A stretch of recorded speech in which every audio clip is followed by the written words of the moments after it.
We're developing, through technology, an ability for consumers to measure their own carbon footprint. What does that mean? That's where are they traveling? How are they traveling? What are they eating? What are they consuming on the platform? So individual carbon footprint tracker. Stay tuned. We don't have it operational yet, but this is something that we're working on. This equation has 4 factors, a little bit of multiplication. So you've got a thing on the left, CO2, that you want to get to 0. And that's going to be based on the number of people, the services each person's using on average, the energy on average for each service, and the CO2 being put out per unit of energy. So let's look at each one of these and see how we can get this down to 0. Probably one of these numbers is going to have to get pretty near to 0. That's back from high school algebra. But let's take a look. First, we've got population. The world today has 6.8 billion people. That's headed up to about 9 billion. Now, if we do a really great job on new vaccines, health care, reproductive health services, we could lower that by perhaps 10 or 15%. We recognize different ages for different purposes. We recognize 18 for the draft. We recognize 16 for driving in some states. We recognize 21 for drinking. So we recognize different ages for different purposes. That's all I want to say. Thank you, Mr. Chairman. Could I have a second to engage that? Certainly. I'll yield to the gentleman from Kentucky. Would the chairman join me in co-sponsoring a bill to raise the draft age to 21? No. But the chairman feels that their brains aren't fully formed at 18, 19, and 20. The research does indicate that in certain respects, but the Selective Service needs, I mean, if the country needs people, it needs people. I'll lead an effective strategy to mobilize true international effort to pressure. America is a nation that can be defined in a single word.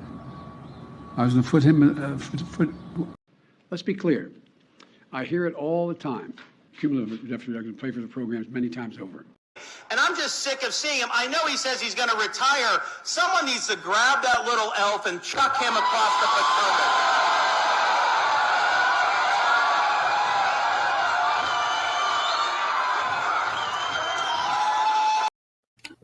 Welcome back to another night of Stick with Koolfrogg. I do have Comrade Jimmy with me as well as Max Murrah. How's it going, guys? Hello, hello. Hey, man. Can you hear me okay? Yep. You sound great. Really? Okay, good. I just make sure that it's not... tell me if it sounds weird. I'm just going to switch out if it is. No, it's okay. No, you sound good. Sound good. My co-host, my normal co-host, is also a little late, so don't feel bad about being anything late. Eventually, we may have another person actually joining us. I think Meme Copium said that he was going to try dropping in as soon as he was ready as well. Okay, good. Okay. So it should be a fun little night. Whatever. If there's no topic, we're just going to sit around and we're going to have some fun. I like to actually say hi to my audience before I go too far. Looks like Nico, welcome. Never seen you before. Glad you're here. Don't forget to hit the subscribe button if you have never done so before. Hit the like button as well. See Super V, TR's here, Lady Libra, Ashley, Toy Box, Melissa Jane. Look at that. Wow, we're just full house. Germs, Emoticon Army. Wow. Rose is here. Jessica, how's it going, dear? Let's see. Short order cook. Dang, we got lots of people in here. Dang. Dragon Man, how you doing? Sharon Cassidy. Some of these that have been with us for a while or whatever have seen this channel grow. It's been growing very, very steadily lately, and it's awesome. You love to see the regulars keep coming. Right. I'm about 20 subs away from that 500 mark where we get our community tab, which is very exciting. I can't wait. Let's talk about prepping. How's it going? Debbie Moncrive, how you doing? Who else we got here? Tish is in the house. Awesome. Glad to see you tonight. Hopefully things are going better for you.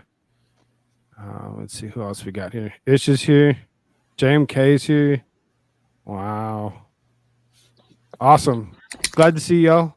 That being said, like I said, it's just a little open forum. We really don't have any specific topics selected. Max, was there anything specific you wanted to talk about tonight? No, I can't. Megan Perkins says, please tell me Max is getting drunk. It's 1 p.m. right now. I'm not. 5 I'm not o'clock drinking. somewhere, Max. Yeah.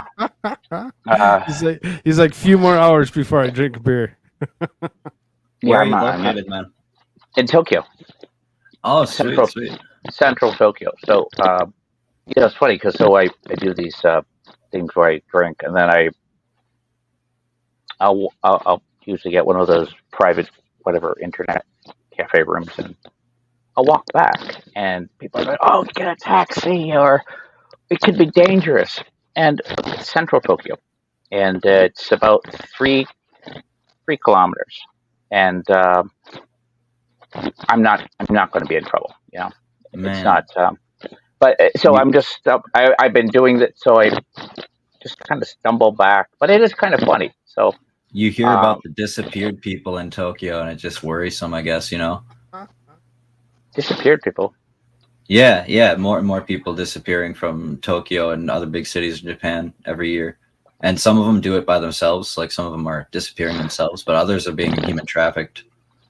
Okay, so yeah, I don't think anyone is going to want to human traffic me. Okay, so no, but there have been cases where there are women who work in. You just never know. Right. No, you never know. But sorry, go ahead, Max.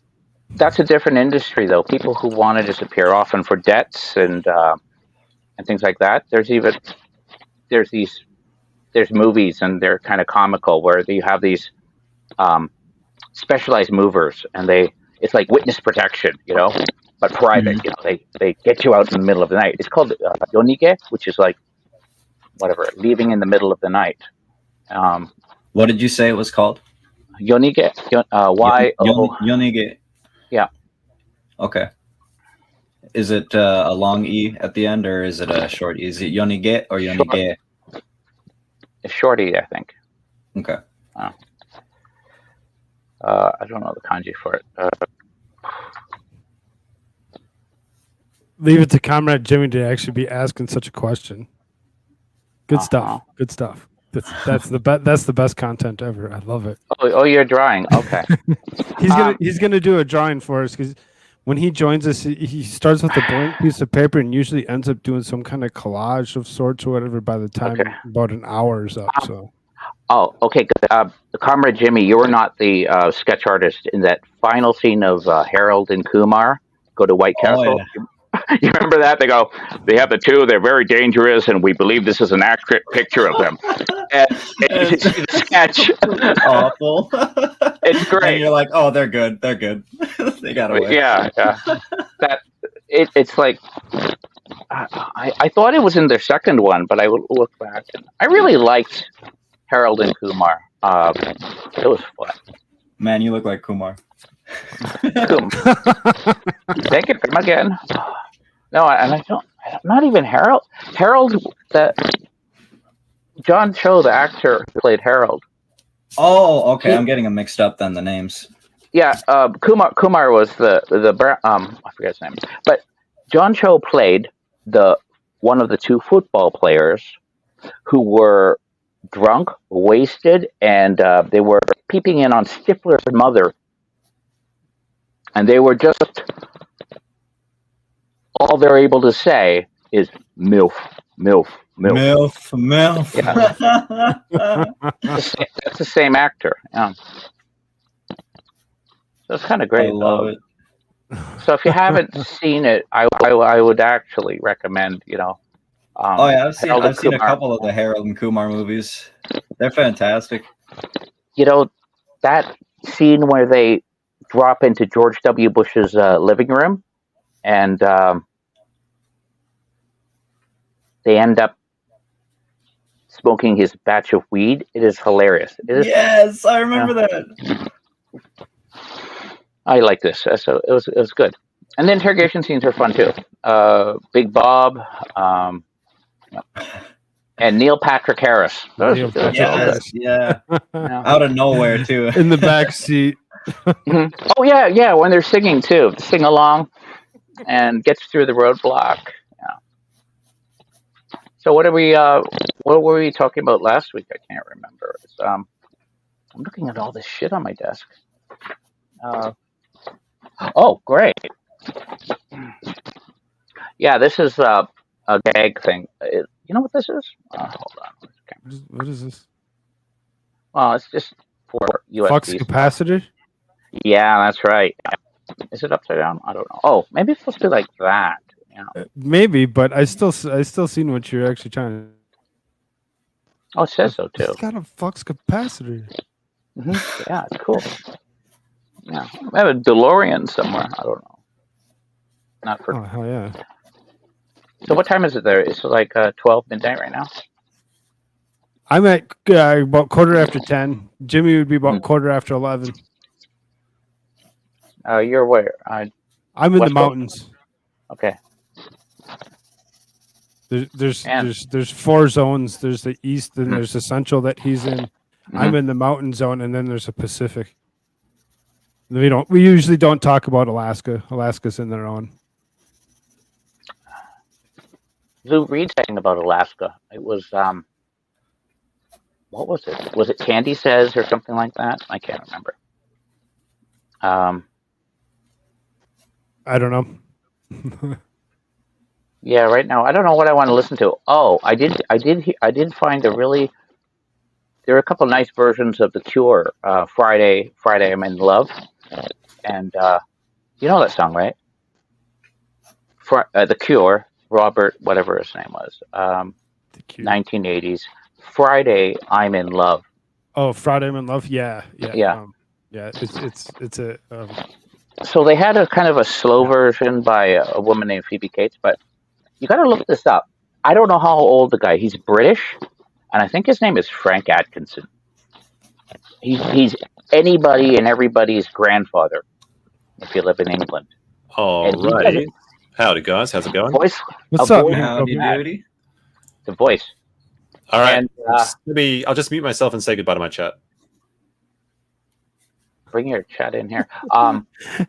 If you look up Frank Atkinson, he does a really good cover version of Friday I'm in Love. So that's the one I found. But you can't play these things, copyright and everything. I still don't understand the rules. See if I can remember. It's like I don't care if Monday's blue, Tuesday's gray, and Wednesday's 2. Thursday, I don't care about you. I don't care about you. Oh, he's got the Friday, lyrics pulled I'm up. in love. He's cheating. Monday, you can fall apart. Tuesday, Wednesday, break Wednesday, my heart. Thursday doesn't even start. Thursday Friday, doesn't even I'm in start. love. It's Friday. All right, I'm back. Yeah. From my That's chat, all, my yeah. people came over. They should all Nice. Hey. Nice. Well, we'll say hi. There's Elena. Nice to see you. So I'm almost to that 500 mark. I'm about 20 subs away from actually hitting that community tab. I'm getting really excited That is to actually useful, get yeah. there. So anybody that's Yeah. actually coming in here, don't forget to hit that sub button for me. Hold That'd on. be I'm gonna great. do some. Hold on. Where? F me. Okay, hold on. I'm gonna do some magic here. I'm gonna add you one. How the hell did I? Come on, we got to do this better, faster. Okay. What are you Now guys I talking have. about there? We're just open chat. I'm just No gonna give. specific topic. The press monkey thing I was talking about last night?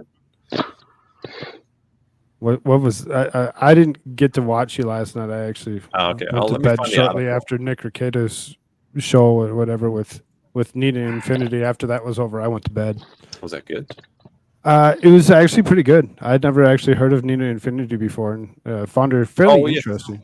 That was the one with Drexel, right? They were talking about the Baldo. Yeah, Drexel was did there, not and convince me that the Baldo is not painful. That looks like they say there's like ballgasms. I don't believe that's a thing. I think that's just made up. Chat goes entirely silent. Great. No. No, I don't think I don't want to screw up Koolfrogg's chat with stuff that gets you whatever. But I just think that the whole concept, like, why would you even need this? Like The Baldo. yeah. It's like The idea behind the Baldo, I think that Drexel thought it was for like double penetration, like you can take both the lady's holes in one fell swoop, but that doesn't quite make sense because the Baldo comes down, so it'd be very hard to angle. Unless you had like some sort of 90-degree peen, it'd be very difficult to actually get that result. That's so. Yeah, I just don't see how that would work. That can't get a stiff rig direction, so they need to, I guess, have the thing. That would be my idea. it's more for people probably who are dysfunctional. Hey, it's like a prosthetic. I'm going to use my elbow right here. The thing is, Drexel says he claims that the Baldo is going to be an amazing ballgasm that experience that he won't forget, but he hasn't used it yet after owning it for about a month, and I think that says a lot. He hasn't even put it on yet. I think it could cause, seriously, it could cause some damage, permanent damage. That's a lot of damage, yeah. No, it doesn't. It doesn't even make sense. I mean, you've been in a fight and somebody accidentally or purposely kicks you in the. That's serious pain. I mean, you shouldn't be having fights while you're wearing a Baldo. So. No, Right. It doesn't make any sense. I found the article. I'll link it into you in private chat. The story is called "Japanese Scientists Succeed at Causing Depression in Monkeys Using Magnetic Stimulation." Yeah, and you were wondering how the magnets work. How do magnets work? There's a papa magnet and a mama magnet, and they love each other. And very much. The magnetic, the M stands for magnetic north, right? But I mean, a lot of those animals, pigeons, and they use homing. I think it's dependent on magnetic fields, and they can F them up. So at the same time, I imagine you could do that. You could induce that. I mean, what is it? What are some of the things? I always get the terms wrong, but it's like transcranial. I have one. Transcranial direct current stimulation. And so you're getting a very now. People look, and you can do these things, which, and DARPA's done these things, and they put them on anodes and the cathode. But morons, people who don't understand, who failed or whatever, they look at those, what do you call TENS, for your muscles, which is a lot more current. It's alternating, and go, wow. And if they put it, this is much closer to lobotomies and electric shock therapy. So you can cause a lot of permanent damage. But in between certain amounts of current, and there's even applications of very even smaller nanocurrent, you can affect mood, induce depression, I guess. And let me tell you, Max, I'd rather have a bottle in front of me than a frontal lobotomy. Say hello to Madcore Mofo. He's in the house. Michael Malloy is here. So we got some fun people coming in right now. This is great. Oh, Max, are you gonna show up for the drinking stream tonight? Of course I am. What are you drinking? I have to think about what to drink though. Sure. Chat was recommending me things, but the really funny. Oh, we got the monkey story on. We got the monkey news. The really funny thing about this is after they made the monkeys depressed, they had to make them happy again with ketamine. Yeah, ketamine. Okay, it's also animal tranquilizer. What was Everyone in Japan is really angry about this story. They're like, why are you making monkeys depressed with magnetic frequencies? It is so bizarre. Why would you? It's like science is like, what if we made monkeys sad? That sounds like a good thing to do today. Hey, I'm going to give you a link in the chat for a book. A book? It's a brilliant book written by a Japanese named Hiroyuki Nishigaki, and the title is "How to Goodbye Depression If You Constrict Anus 100 Times Every Day, Malarkey or Effective Way," paperback. I just deal with depression by stop being sad. Stop being sad. I have not bought this book yet, but I'm wondering if so if you look in the chat, you can see it. You know, I bet if you read what I'm going to post to you, people would be buying it. Here it is. There. Did you see that? Oh, hold on a second. What's this? Should I read this? Yeah, read it. I don't know. I won't get in trouble with it. I think constricting anus 100 times and denting navel 100 times in succession every day is an effective goodbye depression and take back youth. You can do so at a boring meeting in a subway or in a subway. I have known a 17-year-old man who has practiced it for 20 years. As a result, he has a good complexion and has grown 20 years younger. His eyes sparkle. He's full of vigor, happiness, and joy. He has neither complained nor borne a grudge under any circumstance. Furthermore, he can make, I guess this is intimate relations, 3 times in something 3 times in succession without drawing out. Okay. In addition, he can also burn a strong, beautiful fire within his abdomen. It can burn out the dirty sickness of his body, release his immaterial fiber, or third attention has been confined to his stickiness. Then he can shoot out his immaterial fiber or third attention to an object, concentrate on it, and obtain happy, lucky feeling through success of concentration. If you don't know concentration, which gives you this pleasure, your life looks like hell. That's right. This has to be like a bad English translation, right? Just say like that. This has to just be a bad English translation over from the Japanese version. Has to be possible. It is possible, indeed. Yeah, very possible. Like the Japanese version cannot be that bad. But, I guess there is some like truth to this though. You should be exercising things like your pelvic floor and your transverse and dominus muscles, which you can do by doing stomach vacuums, which is basically you just breathe out and drill your stomach into try and bring your belly button into your spine. It works the inside of your abdominal cage. Like a lot of women actually have problems with bladder control during weightlifting because they have a very weak pelvic floor. So one exercise they have to do is like just Kegel exercises or whatever. So it is good advice. You do this as you're getting older. It's just good advice for training and life in general. Please respond. It's something. Yeah. These silences are killing you, man. No. Alana says that she's doing Kegels right now. There you go. This is a good time to do your Kegels or stomach vacuums is during a stream. I've never heard the word stomach This is vacuum. Alana. LOL. Same. I like to lay on the ground and then like roll all the way back onto my shoulders, and so that my like basically entire torso is up in the air, and I'll do that 20 times. It's really good for the core. That's pretty good, yeah. Might soon eyes One of the best core exercises you can get is just a ab wheel though, like the rollout wheels. They're really good, and they don't take much space, and they cost like $10. Like a lot of workout stuff is bullshit, but ab wheels are pretty good. I think you guys are wasting your time because I recently learned you pay a chick $20. Oh wait, they pay you $20 and they'll walk on your back. Yeah. So you guys are doing it the hard way. Edward Lockwood, take care of yourself, my man. I'm always doing things the hard way. Being stood on by someone. That seems like a very strange behavior. He said $20 is $20. And well, he didn't get stepped on his back. He got stepped on his stomach or something, right? I mean, a lot of men have to pay tased for $50. How was that? It was good. Nice.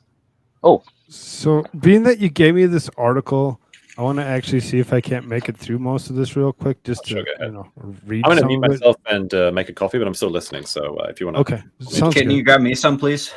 Yes. Thank you. what are you going to drink? Are you drinking now? I'm drinking whiskey, so you know. I'm not drinking until 8 o'clock tonight. Yeah, I don't think I should be drinking right now. Although, man, I got some stuff. I need Got that some stuff, man. tasting. I got some stuff. I have some whiskey that I put some smoked chips in. I'm going to leave it for about 6 months. I have a bunch of bitters, and I have to probably rack them and. Oh my! So Max, Thank you, TR. That's awesome. You ever been to TR says Ikebukuro? that he paid Legal Mindset to actually. Have I been where? As well. Have you ever been to Ikebukuro? Yeah, sure. Sunshine City, and also the what is it? Sugamo, the old Sugamo prison grounds. You know, where they held the Class A war criminals. Yeah. So sweet. You ever been to? Is there anything to do in Kyushu?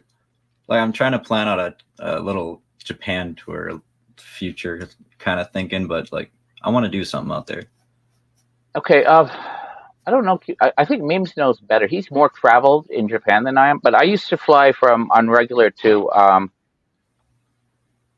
You go down to Fukuoka, and then where's the Marine Air Base? Iwakuni. I'll go to Iwakuni Air Base. Okay. Yeah. Yep. Just say. And- I actually did know that. Iwakuni is near Hiroshima, isn't it? That's where the bridge is, like the really archy bridge. Yeah, it's that weird bridge. And then, and there's this restaurant they call it the Chicken Shack, but it's actually pretty good. It's in the mountains. I don't know how you get there. Okay. But it. For Kyushu, I could tell you about Kagoshima.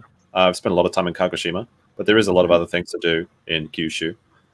Okay. I haven't been to Nagasaki myself, but there is actually a $200 7-day rail pass you can buy for Kyushu. It's just called it's just called the Kyushu Rail Pass. So for $200, you can ride any train, including Shinkansens, on the JR line around Kyushu, and I think it all has some local train, like the specialty local trains, like the sightseeing limited expresses. I have another channel where I talk about Japan stuff, where I think I've actually mentioned these trains. They're really beautiful trains. They're like old-fashioned trains where you have like this nice leather chairs and they've got dining cars. Luxury trains.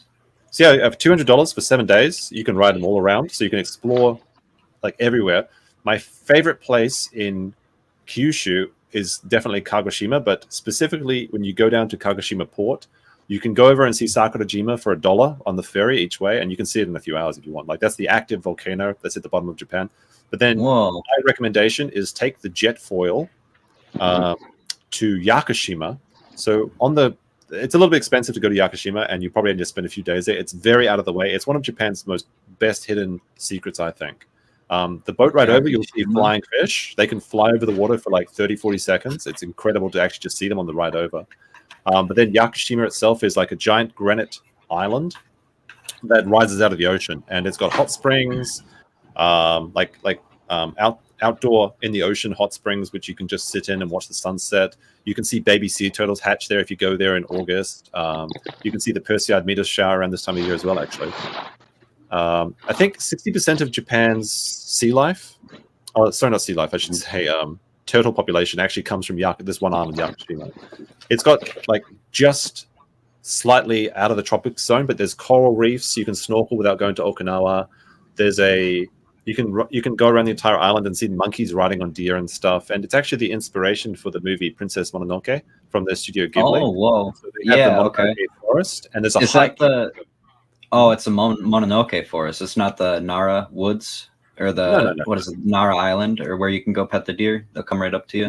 You can do that in many places in Japan, but yeah, Nara Park is what you're thinking of. That's in Kansai. That's actually pretty close to where I am. But you can pet deer on Yakushima. But you can go hiking through this beautiful forest, and there's a giant tree stump that is so large. It's called the Wilson Stump. It can fit it's basically the size of a bedroom, and you can fit about 10 people standing up in there. And there's a shrine inside it. And if you look up at the right angle, it makes this giant heart shape towards the sky. So they call it like the heart of the forest. And if you keep going on this hike, you can go to the Jomon Sugi, which is Japan's oldest tree, because it's a sugi is like a cedar, and Jomon is like the Jomon period in Japan. And it's said to be between 5,000 and 7,000 years old as a tree. And it's kind of funny to see, like, well, that's such a wide range, right? Like, how they not know? It's because, like, the insides of these trees, like Japanese sugis have this really strong sap that prevents them from decaying and from bugs eating them. So the outside is incredibly strong, and the cedars in general are very strong. But the inside of this tree is hollow, so they can't count the rings because the rings just no longer exist. But it's the oldest tree, and it's a massive, massive tree. I have a video about going to Yakushima actually on my other channel. It's a very old video, but one of my favorite videos. I'll have to check some of that out. It sounds pretty dope, actually. Do you know any places where I can get some good Wagyu? Japanese Wagyu? I mean, you can get Wagyu all over Japan. All you know, over, Kansai probably is the best place to go because that's, of course, you've got Kobe beef. There's also Omigyu, which is in Shiga. I think Kansai in general is probably the best place, but I mean, they'll sell they have in Tokyo as well. Yeah. But Kagoshima is famous for its black beef, so I think there's a Japanese Wagyu there. But if you stay in Osaka, you can find Wagyu everywhere. But if you take a trip to Kobe, which is just 15 minutes away from Osaka by the JR line, basically, there's a Chinatown street, and they have like all this, like all these food vendors, and they have a lot of Wagyu flavored Chinese food. So you get like Wagyu dumplings, Wagyu gyoza, Wagyu like steamed things. It's really good. You can just spend like $10 or $20 on that street and just get filled up on the most delicious Chinese/Japanese fusion food. It's really good. Oh, Wagyu beer. Okay. So Jimmy, Wagyu beer? What? Can you I'm send kidding. her I the made it picture so up. we can see the image of Max that you? The little. There's a couple people that were asking if that was him. Yes, that is him. Yeah. Oh, by the way, a couple things. If you get the JR pass, if you get the JR pass, here's one thing, means that it's really important. The pass starts once you activate it, but usually you fly into a large city like Tokyo or Osaka, and usually that's kind of your home base for a few days, like 2 or 3 days sometimes, right? Mm-hmm. So they'll go, oh yeah, activate it right now. You can ride for free on the Yamanote. That's a total waste of money. It is. So you fly in, don't activate it. Do what you need to do to kind of base yourself in Tokyo if you're flying out of Tokyo, and then activate that pass when you're starting to travel. That's where it pays off. Otherwise, you just kind of it's kind of a waste. And this is really important because some people never think about it because they go, oh well, no, the train from Narita Airport to Tokyo, that's only $35. A lot of the trains in Tokyo you can't use obviously the Yamanote line, but like a lot of the subways don't get covered by the Japanese. No, yeah, the subways don't count. So I'm saying it's a total waste. So do not activate that pass. If you go to Japan on the Japan Rail Plus, please use my referral code because they literally give me like $70 if someone does that. So wait a minute, where's that code, dude? Where is that code? Yeah, well, you have. They invited me to do it because I actually have a video called "How to Spend 14 Days in Japan." It's a 2-week itinerary based around using the Japanese Rail Pass. So I have an entire itinerary starting in Tokyo, and then going down to Kyoto, and then like Hiroshima, Kobe, everything. Like I've got it all planned out. It's on. I can link it in chat so that Koolfrogg can show it if you want. Yeah. Okay. Dude. Yes. Yeah. Absolutely. It's literally made for people that are coming to Japan for the first time that need a good idea of where to go. And I packed so much things into it that it's probably impossible to do everything. But there's so many things that you can just find like a good way to do it. Now I would never copyright strike you, Koolfrogg, but I do use licensed music in this video, so they probably will claim your video if you play the sound. But if you play just the visuals, we'll just make sure we stay under 6 hours. Well, I mean, just turn off the sound, and then you can all the visuals you can see because I put a lot of work into this video, and wow, and I got some really nice scenery and stuff.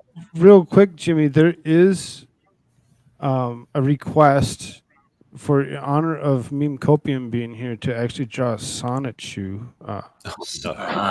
Shit! All right. Hey, that's a slippery slope there. You're going into. Oh, by the way, in Kagoshima, you guys, they have a maritime self-defense force air base there. I think Kanoya. Is that one that Yamagami was a part of? I don't. No, he wasn't there. But they're going to put those. They call them MQ-9 drones, but I think you call them Reapers or Predator Bs. So they may be putting in some of those Air Force. What Air Force calls it? What MQ-9As or something like Predators, Reapers. Hunter killer.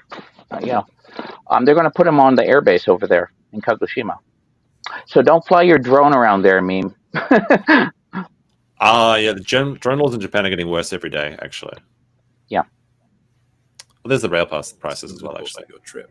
in some cases, it is possible to purchase. I'd recommend you not play the sound just because I don't mind. It's just that I'd be worried if you got like a copyright strike. I'd feel guilty, but I can't do anything about it because I've licensed the music from Epidemic Sound, and I have to pay a fee to use the music. So they're very annoying about that. But they won't block your video. They'll just revenue claim it. But since you're unmonetized anyway, it's probably fine. That's nice. As far as that goes, anybody wants to actually help me get monetized, make sure you hit that subscription button. Yeah. I added I subscribed from another channel I have, so I did that. I did pick up 7 subs so far tonight. Thank you very much to everybody that's doing so. Nice. If you want to support me immediately, you're interested in support me, you can go to buymeacoffee.com/Koolfrogg. There is a PayPal link down below as well. Don't feel that you have to do so.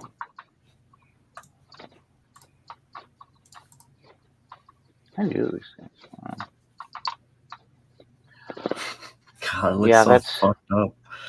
Day one in Tokyo. That's amazing how much traffic is actually around there. That's crazy. That's just around Ginza, that time lapse. Have you done a lot of stuff with Kyoto, Meme? I have I've got some videos on Kyoto. I've got like a video on I think it's like my top 10 cheap things to do in Kyoto. I need to do more Kyoto and Osaka travel related stuff. Like I started doing the channel doing countryside stuff, but nobody cares about that. So I need to do more like city stuff because that's what countryside's where it's at, man. Well, that's everybody needs an old countryside Japanese grandpa to tell them that they're failing in life. Well, that's what I named my channel after. Like my other channel is Inaka Adventure. Inaka just means like countryside. I knew the vice mayor of Kyoto, and they switch out. But what this is, the vice mayor of Kyoto is not elected. It's kind of like a Soviet country. He is appointed from the Ministry of Infrastructure, Land, Transportation, and Tourism. So I knew the guy because he was the same year at me in grad school. So he's a bureaucrat, and he is appointed, not elected. And his successor, the current vice mayor of Kyoto, I just have to call my buddy and say, "Hey, who's the current one? Who has your job?" And you realize, wow, that's what if you work. You're basically in the tourism promotion business, right? Mm-hmm. So that's why I asked you, how much have you done on Kyoto? And it doesn't matter if you haven't done tons, but this is exactly where. Get your ass in here. What are you doing in chat? Let me see what I've done on Kyoto. Yeah, I've got a list. I've got a cinematic video of throwing my drone through not Kyoto but Arashiyama in the snow. I have a top 10 cheap things to do in Kyoto on a budget. I've got a short Gion Matsuri video that I haven't done much with, and I have one other thing that I'm working on, but it's just not finished yet. I've been a bit lazy the last couple of weeks. What about doing like any of the above? Remember that it's about 11 years old, the professional sake drinking guide, but using that as kind of a map of tours, or like that you do from a video point of view, or even the whiskey distilleries. Well, they were all closed for COVID. That was the plan, actually, is to do some more stuff with them, but because they were, the Koof, we couldn't do that. So now that things are starting to open up a bit more, then it's looking good. It's so funny that Kishida is getting so much hate for both Koof and his Unification Church at the moment. Oh, Unification Church is getting worse, I think. It's Germs ask, what are the drone limitations in Japan? They recently changed the laws. You now have to register your drone on a government website. It's not too bad, though. You don't need a license to fly, I think, still. They want to put that in, though. Like, there was talk that they were going to change the drone laws in Japan to you had to be a licensed pilot to fly in Japan, because a lot of Chinese people were coming over and flying DJI drones into Himeji Castle, and they actually crashed them quite a bit. So you will see many signs around Japan that say no drone zone. I've flown my drone quite a few places. I've never had a problem. I've flown my drone in places that I shouldn't as well, but I always seem to get away with it, so it's fine. All right, there's your stupid Sonichu. It's pretty good. Oh, wow. Okay, looks like he's ready to zap to the extreme. Let's give you. There you go. There you go, TR. How is that not Sonic? Because it's clearly Pikachu and Sonic. Oh, well, it's their baby, don't you see? I haven't encountered any geofences myself. How are babies made? I need to get another demonstration. Somebody said Fanta and love. I don't know. Fanta and love. That's close enough. I could use a demonstration on how that works. That'd be fun.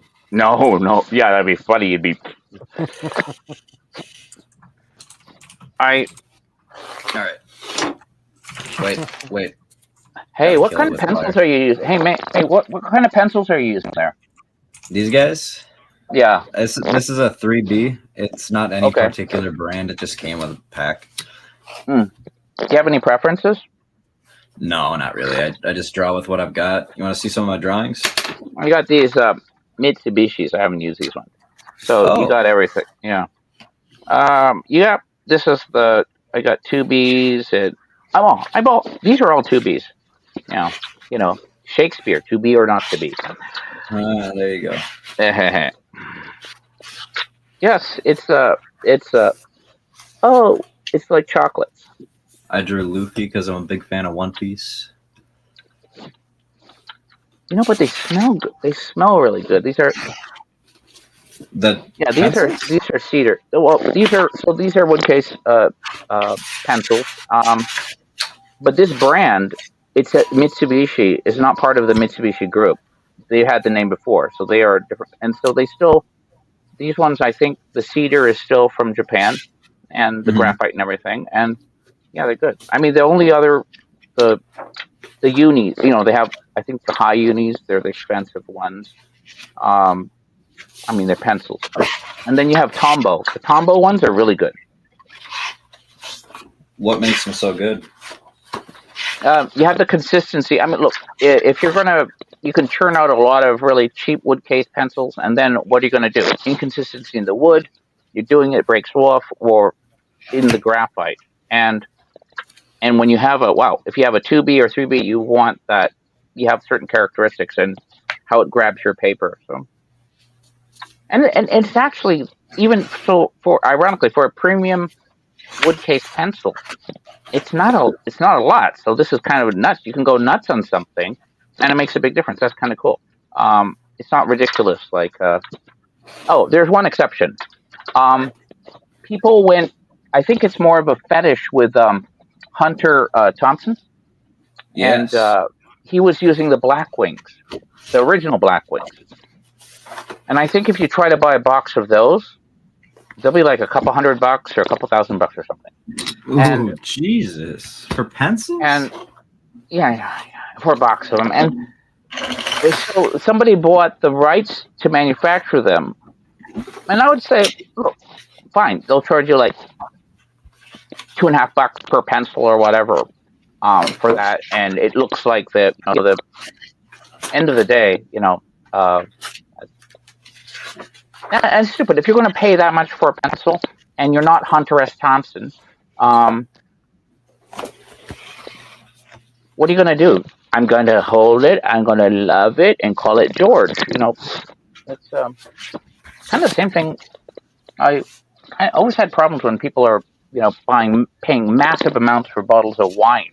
It's an investment. So, yeah, but you got issues of it's perishable, it's fragile. There's fraud. I mean, the Cokes, they got a whole bunch of other people. They got totally bamboozled by this con man. I think he was really smart. I think his name is Rudian. He was Indonesian Chinese. He told everyone he was like he had all this money, and he would ingratiate himself with these guys who would drink very expensive things. He did have the taste, but he'd always ask for the bottle. He'd go back, and he's very good at counterfeiting labels and corks and putting in wine, and then putting them into the auction houses like Christie's and Sotheby's and stuff. But he got caught. What's the most expensive drink you've had, Max? Most expensive what? Drink. That they've done? No, that you've had. Oh. I've had bottles that I think go for $1,500 or $2,000, something like that. It was kind of a weird situation. It was uncomfortable. But I have one bottle I stole. I have it still. I can show it to you. I have to get the date right. It's a 1982 Rothschilds. I have the exact one. And no, it was served at at the wedding of Masako, the current empress. And I stole it. I stole it from my brother-in-law. So there, yeah, that's why I have it. I think the most expensive one that I've had was like a Penfolds Grange. It was like a $500 bottle. It was really good though.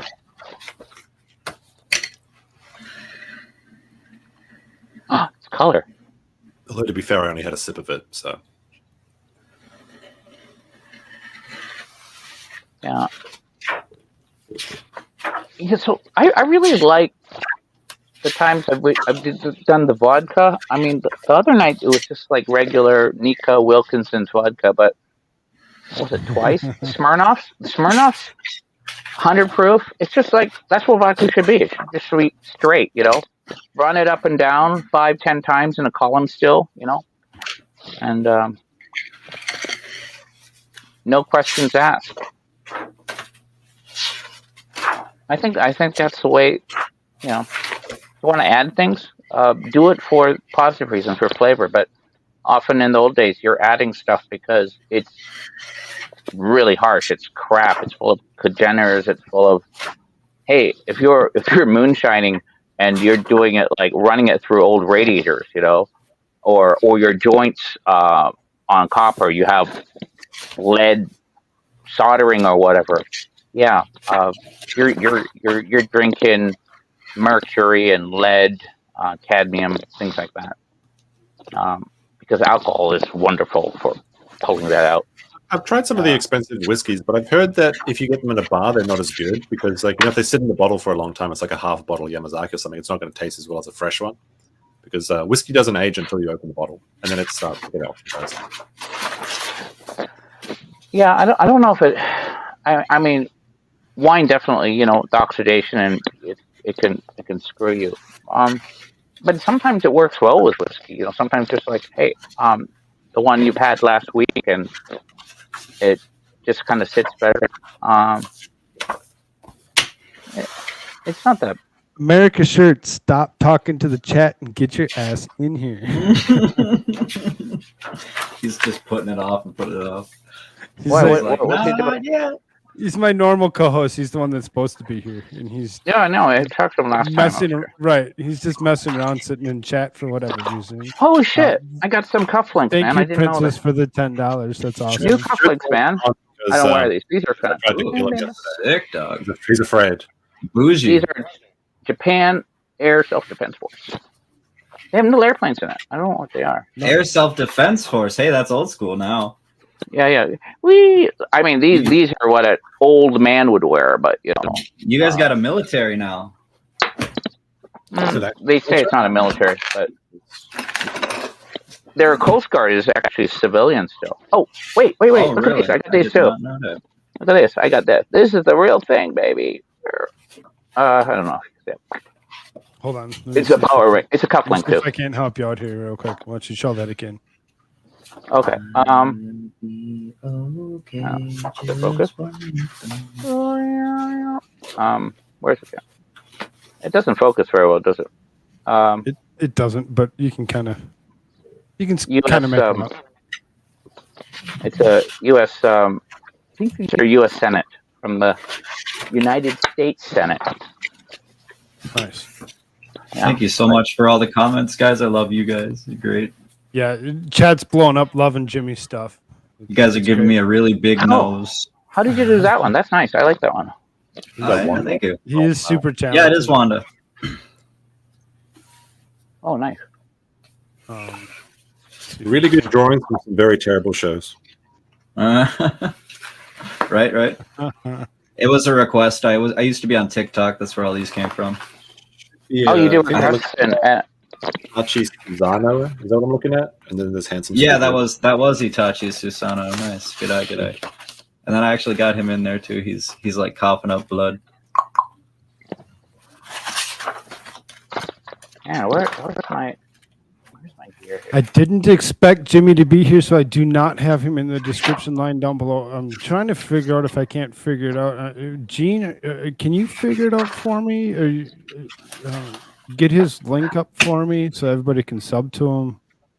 He deserves the subs. He really does. Do you have a channel, Jimmy? He Yes, does. I do. It's not Jimmy Comrade YouTube. Jimmy, is You can it? come in. No, it's Jimmy YouTube. You can come check me out there. And I'm looking it up and I'm sitting there scrolling seriously every single time because he hasn't hit the 100 yet. He can't name his channel. Let's get him to that 100. Let's get him to name that channel. Help him out. Yeah, YouTube is really lame with some of the features. The features help Yeah, a you little bit. grow until you get certain features. There you go. trick Gene's a deer. Gene knows how to get to it. You do it in Japanese? Are you like Jimmy channel? No, you're not like Japanese, right? No, No, I'm not that's Japanese. that's not the one. But That's but not that the is if it says Jimmy YouTube and there's a kanji that right there, it says love. That's me. Oh, maybe this one is yours. I don't know. Gene, the one that you threw up there is not the one. It's not Comrade Jimmy. It's Jimmy YouTube. He does drawings. Oh no, this is a Japanese guy. Yeah, you're not Japanese. Nope, I am not Japanese. What was the name of your last American. video? What was the last video that you wrote? That you did the title? Let me look. I don't even know. I think that was the Robin Williams speed drawing, or no, it was the Donald Trump stream. It was the Donald Trump drawing stream. Really? Okay. Donald Trump. I will once I find it. TR. A lot of my Once I find it, content I'll is update my- lives.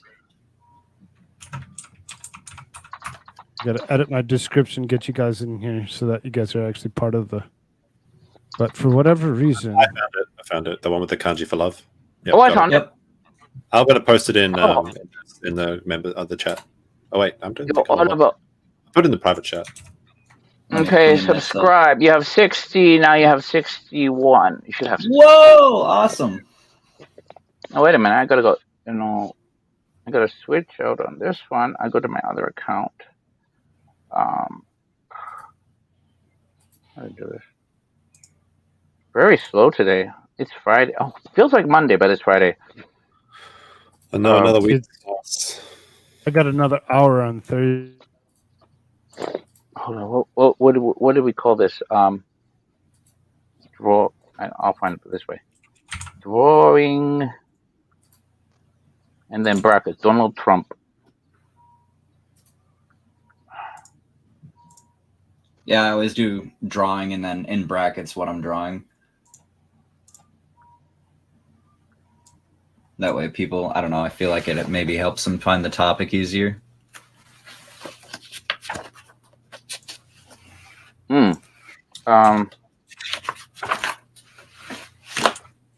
I just threw a couple things in the description line as well as the title, so that hopefully you can actually find the channels. So we have these three that are actually here with me. If you hadn't already, check them out. Subscribe to them. I put speed drawing. I could find it. Yeah. Oh, right away. If I put speed drawing and what Donald Trump, it goes to your channel. So you just put it in your search. Speed drawing, and then I go Jimmy YouTube. Hey, you got 62 now. Come on, people. Yo, let's freaking go.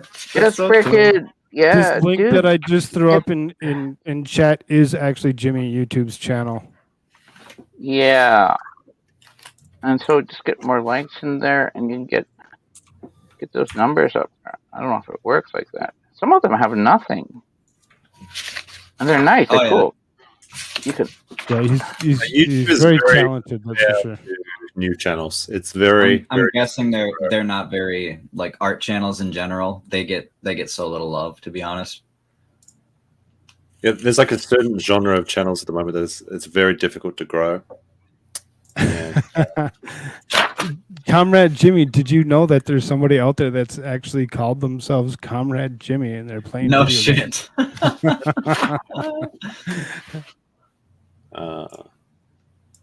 Yeah, that's you're doing kid stuff too.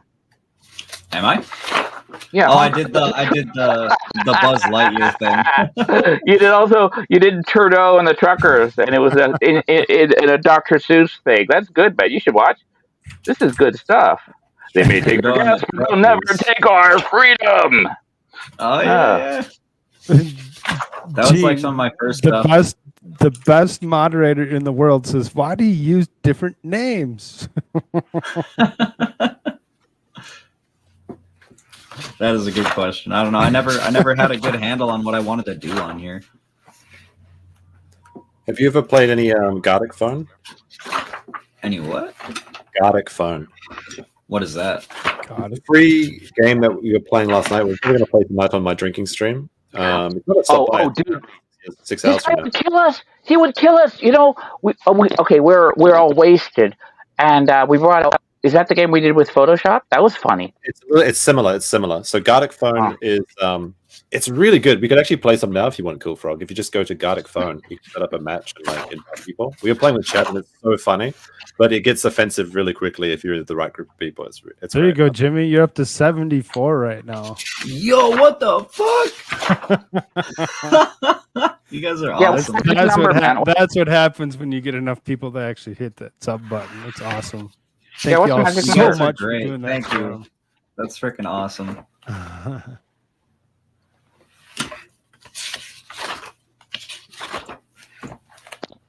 Okay, so how many is he now? Is he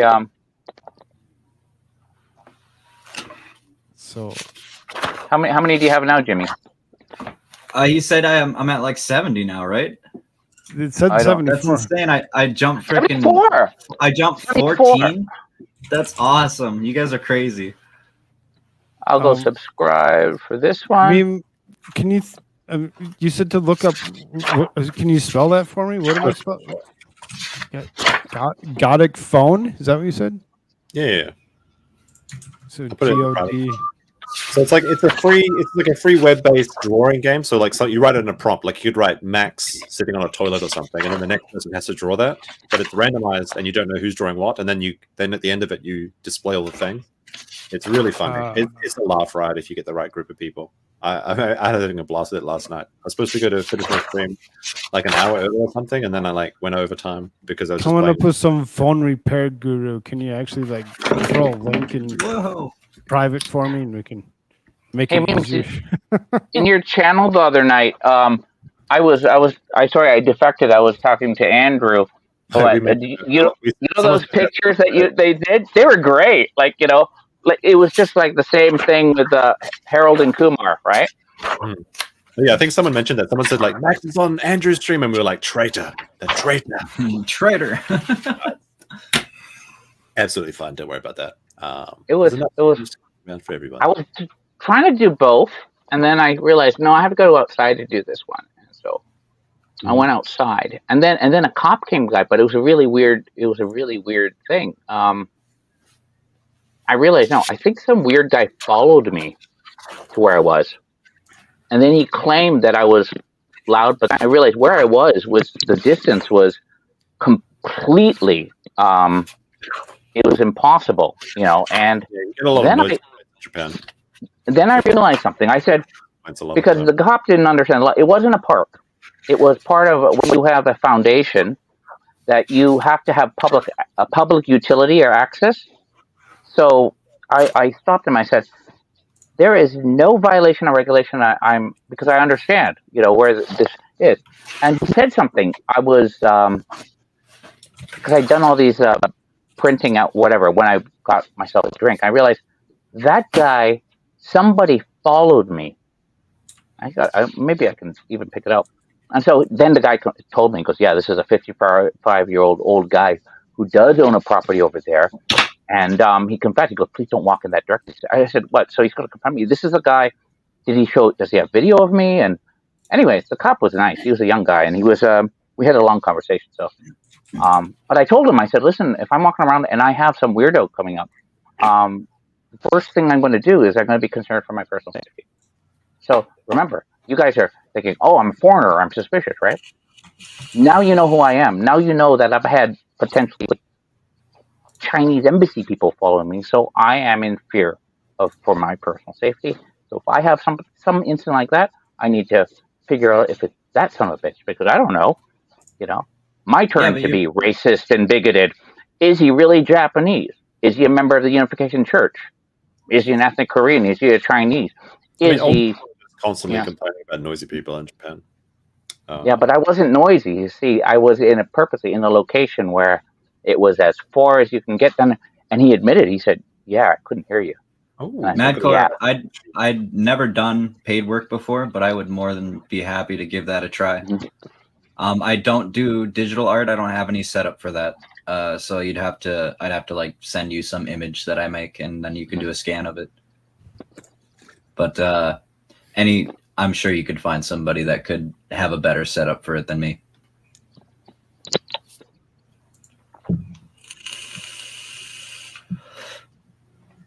Good night, Dragon Man. Have a good one, brother. I do have a couple that only watch like the first hour or so. Oh. Because we're so late at night. Oh, yeah. What time is it? Okay, so yeah. It's now 11 o'clock, Thursday the 25th for me. I think there's always an audience to be found on YouTube. It's just the difficulty is actually drawing the eyes to people because the world is so large and there's always someone awake. Obviously, sometimes are better than others, but I think it's definitely possible to grow that. It's just very difficult. But yeah, it's certainly a tricky time. I mean, almost 7,000 people are watching Ricada right now, so there you go. Mm-hmm. Like, yeah, right. And he's just some dude from Spicer. Oh, Minnesota Spicer. Yep. But yeah, the hardest thing with a YouTube channel is getting those eyes to your first couple of videos. And once you do, then you can actually kind of grow. Like when you kind of need like a core base, and then also something that draws in people to new audiences. Yeah, I was hoping that those time lapses would really pop, but I don't know. I guess people aren't really drawn to them as much as I was thinking. I mean, it's very difficult, like for new channels these days. If when we're looking at my Japan channel, I believe that the quality on that channel is very high, and it costs a lot of money to produce the videos to do there. And that channel has been doing worse than this channel, where I just talk about stupid shit. So it's almost like I'm actually coping, like trying to figure out why the other channel wasn't growing. Because I have I think about 100 videos, which I've spent I spent 2 years on that other channel, and it's not even monetized yet. That travel in Japan one isn't monetized? Nope, I just got 4,000 at watch hours. So I've applied for it this weekend. It's the first time, and I've been working on that for maybe, I think, around 2 years at this point. Whereas I started this Meme Copium channel, and I made one YouTube video or one Johnny Depp video or something, and then I got monetized from that video alone because, it was what that was in the algorithm at the time. So it feels very unfair at times. Let me tell you, it feels very unfair, especially as Memes. Guess what I'm doing? I'm doing it live right now. I'm doing it because I'll totally frickin' forget. Where's your? Is there a way I can? Because you have stuff like channels, playlist. Is there a playlist that you have? Is there a particular? Which playlist is the best one? Which best shows your? I think the tourism best in Japan. Just the video, how to spend 2 weeks in Japan. I mean, if you go to, I have a playlist called Japanese Travel or something, but I think that's travel. Did you like travel in Japan or ambient Japan? Which is really good? Travel in Japan. Ambient Japan is just like background noise or something. Okay, travel in Japan is a full play is good, right? Should be. You recommend? Okay. Some of the videos are older, but I think that just that 2 weeks in Japan video is probably the best one. Let me find that 2 week. Where would I find 2 weeks in Japan? Is it the best best viewed you go into the private chat right below your how to spend 2 weeks in Japan, a travel itinerary? Yeah, that one. That is probably the best piece of work I have on this channel at this time. And it's got 17,000 views, so it's starting to grow. Okay. I'm going to copy you on this email because if I don't do it, if I save it for later, I will not do it. And then you'll say, hey, Max is a freaking liar. I'm going to introduce you to this Fuji TV producer. Okay. And he's done these things. I've written stuff like the. If you're going to link it to Fuji TV, then you should probably include the documentary I did about the Japanese giant salamander. I can link that to you as well. Okay. I know that one. Yeah, the Giants of Dyson. I can link it in chat as well. Why did I know that one? We're playing the game, and I guessed salamander. And then you said, hey, I did this. I went, yeah, that was awesome. Salamander. Yeah, if you include, I think the salamander one probably is the most professionally produced one, whereas the 2 weeks in Japan is the one that best showcases myself because I don't show up in the salamander video. I'm completely behind the camera doing everything for that. But I mean, I think that Salamander documentary is actually a good example of how you put so much effort into something and nothing can come of it, basically. Because I spent like 3 months of my own time, 5 days filming, renting like thousands of dollars, renting cars and stuff, and all this blood, sweat, and tears, and like it got 1,000 views on YouTube. And I spent like 10 minutes making that Biden video yesterday, and it got like 2,000 views in like 30 minutes. So it just that's the magic of President Brandon there, He's so eloquent and articulate. But that's kind of like what I want to say to So people. elegant and articulate that you get shit like. Let's be clear. I hear it all the time. Cumulative definitely I can play for the programs many times over. It is a good video. I'll admit that. Welcome back, AmericaShirts. Hello. How's it By going? the way, I'd just like to say, I don't believe that there's snow in Japan. I just don't. I just think that's a thing in the movies. What? It's totally. No, I'm just kidding. I can send you some snow videos of Japan if you want to watch. But it stops snowing around Kyoto. Like anywhere south of Kyoto, it's very unlikely you'll see snow. Last time I saw snow was in Kyoto. Let's be clear. I hear it all the time. Cumulative definitely I can play for the programs many times over. Sorry, I didn't. I guess I'll have to make more of those. I actually put in a little. Did not mean to do that. I went to go type something somewhere else, and it just so happened to still be on the I brand. put a little Easter egg in that video. Actually, one of the nonsense words that Biden says is like missing number from Pokemon. Like if anyone had the missing number trick from the original Red and Blue, a little bit of a Easter egg in there. Oh, I'm going to put a article that my friend wrote, actually. And before people think, oh, those are stock photos, and they're full of... I actually happen to know for reals that the photo is real. Hold on, let me see. I don't know if you can show it. You'll see what I put out there. All right, let's have a look at this. And let me see. The photo, there's one stock photo. Let's go back on. Pandemic? That photo there with the lucky strikes, that's a real photo from the dealer. That is Coca-Cola.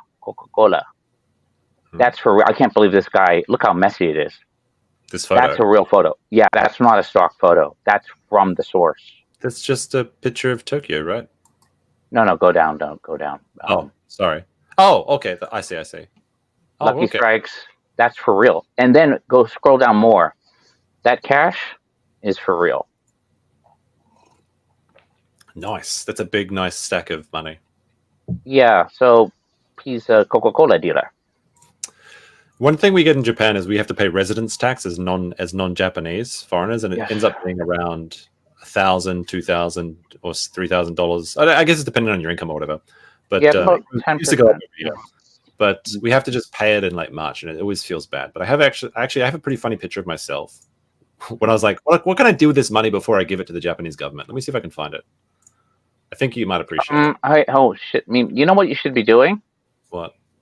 And you would never think about doing this really under the U.S. tax code, but the way that you can really aggressively, as a sole proprietor or as you don't actually have to have incorporate LLC or anything, but you can aggressively deduct from your taxes, from your base taxes, your you can do so many allowances and deductions. And here's a funny thing. You wouldn't think about doing them under, at least my understanding, the U.S. tax code. You'll say but you can here. And so a lot of people, as a matter of course, they end up getting their refund. If they're, sometimes if you're contracted to a company, you're not an employee, and they withhold taxes at source, then suddenly you're getting that shit back. And if it's the case that you actually owe them, well, you get two benefits. One is you lower your overall tax at the national level, and when that number gets smaller, your residential tax number should get smaller. That's a good idea. I should probably talk to you more about that actually, because and you can, and if you're going like, oh, I could have had a V8, I should have done it for the past X month. I think you can go back 3 years. And I actually did this for an Australian guy. Good. because it was when my son was doing baseball. It was a little league, and of all things, and one of the umpires was an Australian guy. He was a good, and I would give him a ride back into town. And he was a recruiter. He was a headhunter. But then I realized he was working for this kind of shady outfit, and they weren't filing. And I said, you're freaked out because you think you're in a lot of trouble and you owe a lot of stuff. But I'll say, let me go over what receipts you have. And I'll say, hey, I think he got money back. And he was like, because he needed to get all his papers in line so that he could file for, a visa, and, or he was doing some other stuff with his girlfriend. But he had a slightly more limited options on the visas he could do. It was more difficult, not impossible. I think he did. I don't know how you pronounce it, but TAFE in Australia. And I said, not a problem. Just get that shit sorted out. Might have to look about that, but that's a good advice. Good advice. I can't seem to find this photo I was looking for, unfortunately. I keep on getting some notification. Maybe somebody's. Oh fuck! I know. Desk.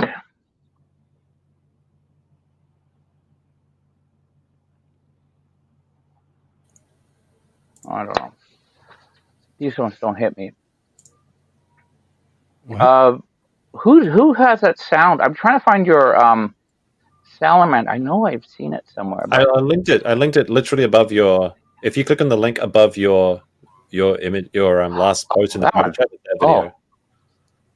Oh. Okay, so I gotta find. Okay, you know what?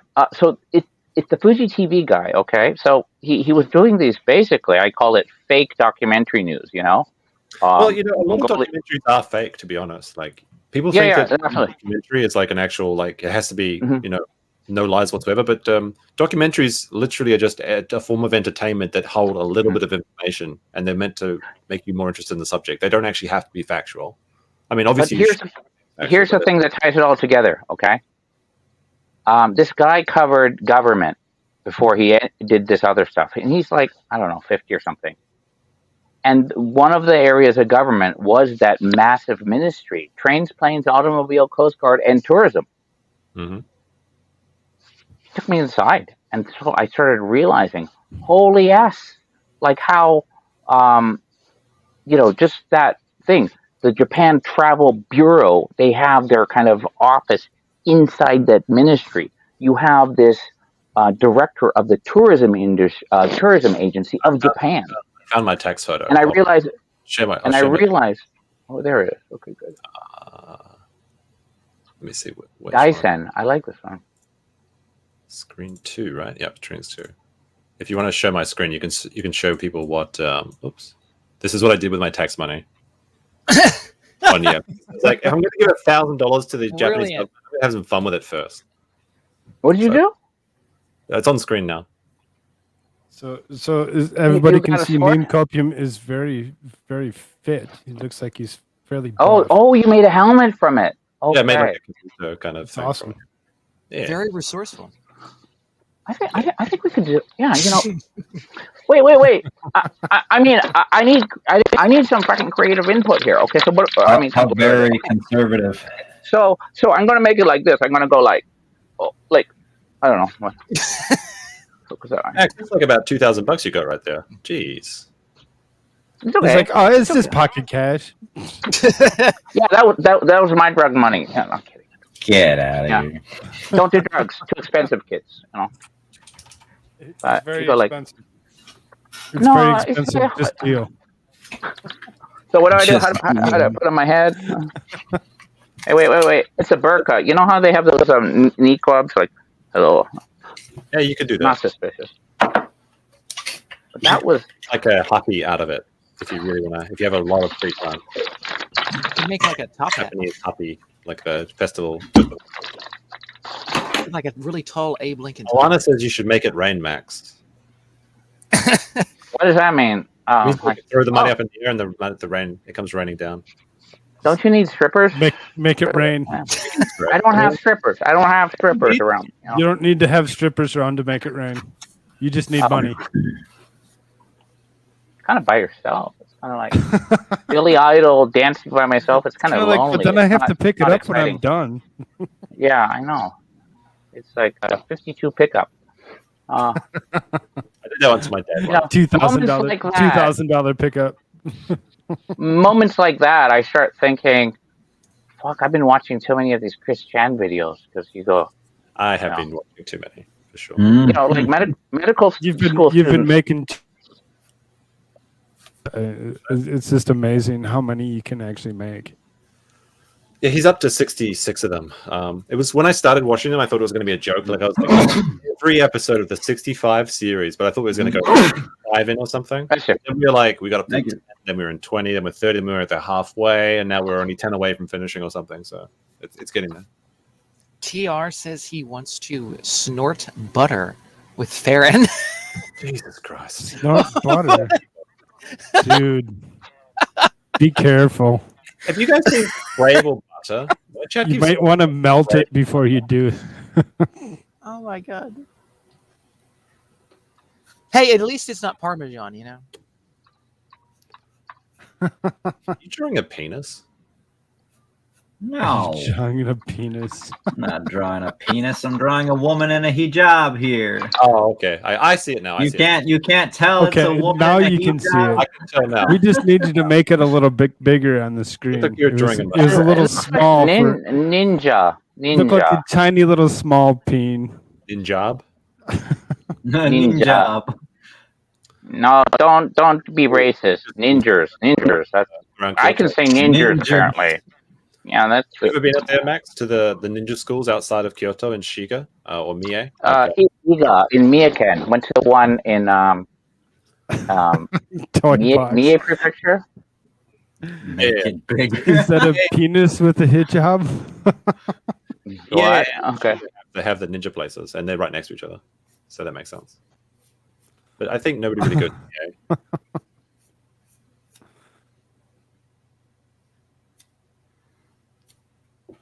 I've spent 2 weeks in Japan. That's your itinerary. Travel in Japan. YouTube has approved my other channel for monetization yet. I'll check that. It takes about 2 days after you apply for them to actually approve it, and any views you get in that sometimes you don't get paid for, which is annoying. So I got like 500,000 views on my channel before I got post on here. All that was wasted. We must be masochists, every one of us. Why do we post on here? On YouTube? Yep. Because it's the easiest place to do it. Yeah, basically. With the most people. It's free to use, right? All it costs you is your soul. Yeah. Right? Gas, grass, no one rides for free. I actually have another channel that's almost to 500 subscribers as well, but it's like a silent channel where I don't talk. I need 8 more subscribers in that one, where I just ride trains and don't say anything. Throw a link in private. Oh, sure, okay. I'll share it out to the rest of the world. Actually, this is a really good channel going on in the background with like no copyright music and everything, because it's just like nothing. It's called Solo Travel Experience. I'll link it in the private chat. Here you go. You're in Osaka, right? Yeah, I'm in Osaka at the moment. Gracious me, what the Bless hell? you. Yeah, what's going on, man? It's What are you doing? he's an accomplished. What do you call yourself? Videographer? I'm allergic pornographer. to bullshit. Pornographer, like Larry Flint. Pornographer's fine. Pornographer?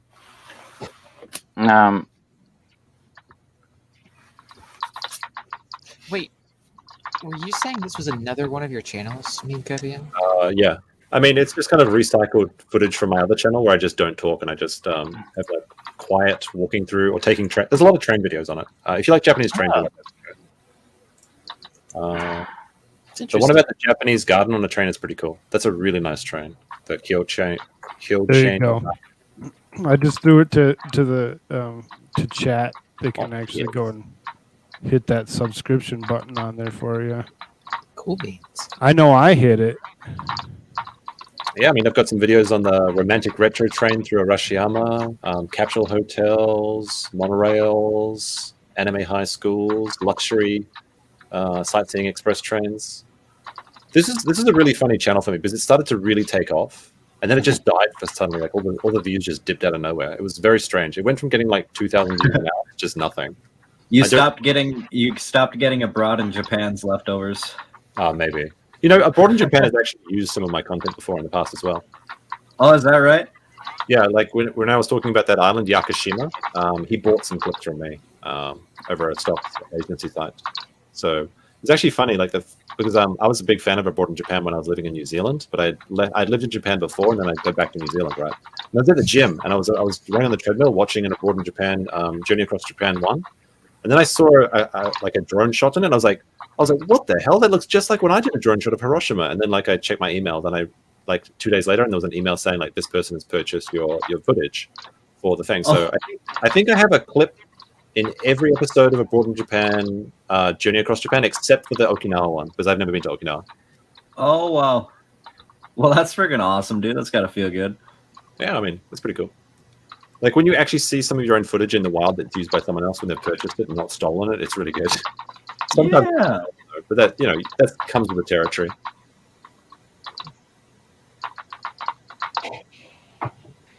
Okay, so I said we met several years ago at my FBI, what is it, Godfather's birthday.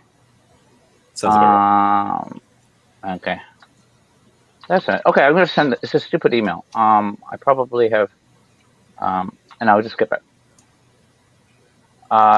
Josh and we were bunkmates in rehab, and he has a big one. I'm kidding. I'm not gonna, you know, sometimes when I'm joking, I actually write it and then I'll put it on. Because I should share out Koolfrogg's channel on my community tab. Ooh. Cool. That'd be awesome.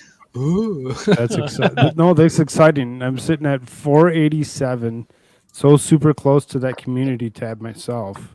The thing is, the community tab doesn't unlock immediately though, so that can be frustrating. So it's fine. I've been waiting long enough. I can wait a few more days. I get it.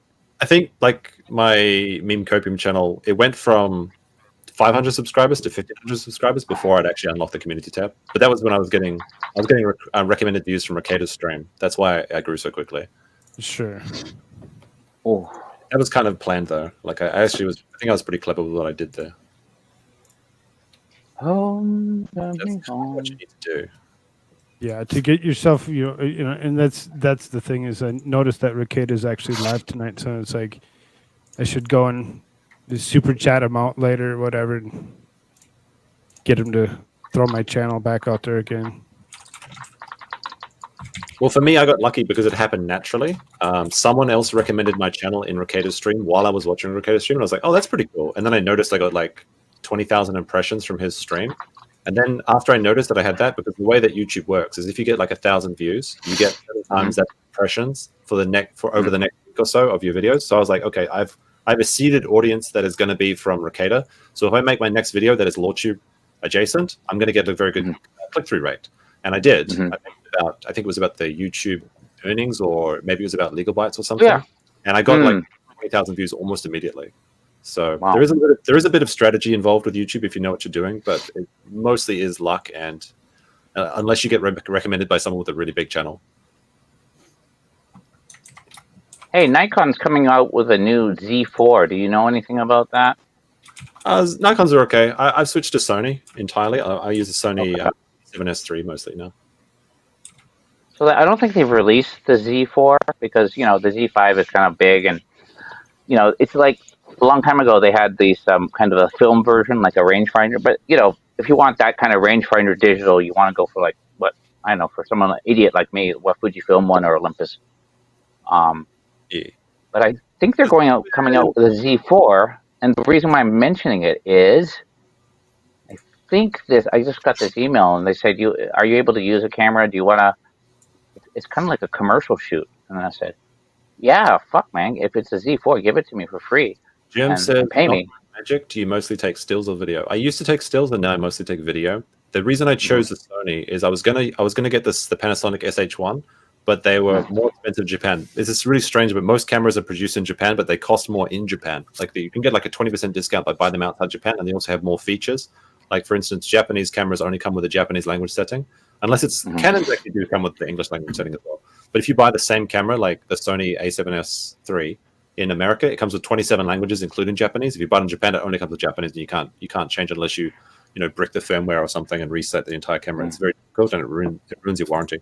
The reason I chose the Sony over the Blackmagic is because the Sony has one of the best autofocuses, and they also have an exceedingly good low light capability, which is what I wanted. Because why would you want it in English? Well, I don't. I just use it in Japanese. It's fine. Sony's menus are really terrible, though. I used to be all Canon when I was doing stills, but then I was upgrading from crop sensor to full sensor, and Sony had the best one. Michael said he has the Sony S7S. Is it the A7S3 or S7S3? The A7S3 is the one I've got. It's really good. It only takes 12 megapixel photos, but it takes 4K, 120p, really nice in RAW. Why did I say RAW? Japanese is turning on. But yeah, RAW format is what I wanted for color grading.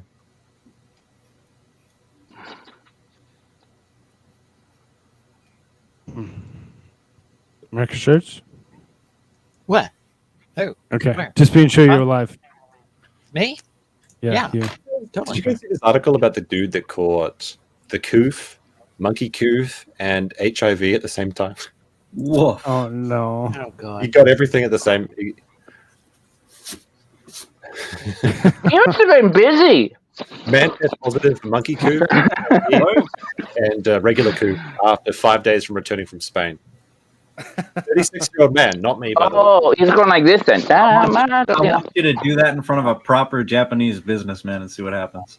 I don't know any Italian man.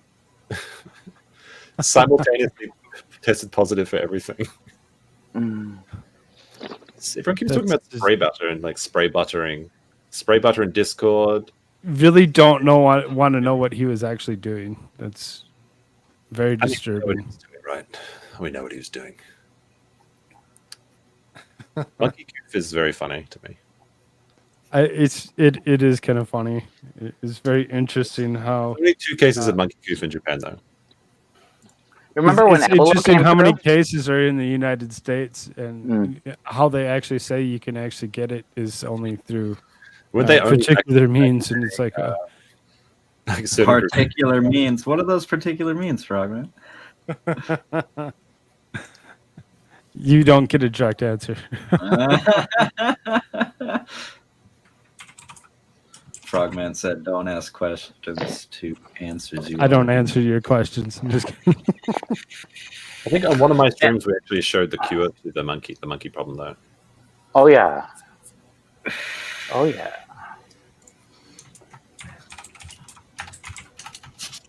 I have a whole thought about all of that because it doesn't make sense. It being pox, but yet it's spread in those ways. Doesn't make sense to me. I'll share my stream again. I'll show you how you can prevent getting the monkey bumps. And like only in the... I know how to prevent it. Okay, so you don't know. I mean, how you prevent the monkey bumps. This is the cure. Yep, that's the cure right there. Exactly. It cracks me up every time I see this. It's so simple, dudes. All you need to do. It's so true. Oh dear. Anyway. What day is it today? It's Friday. Friday all day. 26. Okay, so I still got a half hour Thursday. How do you say Friday in Nihongonese? Kinyobi. Kinyobi, yeah. Money day. Kinyobi. Money day. I like it. That's kind of, facts. like Monday. Monday is Moon Day. Was it Getsuyobi, Suyobi? No wait. Getsuyobi, Kayobi, Suyobi, Mokuyobi. So it's like Moon. What is Tuesday? Tuesday's Fire Day. Wednesday's Water Day. Getsuyobi, Kayobi, Suyobi, Mokuyobi, Kinyobi, Doyobi, Nichiyobi. Yeah. Okay, so what was the thing about monkeypox that you wanted to know? Why is it a pox?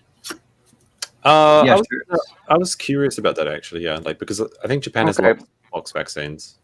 So I was wondering if it was Okay, changed. so here's the original thing. If I'm going back into Ken Alabik, right? And this is from his, I can't remember which one it was. But,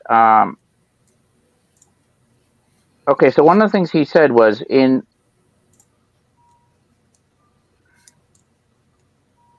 this is the Soviet program, okay? So they're developing a lot of different bioweapons, and they had these different codes. L is bacterial. And then in order to further cover it, they had different other codes. L1 was plague. Tularemia was L2. Brucellus, anthrax L3-4. Glanders is L5, L6. The ones that were based on viruses, okay, they used the notation N. So smallpox, now we're getting to it, smallpox was described in the clandestine communications as N1. Ebola is N2, and Marburg is N3. Continuing. Wait, but swine flu is H1N1, right? Yeah, but this is the Soviet coding system too. This is the Soviet biowarfare program. And then they had Bolivian, I didn't know what they call it, Machupo, or Bolivian hemorrhagic fever, N4. So what they did was in 97, they the Russians then, they inserted the gene for Ebola into the thing. And so there's basically, you're looking at this unholy mix of two viruses, the smallpox, which is what did I say it was? The N1s, and Ebola. And so now you're getting, oh geez, I gotta delete that one. This is all old stuff. This is from 60s to 80s, and then I'm going back into page 69, and I'm going through the entire thing on the Ebola and Marburg viruses. And yeah, and the reason why is there is that, if I map it out on terms of the family of viruses and also how they were modified and engineered, they were grouped in the same classification. Starting with smallpox was N1, and that's why monkeypox is somewhere in between. And some of the visible symptoms, you get it, depending on what you've been sucking or effing, here, whatever. And I looked at this, and it was weird because they had, it's a filoviridae family. So these are I think monkeypox is in the same area, but so the Russian biowarfare program, they weaponized both of them.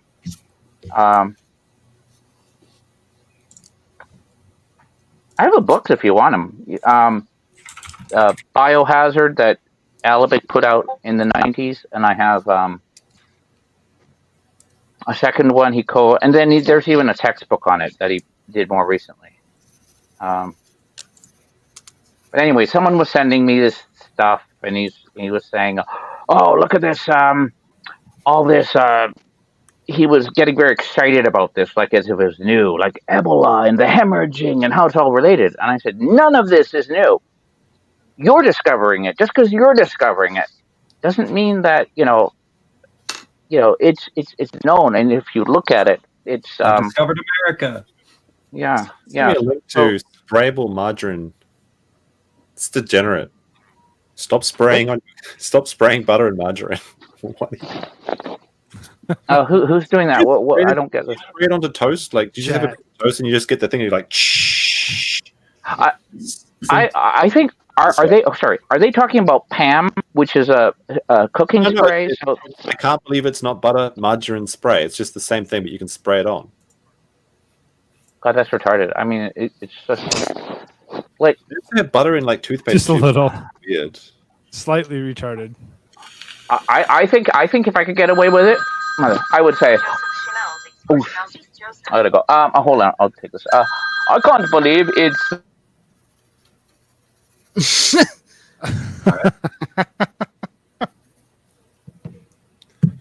Oh man, the last drinking stream, I passed out at like 4 hours into the stream, and then I think we had Legal Mindset and my friend BP on with Max for like an hour or so, and then they dipped, and then Max was just the only person on my stream while I was like dead on the floor for like an extra hour, and Max was just like phone calling people in the Discord and talking to them till like.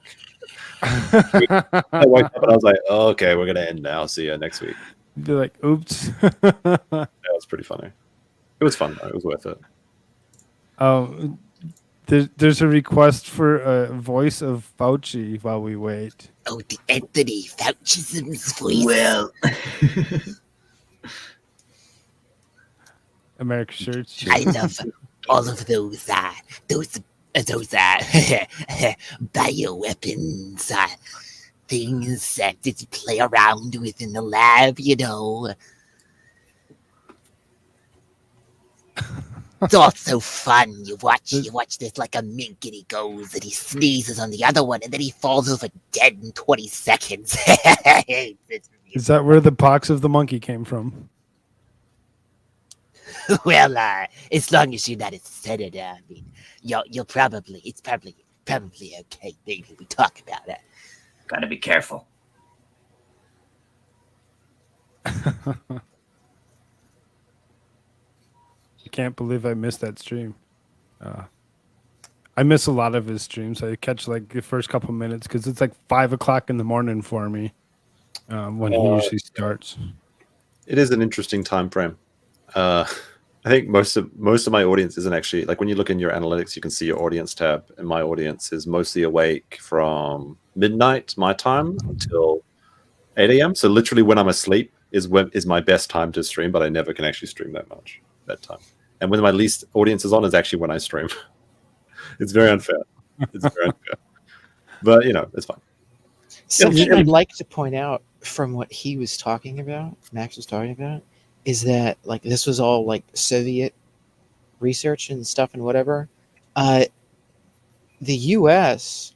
took over most, if not all, of the Soviet research in that regard, and that's where in the Ukraine, I have a whole video on this on Rumble, where the Ruskies came in and they found some stuffs, and they were like, "Hey, we have your stuffs. What is this? Like, you know, why are you doing this right on our border?" It's interesting stuff there. Did a lot of things in Ukraine.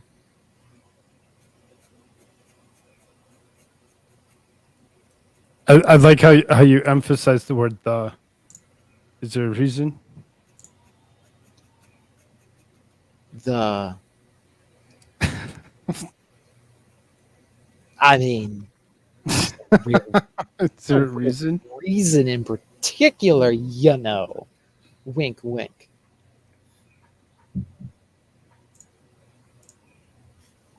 Okay. Just being sure. You know. Because it is called Ukraine. Little bit of some Anthony Faucisms come to save the day.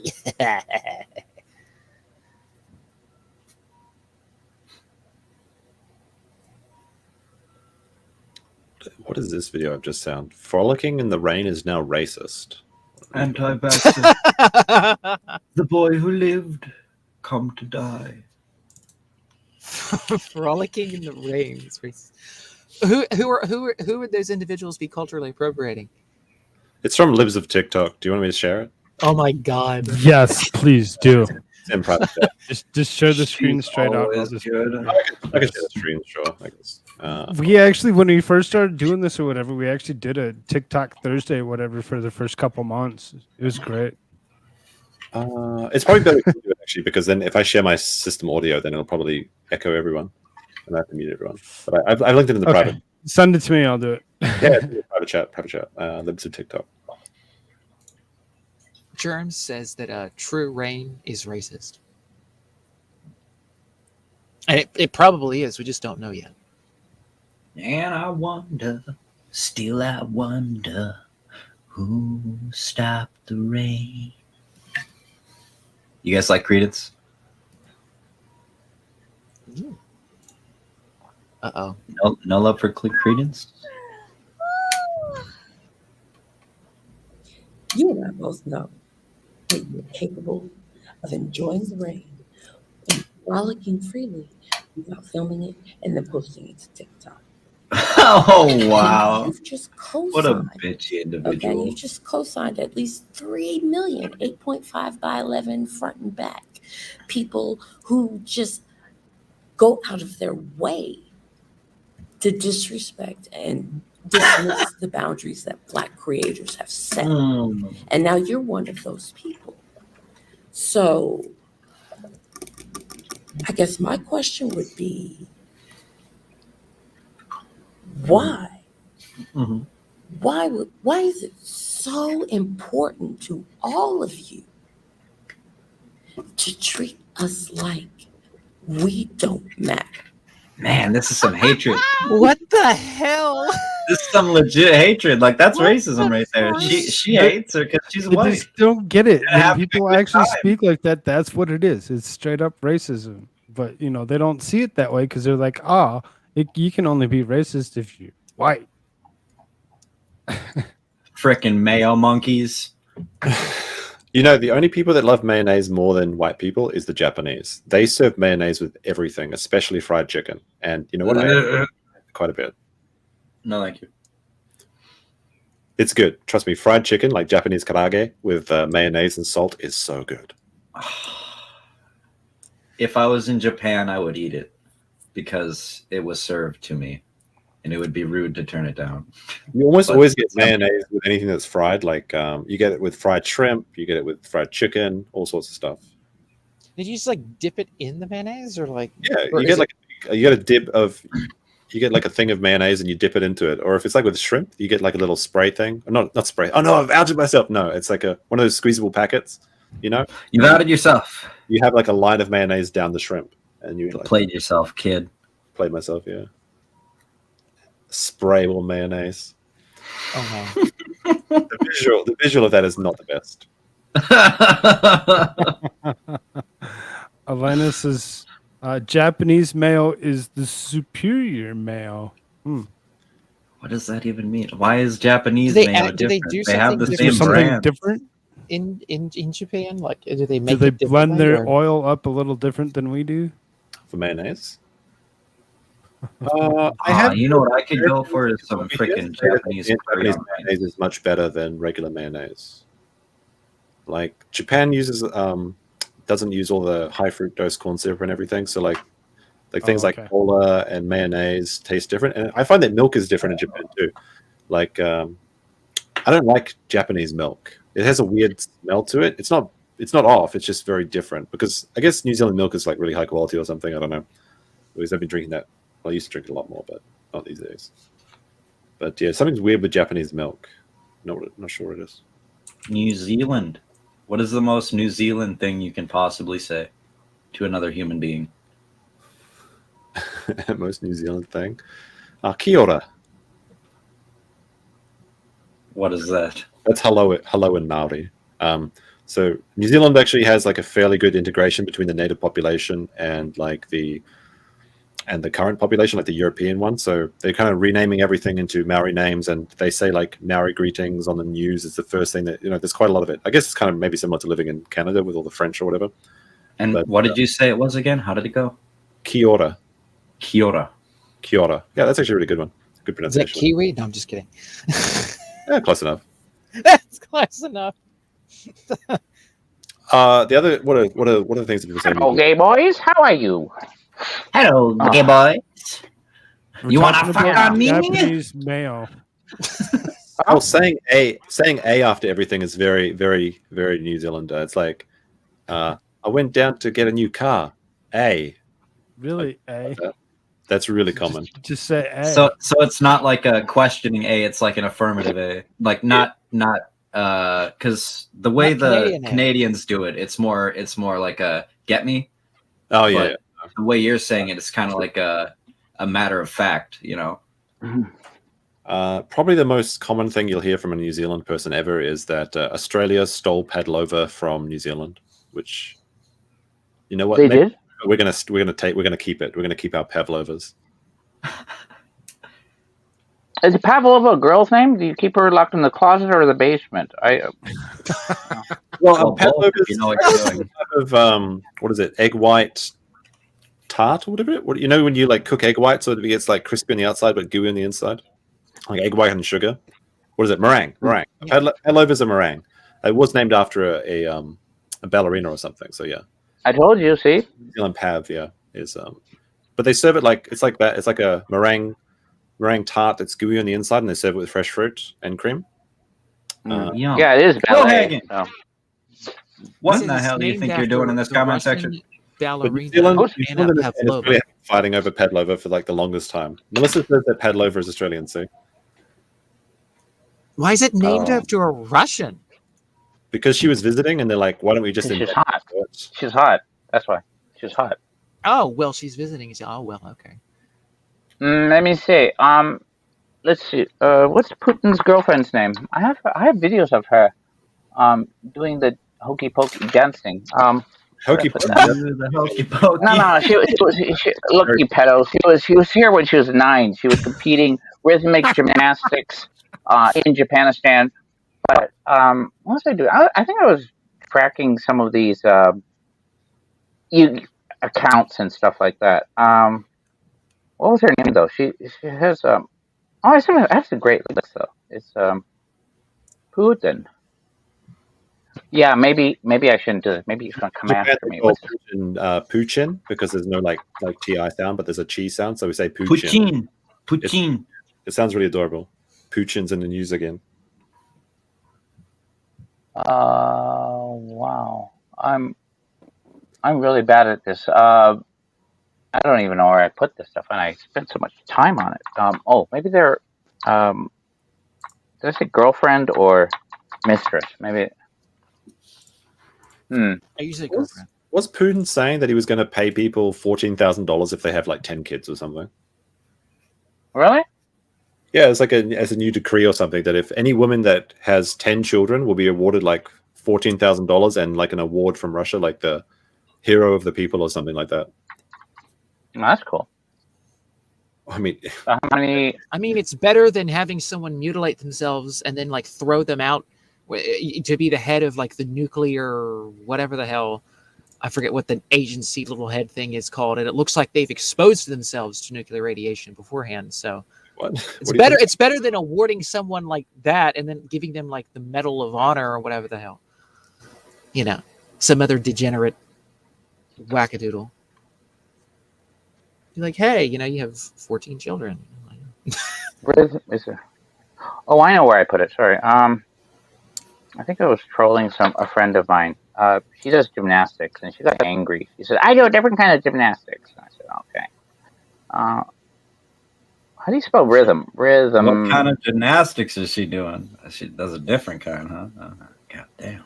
I don't know. She's also short. Oh. Oh, okay. I got the foundations for. Okay, what was it? This is Alina Kabayeva. She was in '96. She was a kid. The Eon Cup. Okay, so I can find that. Let's find Putin's girlfriend. Yeah. What? She's all grown up.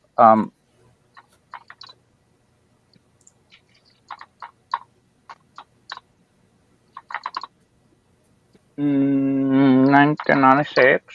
Okay, good. And we do the search. Oh, here she is. This is 15 years ago. This is so great. Yes. Oh, wonderful. Is it the same one? I don't know. I'm going to put this in the chat. I don't think you'll get in trouble for this,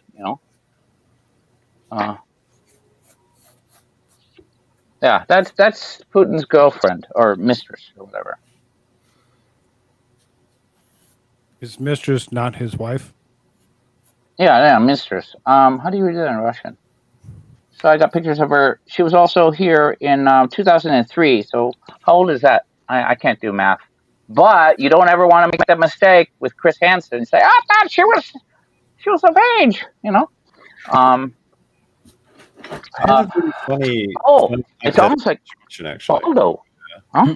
I call Chris Hansen. What if there was like a 14-year-old boy and he wanted to get with a 14-year-old girl, but he thought that the girl would like older boys, so he said he was 19, and then he goes to like the Chris Hansen thing, and they're like, "We thought you were 19, and you were, you're preying on this person, but you're actually the same age. Wouldn't that make Chris's team guilty of doing sex chats with a 14-year-old? Wouldn't it? Couldn't you pull the reverse? They all know you. That's beautiful. Okay, so there's another one I just sent, and that was in 2003, and they call it Training with Bull. Maybe. Hey.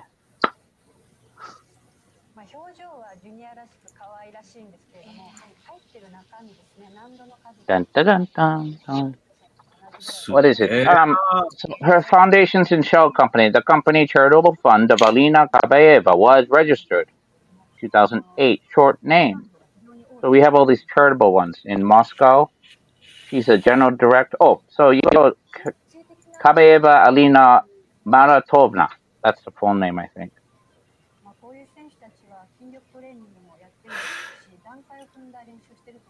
Oh God! So there are all these multiple foundations and entities. So with bank accounts, the ones I found were Wish they're I all was that member. gymnastics. Mm.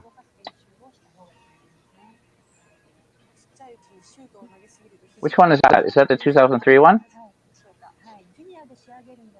Oh, if you click the last link, that's the one, 2003. I can't do math very well, but she's 20 years old, and then you'll feel more comfortable, I think. That one.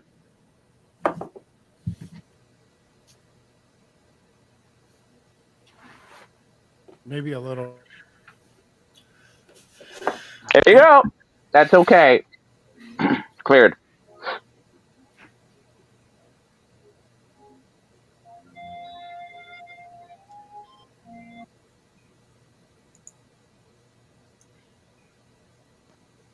I think I have I think I translate. I got her blog machine translator or something. I don't know. Somebody did this. It's all Russian to me. Oh, sorry. That video 96 who's 13. I can't do math, but yeah.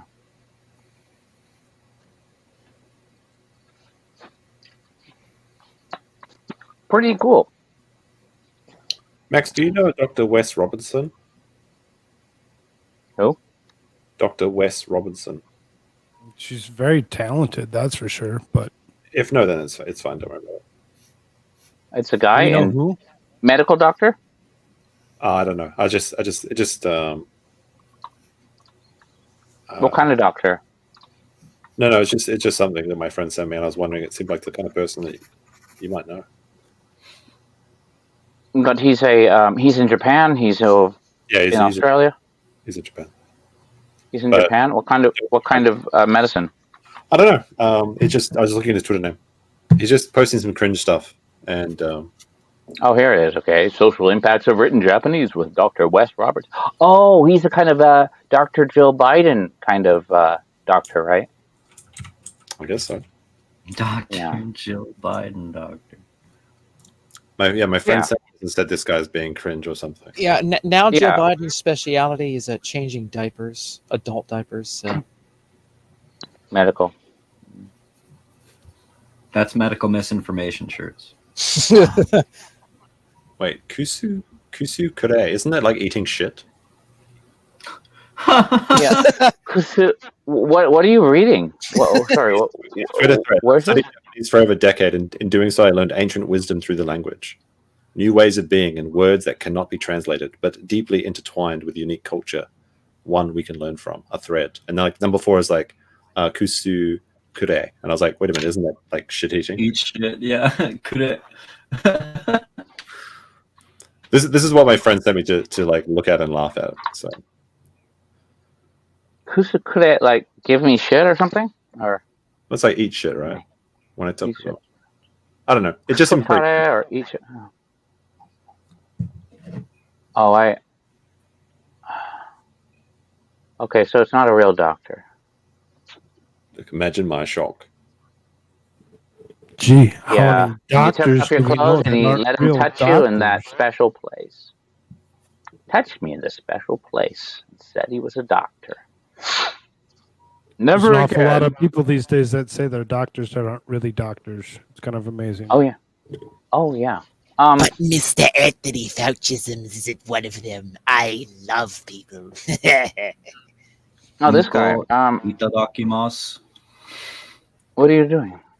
Who's eating Joe what? Biden. This guy didn't graduate college. I mean, these are just the English ones. Yeah, here's a picture of a book, and it's called Sayonara America, Sayonara Japan, a geopolitical prehistory J-pop. Oh, I hate Who wrote J-pop. that? Who wrote that? Michael E. Bird something. I don't know. Michael K. Burdane or Michael Caine. So my name's Michael Caine. That was a great song by Madness in 1983, and he actually had Michael Caine. My name is Michael Caine. On purpose, I think he's. My name is Michael Caine. You know, if Michael Caine says his name, he sounds like he has a problem. This was Madness, and it was called Michael Caine. I think. Oh, you don't play it because you'll get copyright or whatever. But this was Madness. My name is Michael. There's a good post here. It's like a guy walking down a Japanese street in the rain, and it says, "Why does streets look so anime?" And then someone responded saying, "You think a Japanese person ever comes to the suburbs of America and said this about Family Guy?"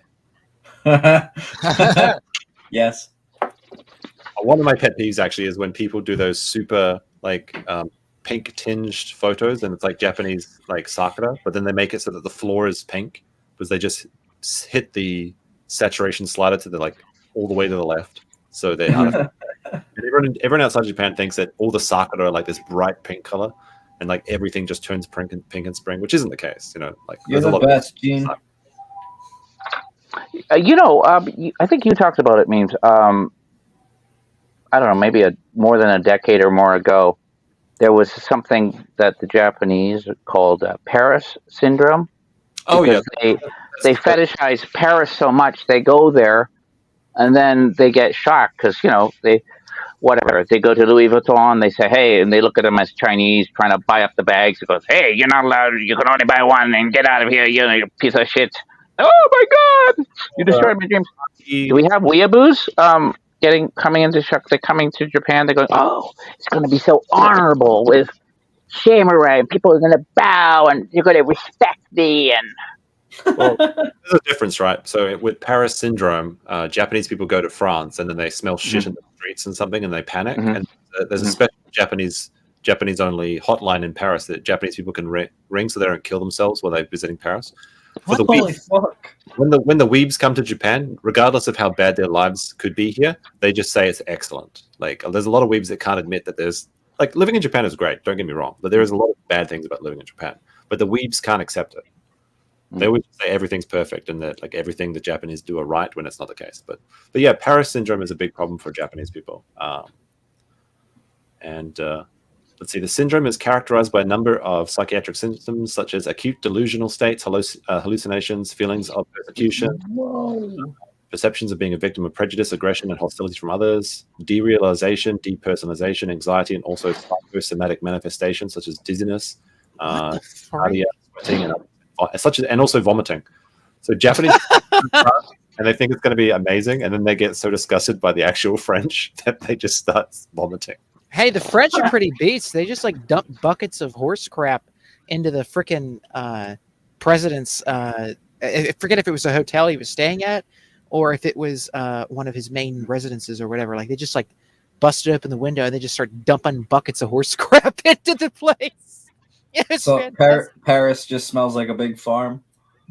I mean, you have the it's the dog shit on the sidewalks, and. I think when I went there and I was working with all these Japanese from the government, and Laura is asking, what's a weeaboo? I don't know if that's a real question or not, but a weeaboo is someone that is fascinated by Japan, but typically they just watch anime and they think that Japan can do nothing wrong. If you see someone running around the streets in America saying this is kawaii and using random Japanese words and stuff, and they're a big anime fan, they probably watch Inuyasha, then that's a weeaboo. It used to be. I hear a weeaboo is somebody who is American national or somebody who isn't a national of Japan and has become so engrossed in the culture through anime that they just want to be Japanese now. So it's easier to identify. 8 years ago, I think I said something like, okay, fat white guy, looks like the comic guy in The Simpsons. He wears Yep. socks and Birkenstocks, and he's overweight, and he's going to talk like, a freaking idiot, and, just kind of go, yeah, I want to have a Japanese name, and he's going to try to make something up, something Mia's. Change their name to a Japanese name, are the most cringiest people. Like especially the men. I mean, if it's a woman, it's fine because they usually get married to a Japanese. No, wait a minute. There's that Kevin Callaghan, Western and guy. he calls himself Kyoko something Ayukawa or something, and he tried to he maybe raised honestly $35 for his transition sex change. So meanwhile, you have a pretty tall.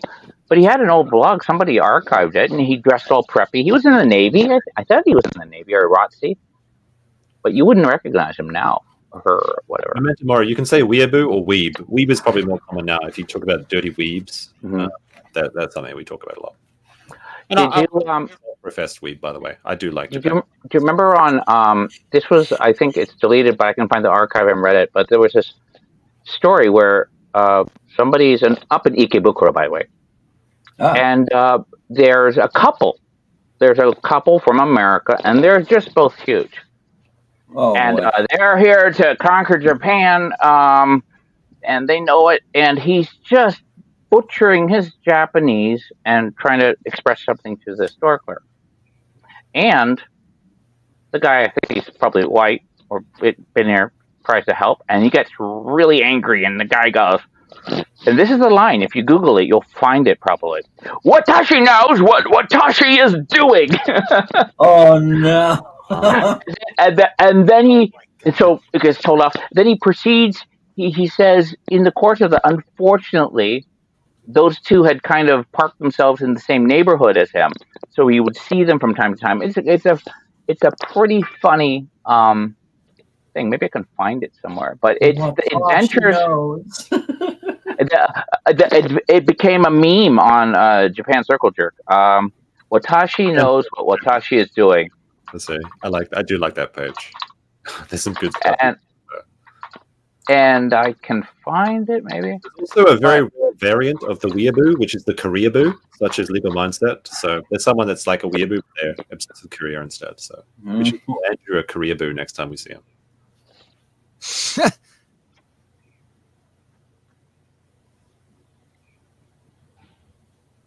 There's also Slavaboos. Slavaboos. I have a friend like that. He's always sending me pictures of just random Ukrainian guys squatting and smoking. Yep, that's them. That's them. That's what he went as. Actually, his Halloween costume was just like a tracksuit and. Yes, that's freaking them. Oh my Jesus! He'd be going around Japan and he was just squatting on fences and things. It was really funny. It was actually pretty. Oh, here, I found it. The Adventures of Watashi-kun. This is weird.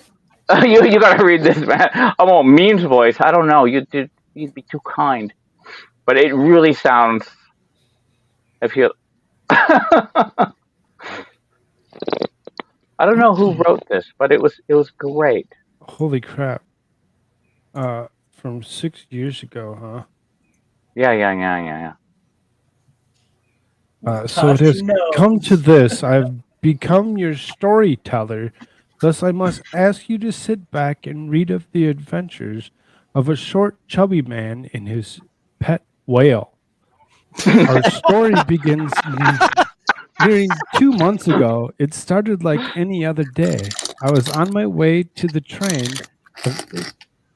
I can't say it. Whatever station. I can take Bukuro Station. When I seen a short, chubby, Western-looking couple. They were struggling in front of the ticket machine, holding everyone up. They must have been there for at least 5 minutes before it arrived. Maybe even more, judging from the sweat trickling down the guy's back. Or the sweat trickling down the guy's back. Slowly but surely, those I normally rode the train with began to turn to me with pleading eyes. Gaijin-kun, please help. Gaijin-kun. Hey, you get my American version of it. That's what you get. I could feel it in my core As like the nice guy I am, I went over to ask if they needed help. The large she beast beside the man looked at me and let me like hot air escaping gravy. They completely ignored me while jabbing away at the machine. So I asked again if they needed help. I even pointed at the English button.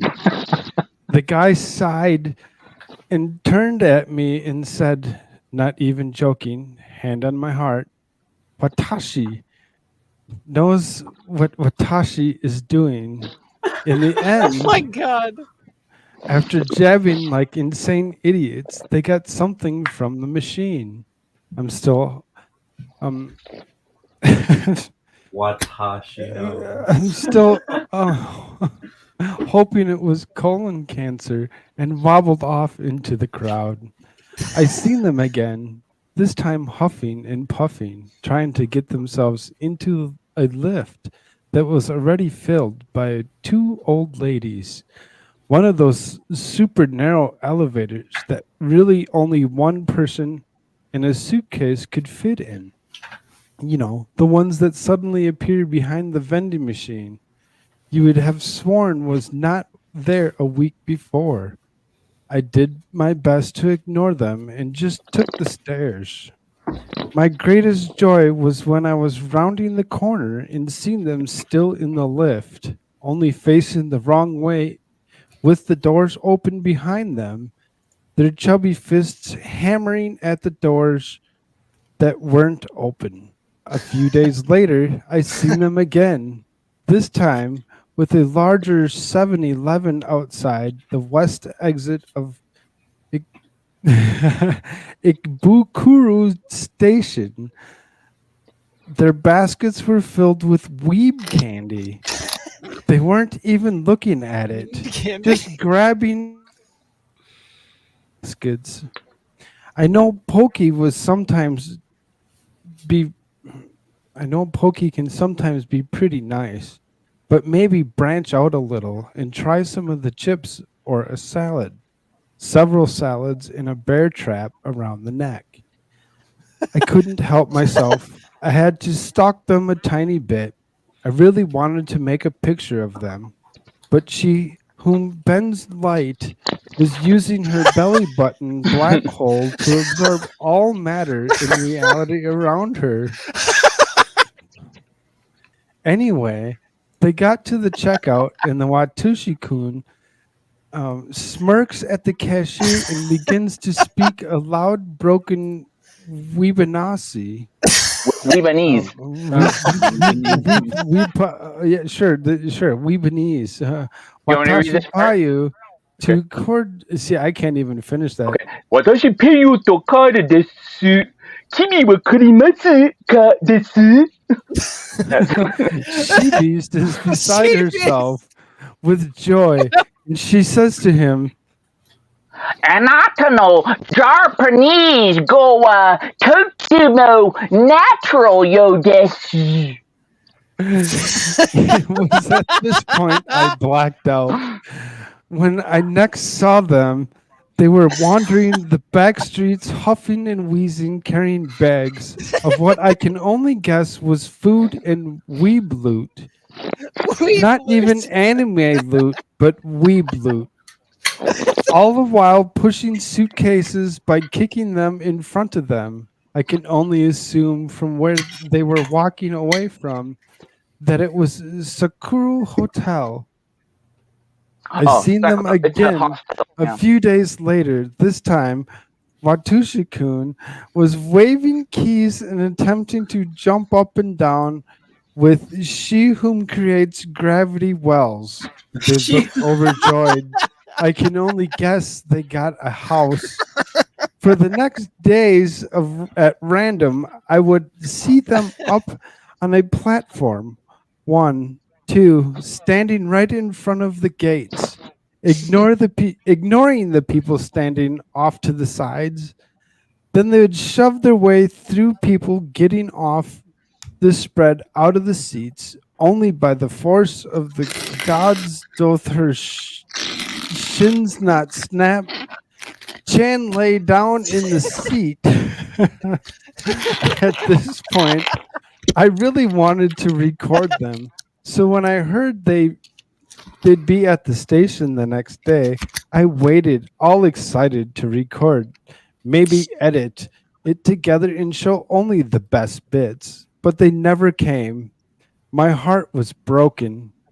I learned that Watushi-kan is an English teacher and his pet whale is studying at the university. More like being studied, am I right?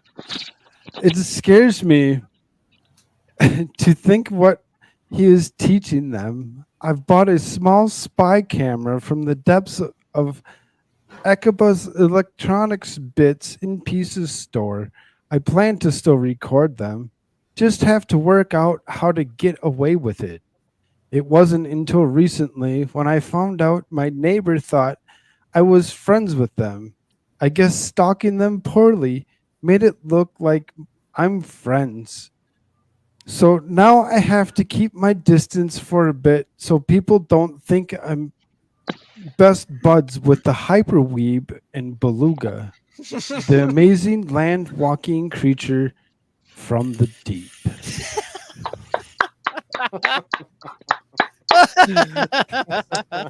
Rough story. It's a very. I mean, I hope this helps answer. I don't know who asked the question. What is a weeaboo? Because that sums it up. that is one of the best. What Pesci knows. What Pesci is doing. I mean, you get the variance. And I think Josh already knows this. Meme already knows this, but he was going, "Oh, my neighbor thought I was friends with him because he was stuck." No. You're a white guy, and you're going to have some other white guys. They're going to think you're friends, you know. So, oh my goodness. The second most upvoted thing on that Reddit is like, bro, anyone else getting cyberpunk vibes? And it's like a blurry picture of Gion in Kyoto. It's like, bro, I'm getting cyberpunk vibes. Like, that's something people do a lot is they post pictures of Japan like, isn't it just like cyberpunk? you know, someone did I did a photo shoot, and these maybe they're two Italian guys, and it was just some stuff. But I realized they use a lot of filters in their photography, so one really kind of looks like it, but makes me a bit. Okay, you got a filter, so what? It's cyberpunk. Yeah, maybe you should make a cyberpunk filter. Way to get it makes it. Yeah. Photos of Japanese streets to be really bright and purple. I've done it a couple of times to test it out, and it works much better than my. What I don't understand about Japan is when I go there, nobody has the subtitles around them when they speak. I know it's so. The girls aren't actually pixelated when you come over here, and you can see some weird shit. Yeah, what's up with that? I thought the breasts would be bigger for some reason. You were wrong. Yeah, especially if there's a picture here. It's so beautiful, and it's a picture of a street from Korea. Perfect. Oh, by the way, I didn't realize this. We have blonde Tim Pool with us here, actually. Oh yeah. Hey, that's right there. See, look, you thought it was funny. So it's a happy face there. Take a look at this at tonight's stream, Max. That hat was made for my joke. It was. I was waiting for it. It was. I just found the funniest. This is the funniest thing to me. I don't know if anyone else will find it. Hold on. I'm going to share my screen again in a second. This is really funny. Take it off, but my hair looks like shit right now. Wait, here one. I can't look like shit. Look at my. Check this out. If you've ever seen, look at this. See, look at this picture. See, you got hair like that. Shit, yeah. I just went swimming today. My hair looks like shit. Hang on. You know, that was the one I was using for my avatar. That's me on the left, but I was using Tommy Lee. People are, oh, he's Chinese? I said, yeah, Motley Crue, Chinese. Audio. Oh, geez. There we go. Share screen. Okay. What are you going to do? And now we have blonde Tim Pool trying to protect himself from Koof. What's that one guy from Fat Albert? Look at this flowchart. We need to learn from the Japanese. Things that give you nutrition. Things you put it in your mouth. Oh. Have you ever seen those wheels, Max? So they have like these things like, you know, the what you need to do in life, what life needs you to do, what people like you to do. It's like the Ikigai. It's like really cool. Yeah, that. This is the flow chart that Kamala Harris uses. This is my. This is one of you after you transition. Look at that, beautiful, right? Hello, how are you? Oh, give me a kiss, baby. Mushmouth. That's who it was. Oh, my my God. God. Thank you, Tony. You're freaking amazing. It's the Japanese Bruce Jenner. God. It's Geisha Bruce. Oh, that what was it? Not the weeaboos. Yeah, maybe it was the weeaboos. Oh, what was that photo from though? That's kind of scary. Jesus. Jesus Christ. You know, so I found. I was just shit. I found something. You know, they said, "What's the best hangover breakfast spot in Tokyo?" Okay, so it was one site, but take a look at this. Okay, this is for real. And Andrew has a really good eye, and I looked at this. Take a good look. Is that actually you, Max? Yeah, that's from a stock photo. It's not me drunk. It's a stock photo. I said, hey, let's take another shot. That's me. He was just joking when he said it was you. Huh? It is me. You see, so sometimes I get these things. Somebody's going through a click-through ad, and they go, Pass out person for my thumbnail for tonight's stream, and I should have used your one. I found a different person, different pass out person on the train though.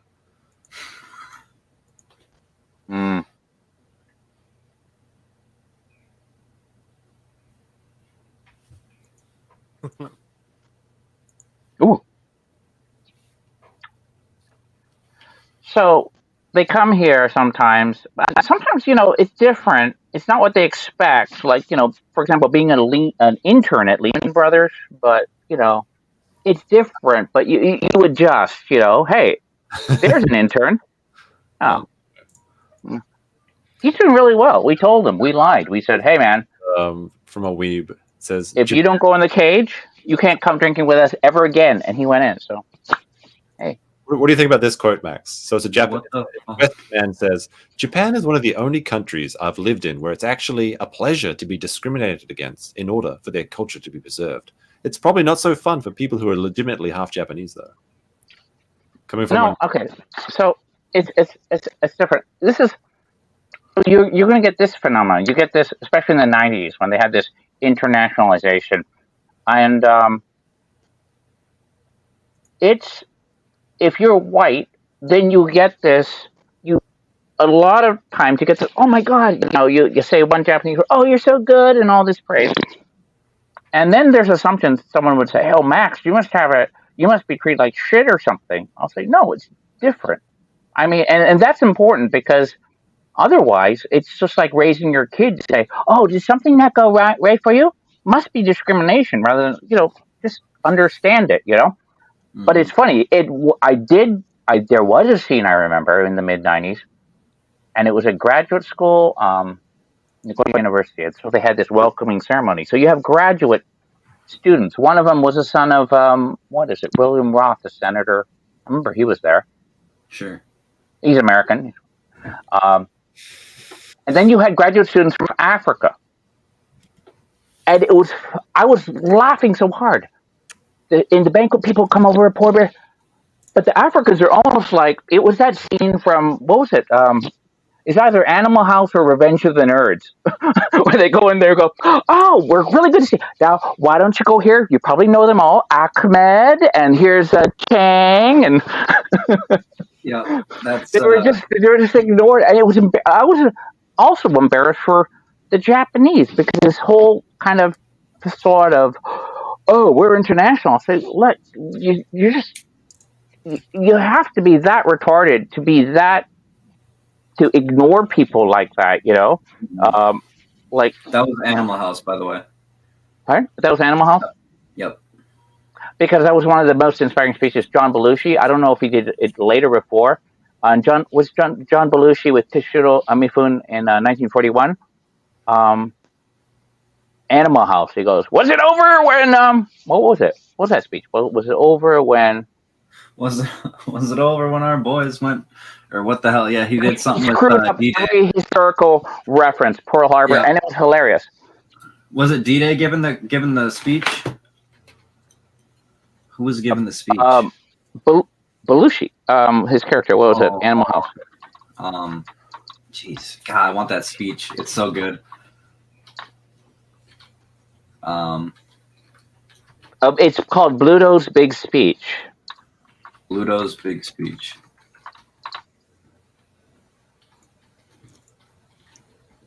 Here we go.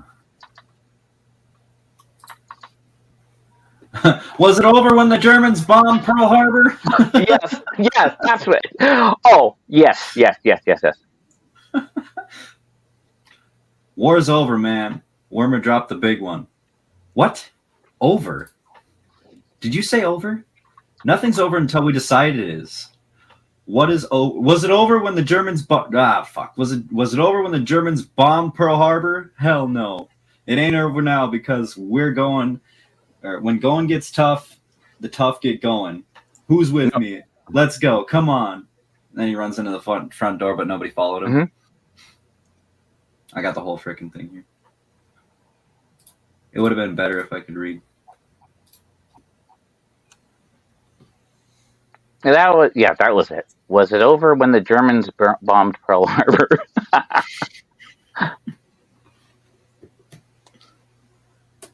Phi Beta Kappa. God, that would be a great movie night movie.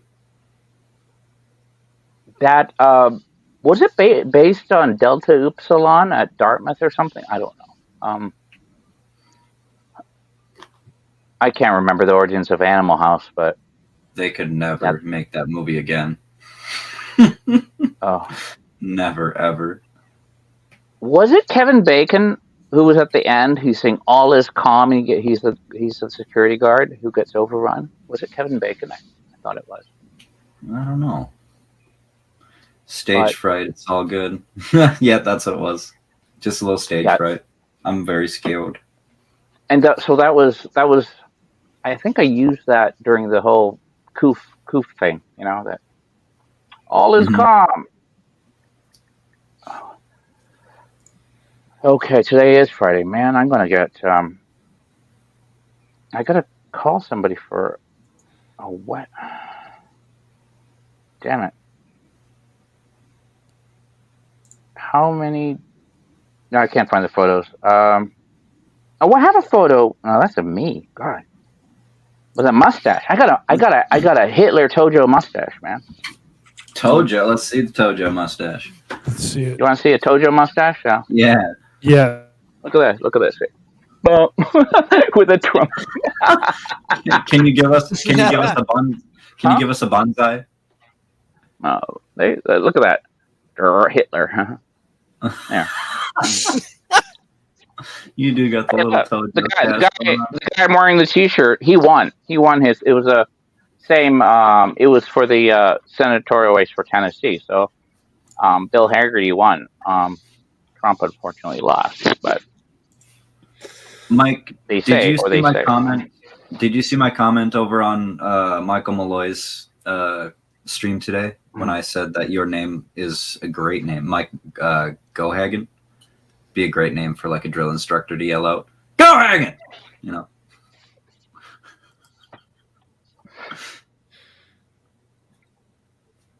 Oh yeah, we're talking about. Okay. I had.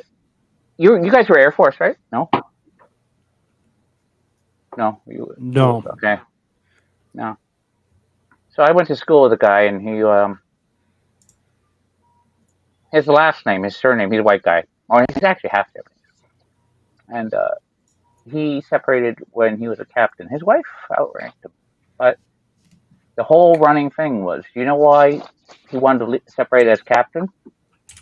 Because you think about it. His next rank would be major. And so how long would it take before he gets promoted and people stop calling him Major Dick? You know, that was what's up? Pretty sure that was Grimsbar that you're thinking of. Imagine needing to get promoted because your name sucks.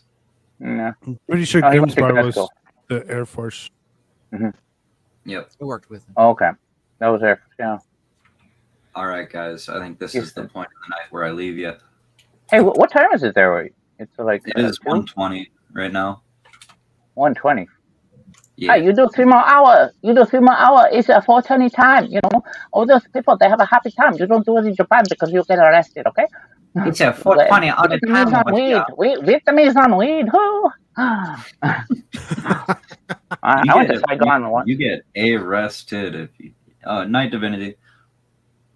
Yeah, that really sucks. Actually, it's even worse over there than it is over here. Like, at least it's decriminalized over here in some aspects. Yeah, but it's funny with the law. Do you see people smoking weed over there? Like, because I know people do it, but like, no. Okay, I'll be straight. So I don't, but I know of actually, and for example, lawyers. This is when Andrew says this is true. And these are like, was he American? Yeah, lawyers. One of the top guys several years ago. I realized that scene. I don't know. I'm not of that life. But for them, cocaine, powdered cocaine, is Tokyo. and so Mark Bronson, the head of Skadden and Arps, top law firm, one of the funds I advised, use them. They're very good in real estate. He went to Stanford Law. He was a law review and all that, right? Wife and 2 daughters. He goes on a personal vacation to this wonderful place near where Memes was born. He was going through Brisbane, and maybe 2005 or 6.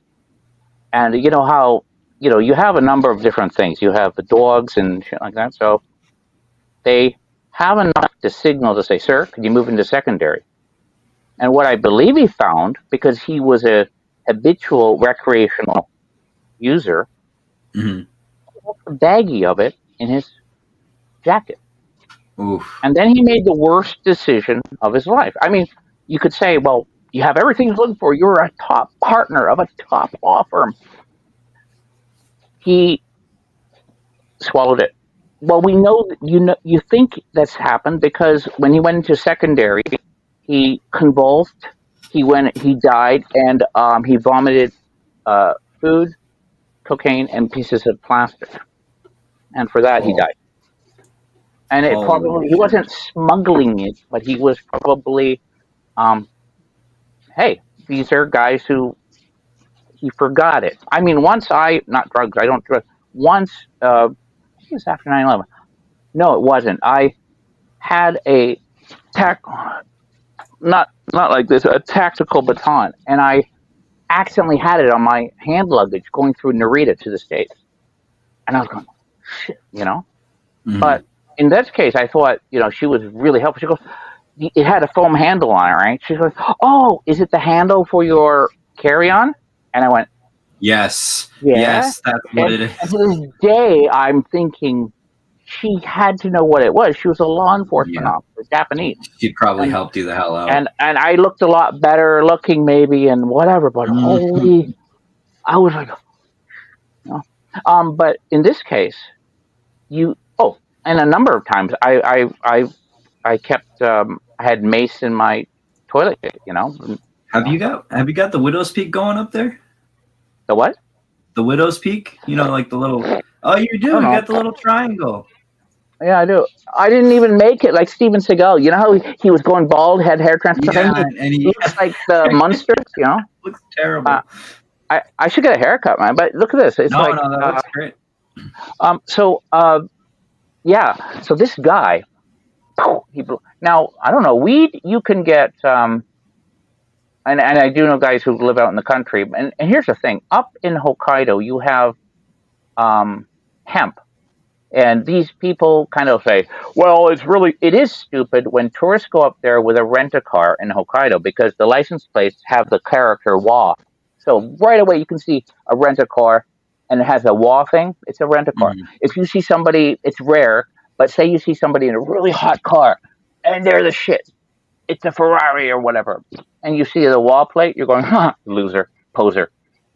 But they'll go up there and they go, fields of weed, and they'll put it in the rent-a-car, and there are roadblocks at the cops because to get stupid. But what's lectured is they go, well, it's no use anyways because that hemp and the THC is only 3 to 5%. And that's where, and again, I don't do this shit. This is where the difference is. If you were a boomer and you did it in college in the 60s, 70s, 80s, and up to the 90s, the percentage of THC in weed was 3 to 5%, like a beer. Yeah. What's happened, because both going underground, the hydroponics, and they're purposely developed, it's artificially high. It goes up to even 30%. So Yep. Rip Van Winkle, the last memory he has is watching Breakfast Club in '85, and he wakes up in 2020 or 2022, and he goes, "Oh man!" And somebody says, "Hey, do you want to do some weed?" He goes, "Sure." And he grabs a full joint. They go, "What are you doing?" And he's, "What the hell? The world's gone crazy." It would be like getting a beer. You want to get a beer? And they go, "No! What are you talking about? Beer's like 20%. You're supposed to sip it and share it." What the hell? That's what's happened with. That's why I say for those boomers, that field of hemp or weed at 3 to 5%, that would be heaven. That would be, oh my God, I've died. Hey, that would be fine. I could definitely smoke a 30% joint to myself. Really, because it's I mean, we've done hell that with yeah. alcohol. Several. I get it. Well, we've done that with alcohol. I could do too, a couple. I could get a couple down. Come to Japan, you're probably not going to find weed. Yeah. But Japan treats all drugs as the same class, so it doesn't matter if you have like a thing of marijuana. No, they don't. Some are worse than others. Stimulants and weed. Yeah, but not benzos, not tranquilizers. I've only ever seen one person get some weed in Japan. Most people that smoke weed in Japan are DJs that kind of grow it themselves in the wilderness, and they kind of share it among each other. It's very unlikely that if you come to Japan, you'll get weed, and if you get caught with weed, you're going to get deported or removed from the country immediately, and you'll probably spend about 30 days in a Japanese police box with no contact to the outside world. They can just disappear you for about up to 3 weeks if they want to in Japan. 22 days they can hold you. They can renew the hold. But you know what? Yeah. Because of the way that the signature scent that it gives off, whether you're using dogs, canines, electronics, it's a really, I guess, a messy, inefficient sort of thing if you're in the business of trafficking. And really, what their I think where their forte is, and actually the Mexicans the cartels have moved in.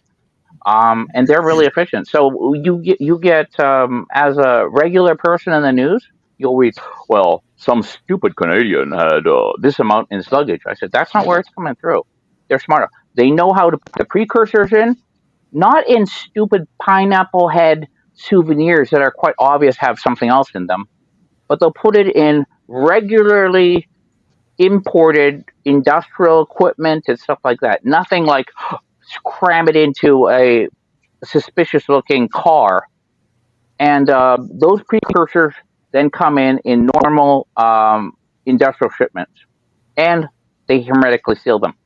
Separately, I know they'll bring in the chemist, and so there's that efficiency in both methamphetamine, meth, and also powdered cocaine.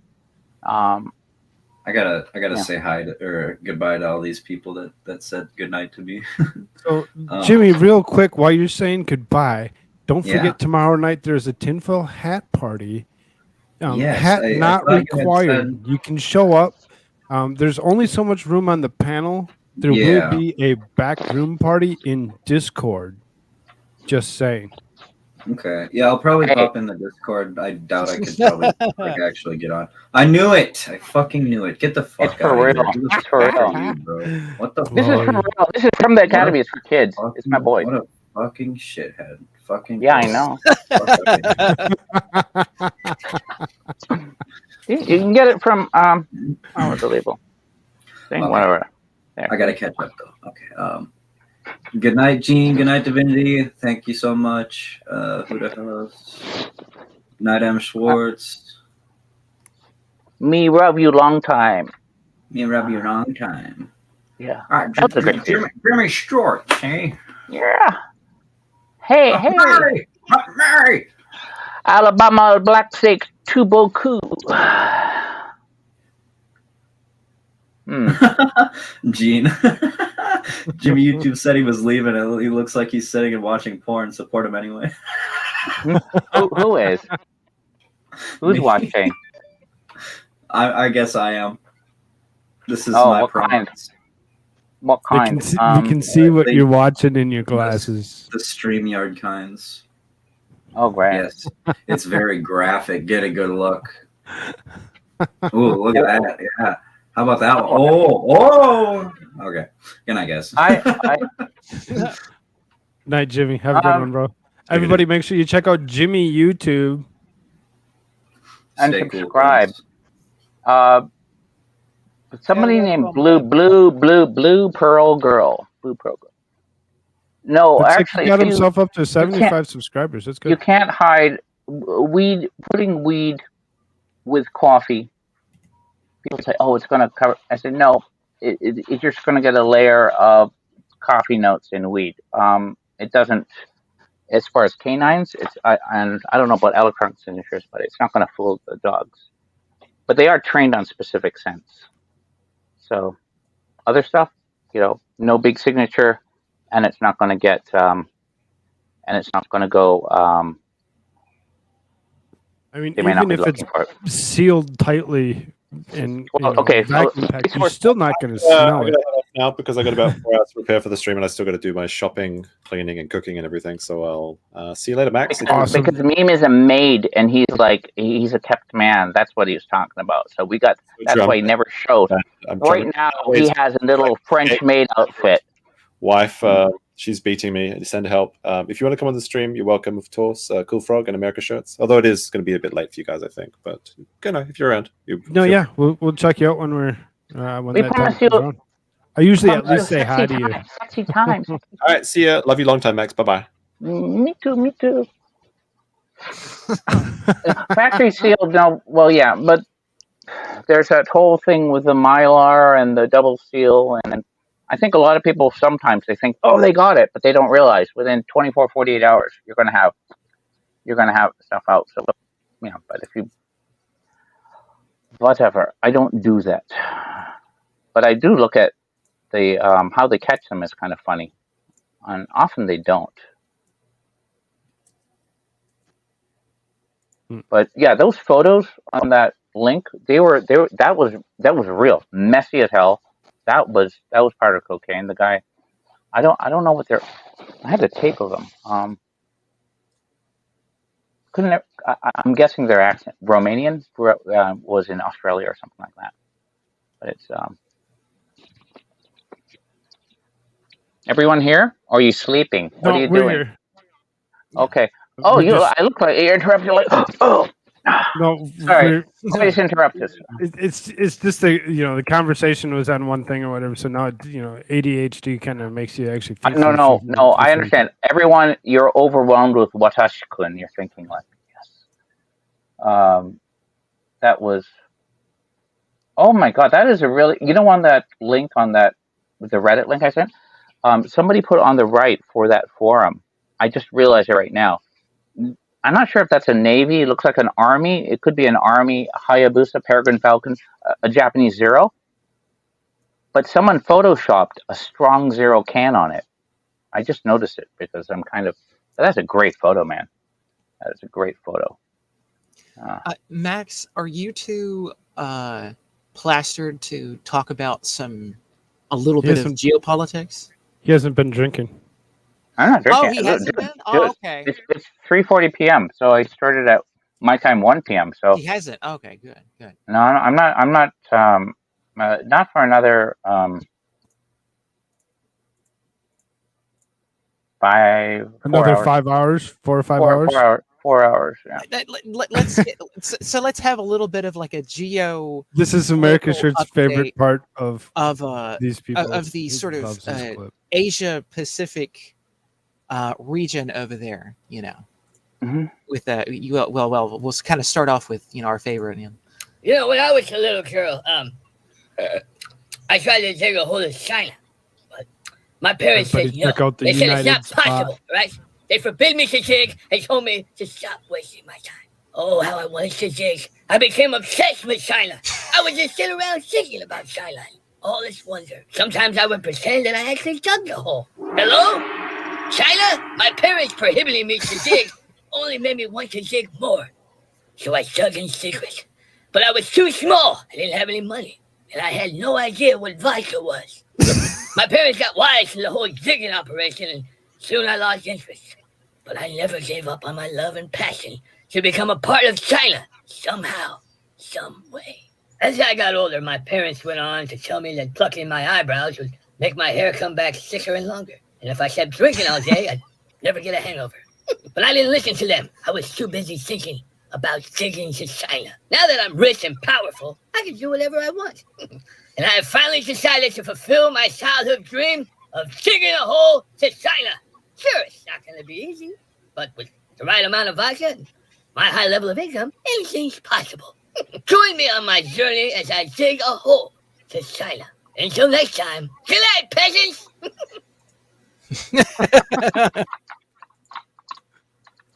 Everybody check out the United Spot. That is the United Spot. So before Nancy gets over there to China, give us a little bit of a update of things that are going on. Okay. Okay, this is not a direct answer, but Martha Blackburn. She last night, Senator Blackburn, Tennessee, right? She arrived in Taiwan last night, Thursday evening. So this is a third, and let's see. She is going to meet with the Taiwanese president Tsai and on security and whatever. She's going to be there until the 27th, so she's there until tomorrow. Who's there? Marsha Blackburn. Marsha Blackburn. Yeah. Okay. Yeah. She's cool. Yeah. And the Chinese didn't have a response to that. They didn't say anything, about her. Probably not, but just take a look. Because in a sense, she is a senator, and maybe, Beijing or Peking was, you get this thing 2 hours ago where it says, U.S. Senator arrives in Taiwan defying angry Beijing. But same point is, they overdo it, and to a certain degree, they want to be able to kind of not give a senator more worth than, you don't want to do the Streisand effect or whatever. She is on the, she's both on the Senate Commerce and the Armed Services Committee, okay? In the Senate. And so I think, it does mean something. And she arrived, I don't know what kind of airplane it was. It was U.S. military. So what do you call it when you convert those 737s, whatever? Not positive what you'd actually call that. I'm sure they do call it something in particular when they actually convert it to actually transport. Yeah, you have these different codes and right. Like they do when they transport the president, they code it. They code it different each time or whatever, and they give it give it a name. Apparently, we do have a couple jets that are actually built for being Air Force One or whatever. But as far as that goes, they used to commission out those 747s for that particular issue. They do have their own nowadays, and I don't know what our senators would actually use.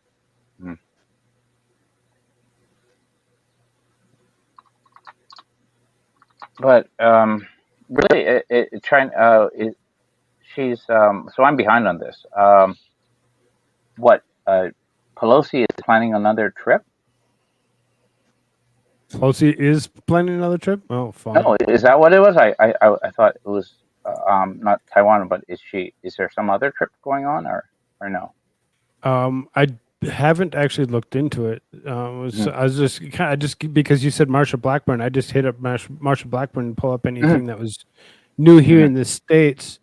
And it's actually saying that on Thursday became the latest member of Congress to visit Taiwan, defying the pressure of Beijing, saying, I will not be bullied by communist China into turning my back on the island.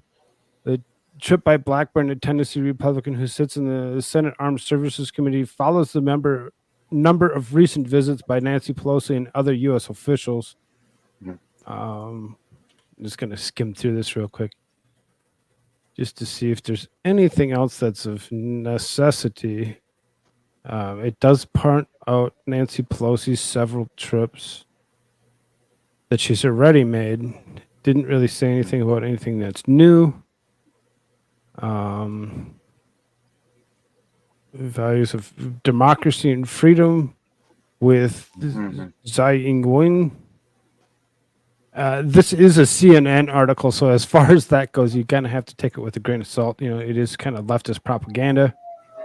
We look forward to continuing to help support in terms of Taiwan. the Taiwanese defense budget, I don't know how large it is, but they just raised it 14.9%. So maybe all this did, all that stuff, tension raising, did someone a favor, That looked like an easy decision.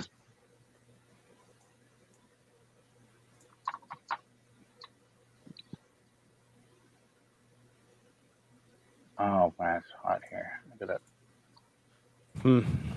Yeah, Well, the thing from beforehand that we played was a joke about this clip when Nancy was there, and so I just kind of keep the joke carrying on. I put on subtitles because YouTube makes it so low because YouTube likes Nancy Pelosi. So yeah, they supposedly do. So it's very low. So I put on some closed captioning there. So when I was a little girl, I was told at the beach if I dug a hole deep enough, we would reach China. So we've always felt a connection there. I mean, I never felt a connection to China, but I do remember going out on the river with my parents, living off the Mississippi, out of Minnesota, that we would actually be told to go dig a hole, and we'd be like, "What?" And they're like, "Just go dig a hole, dig yourself to China." So and basically it was reference to actually dig the biggest hole that you possibly could. Or whatever, and you dig a huge hole and allow the river to actually come into that hole that you actually created, which would create warm water from the cold water that was, in the, because it would be super shallow, it would warm up really fast, and eventually the adults would take over the hole, and they would actually put their chairs on the edges of the hole, putting their feet in the warm water.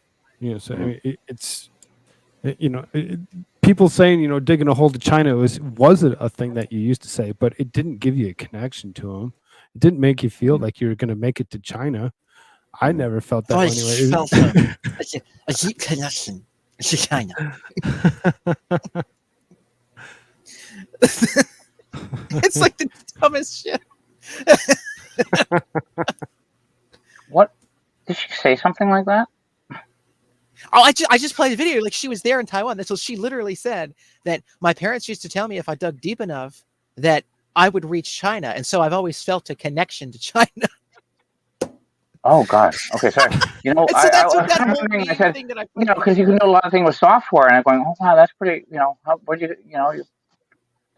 she said something that retarded.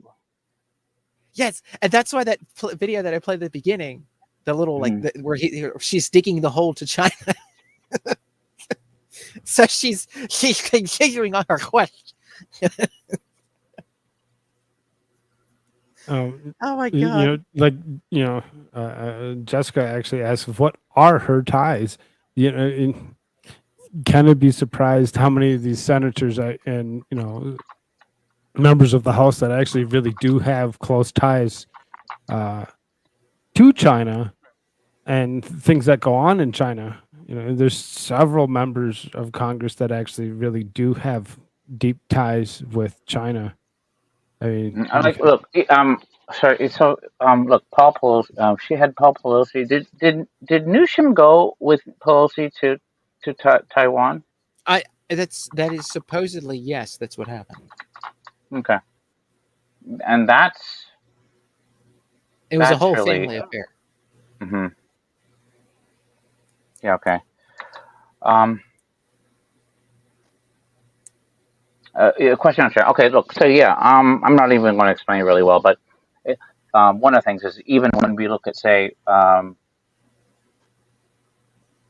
Mitch McConnell, and so people say, well, hey, he's Republican, and his wife is Taiwanese. I was like, yes, okay, but to look at her father, because I think was he classmates with Xi Jinping, high school classmates or whatever. Anyways, you have some very relevant, significant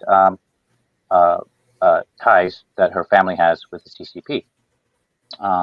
So whatever you get on the surface doesn't necessarily. It's not that simple. Hell, I even know one government guy, and he was right, was not just from China, and right away you're going to start hearing, oh, you're a big parents already know, already kind of at significant levels within the CCP, on the PLA, sorry, and yeah, there was just because on the outside it's Taiwanese, it doesn't necessarily mean that they're on one side of this equation. You have all this complicity. So I've heard from somebody whose father worked on nuclear, got his PhD. I think GE wrote a note and said it's a matter of national security for a doctor to get. He went straight to permanent resident, and now he's a U.S. citizen. But the daughter explained, hey, you'd have these approaches, KMT, stuff like that, where I believe her father just said, fuck off. And he plays it straight. He works in private, kind of retired, does private equity now. But no, it's more complicated. And that's why, when somebody states that there are numerous and deep and wide relationships with PLA and CCP, yeah, absolutely. And that's weird. Somebody was saying the other night about. I think that if you look at the whatever, when you ask people to say, oh, what was President Trump accused of? And you start thinking whether there are many people who think the Steele report was it's legitimate, but no, the fake Steele report. But 90% of the time, I believe the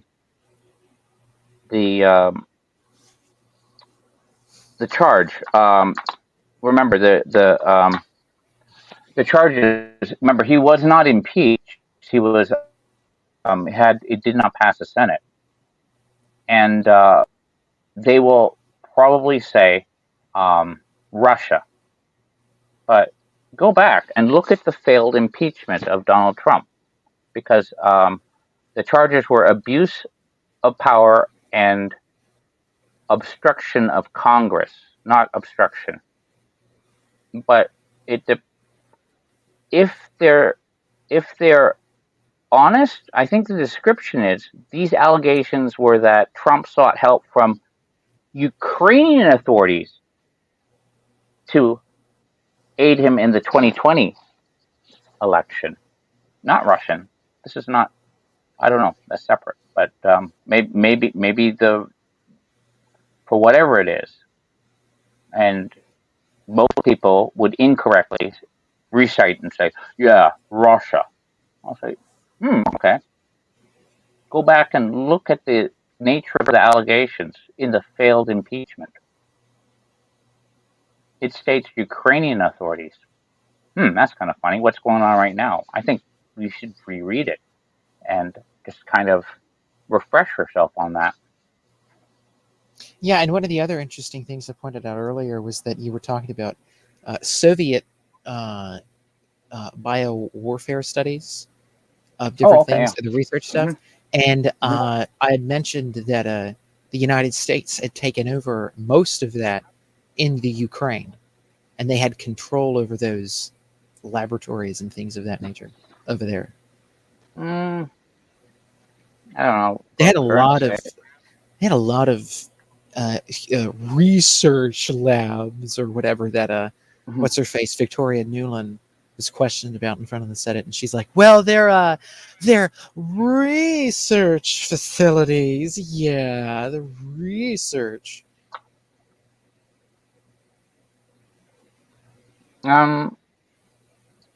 So on 1818, I'm trying to find what I wrote here. Not beryllium alloys. Oh,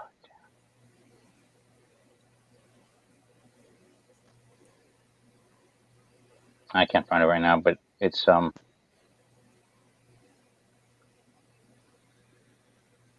trying to find it. Well, okay, so yeah, I mean, you have a ton of labs, and yeah, but what was the issue that just you can get overwhelmed? But I would start with let me find it. I actually I can maybe even post it in Discord, but the first biohazard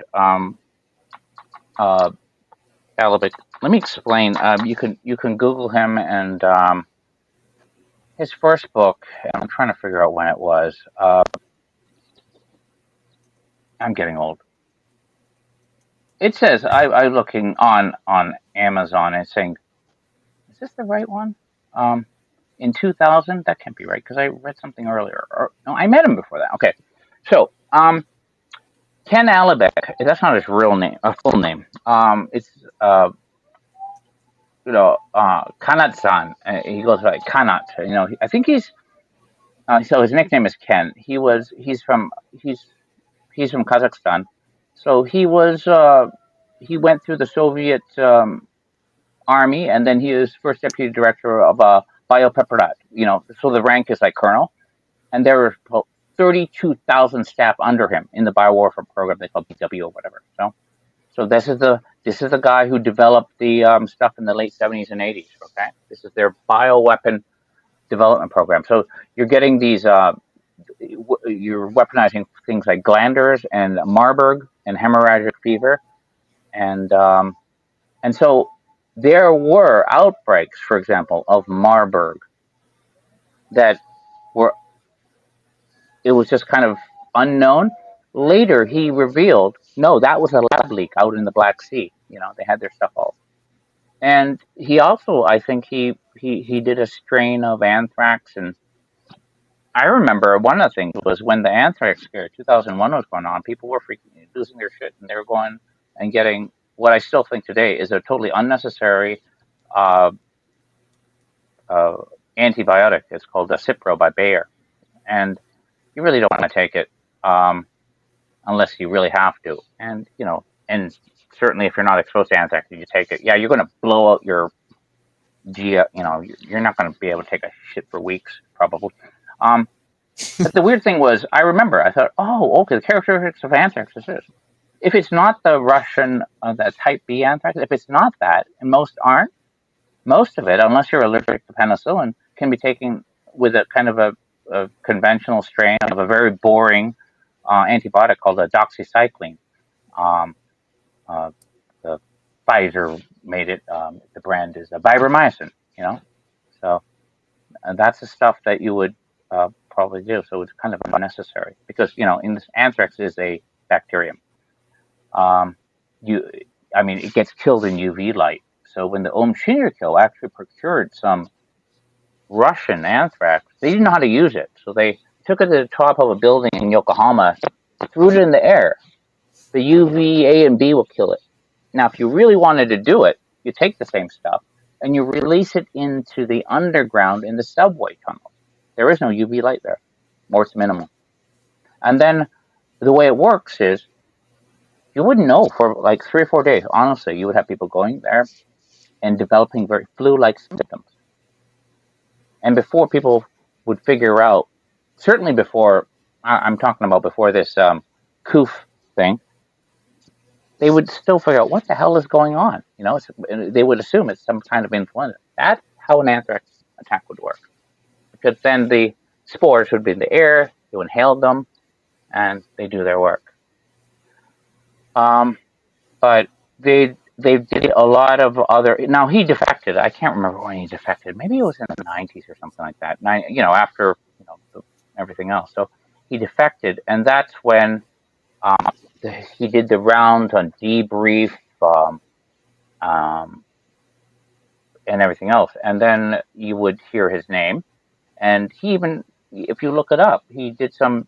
He testified to Congress on biowarfare. I remember in 1999. So this is well before 9/11 and that stuff. And I think one of the questions was, at that time there was an outbreak of hemorrhagic fever in northeast China, and he kind of said, "Well, I think it was a lab leak from this particular lab." And obviously, question: How the hell? How? Why would you say that? How would you know that? And he goes, "Hey, I was head of the Soviet biowarfare program, and we did a lot of work with them." Very straightforward. You can see the actual testimony. It's on the record, I think. So he wrote some other books. I think recently, though, because he's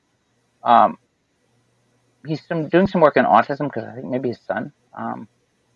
And he also explained he's been exposed to so much, his immune system is so effed up, that.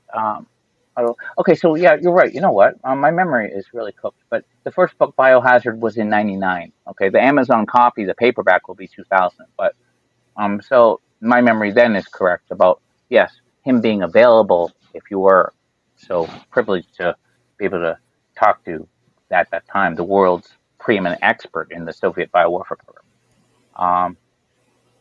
So you realize at the time, holy effing S, these guys. I mean, he explained this was not some crackpot conspiracy stuff. We're going, yeah, they're doing it. I mean, what I was reading before was from his stuff. How they classified the bacterials as this, the virals were like this, and the primaries like N1 smallpox and everything. And remember, you had other his disclosure basically. Quite a few of these outbreaks of the more esoteric viral ones, like the Marburg and the Ebola. Not all, but quite a few were as a result of human error and accidents, lab leaks and stuff like that. So let's see. He did some commentary with did you mention the H1N1? What was that, 2009, 2010? Right? And also SARS? Yeah. When was H1N1 kind of like, it's kind of like, I don't know if they call it pandemic. 2009, 2010? Something like that, yeah. Somewhere okay, around the swine flu epidemic thing, yeah. Okay, so let's look at, I remember, 2009, 2010. So when you look at annual numbers for, like, number of deaths, I'm just thinking of Japan, and I can do this. Yeah, 2009, 2010, yes. Okay, so that would be like in the Q4 of 2009 to Q1 of 2010, right? You know how many deaths there were in Japan in 2009 from season influenza, which includes the H1N1? It was 619 people. 619.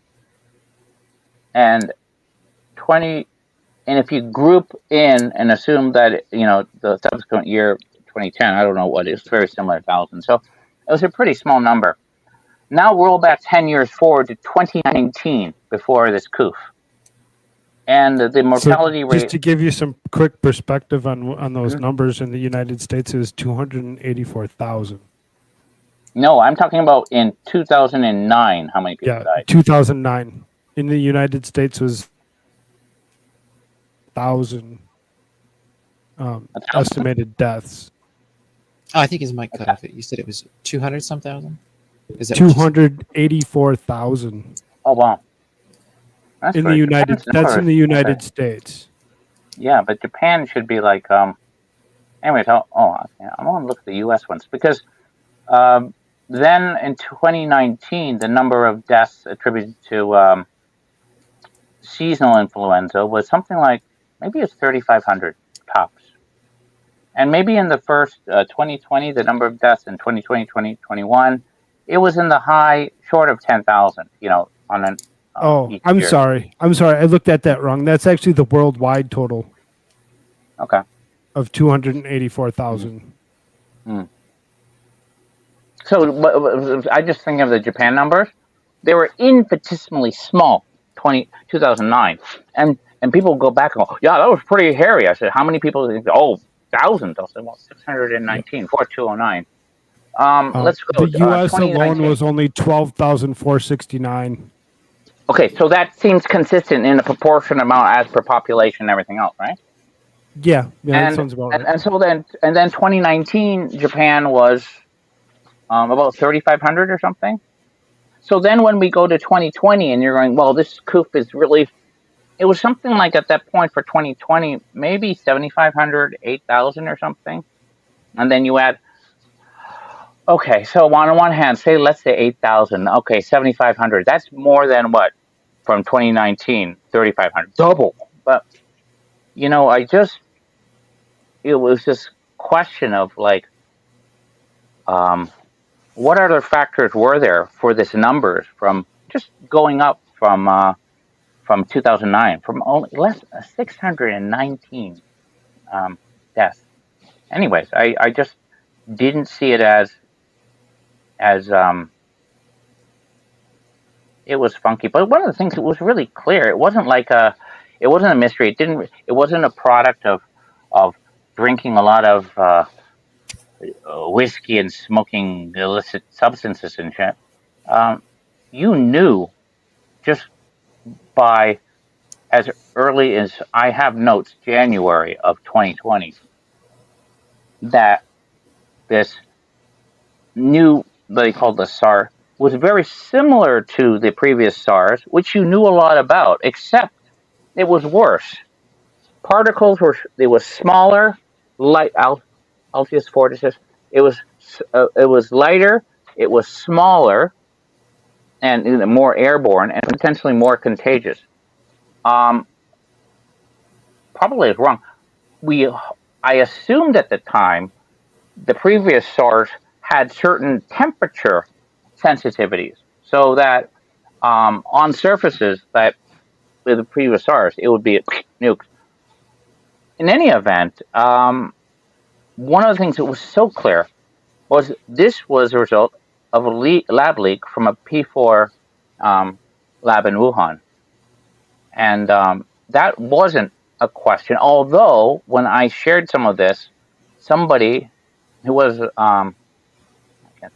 he got really upset and he said, don't you, and he actually tried to report me. He tried to say, hey, don't you ever fucking, do not contact me ever or something like that if you're going to continue with this. And so I just said, okay, fuck him. I'm going to, I just cut him out of my mailing list. But I just found out, I think he lodged a complaint with Charge A. I thought, shit, I don't even work there. But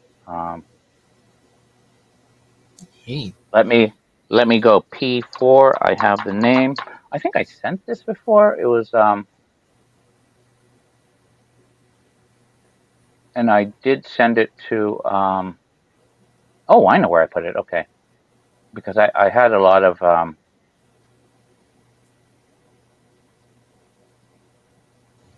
I think Wuhan is a keyword, but I just want to figure out the exact date that I put this in. Okay, emails from January 23rd, and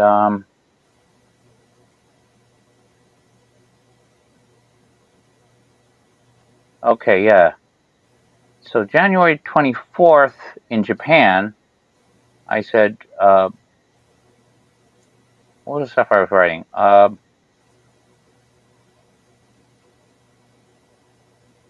Okay, here's the lab leak stuff. What do I actually say? Okay, Mark goes, thanks. Let's hope the genesis of this is not a biolab, but the story gives us one pause. I have more trust in either PRC's transparency or trust or competency in managing such things. Another senior guy who ran stuff in Asia, and he's retired. He goes, thank you. I think Mark has more confidence than I do about the ability of the Chinese to run a BSL-4 facility.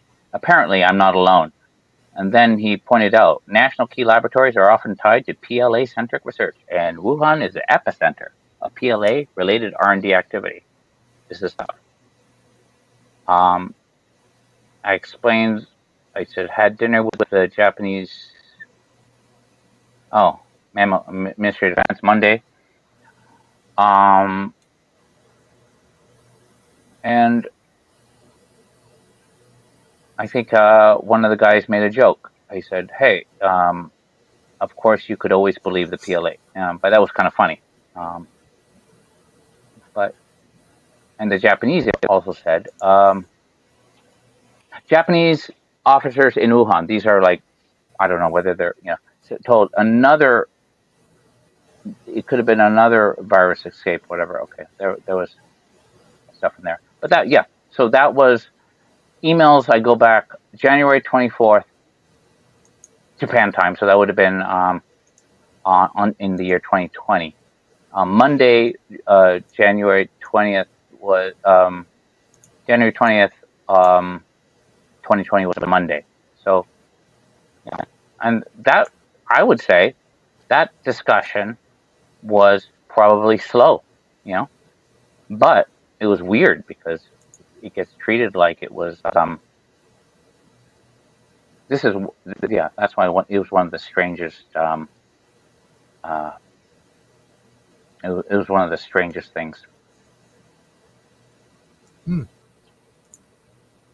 So let's go back to the thing we were talking about. Marsha Blackburn making a visit to Taiwan and like more regional Asia Pacific sort of politicky type of stuff. Mm-hmm. So we had talked about that, and I don't think there's too much else to that. You said, when was the date that she went there? Oh, last night, Thursday night. Okay. She got there Thursday. Okay, yeah. So she's yeah. And there's I don't know. I'm not keeping track or anything like that, but it's like the third congressional visit to Taiwan this of recent. So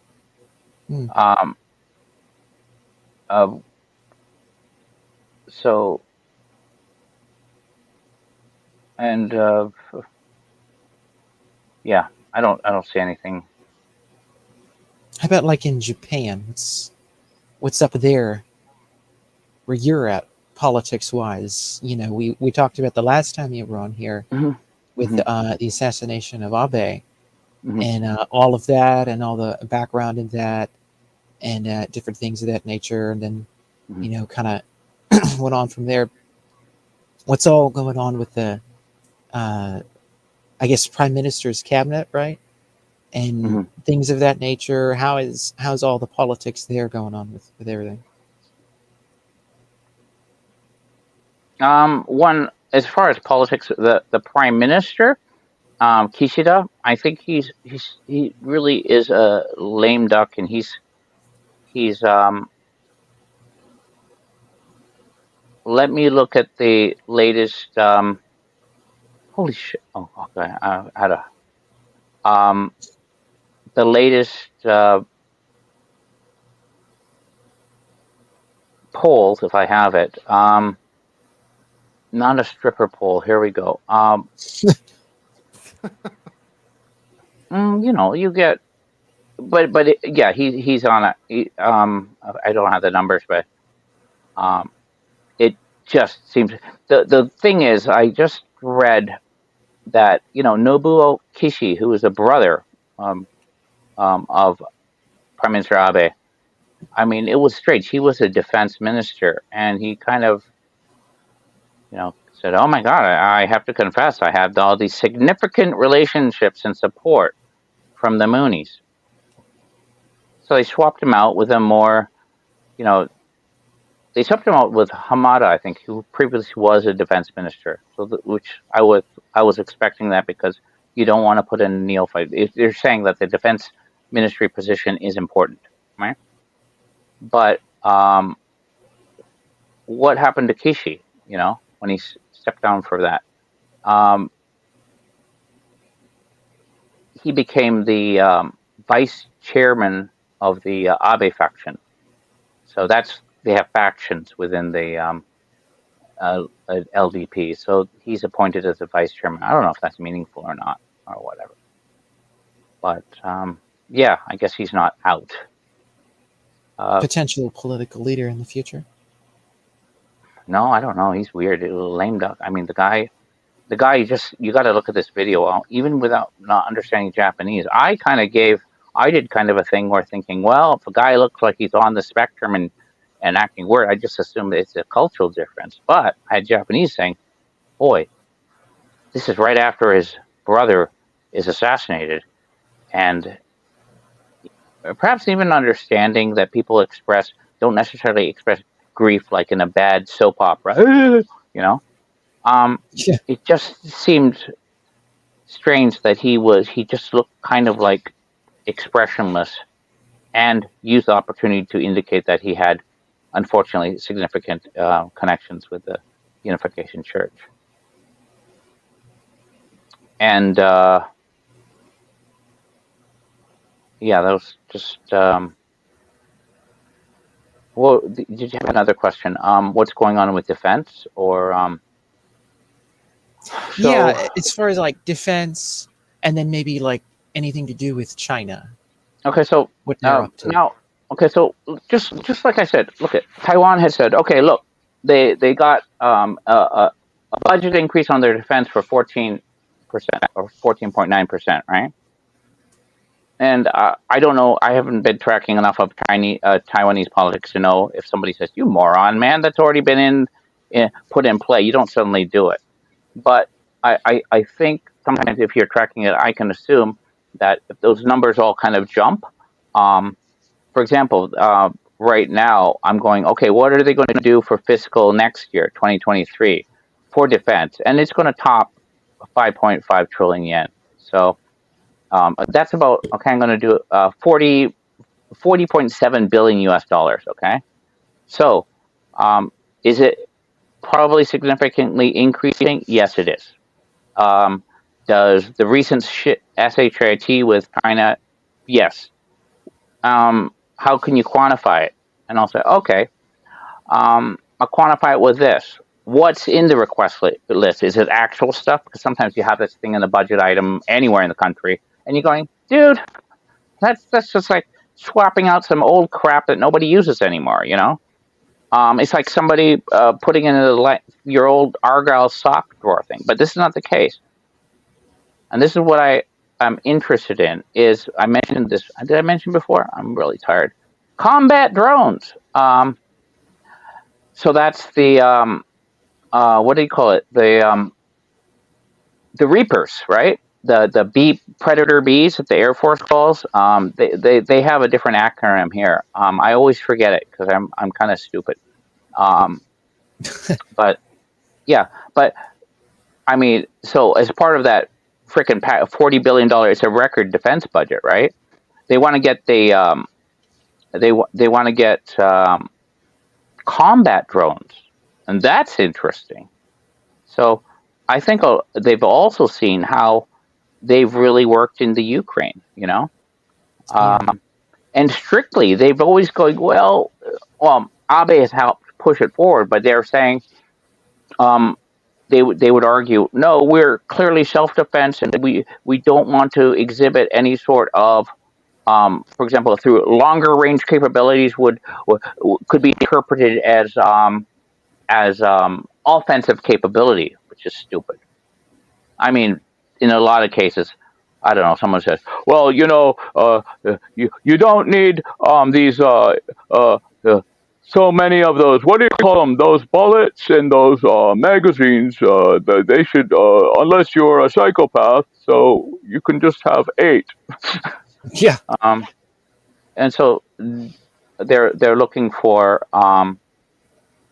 and also they're doing the really getting more focused on the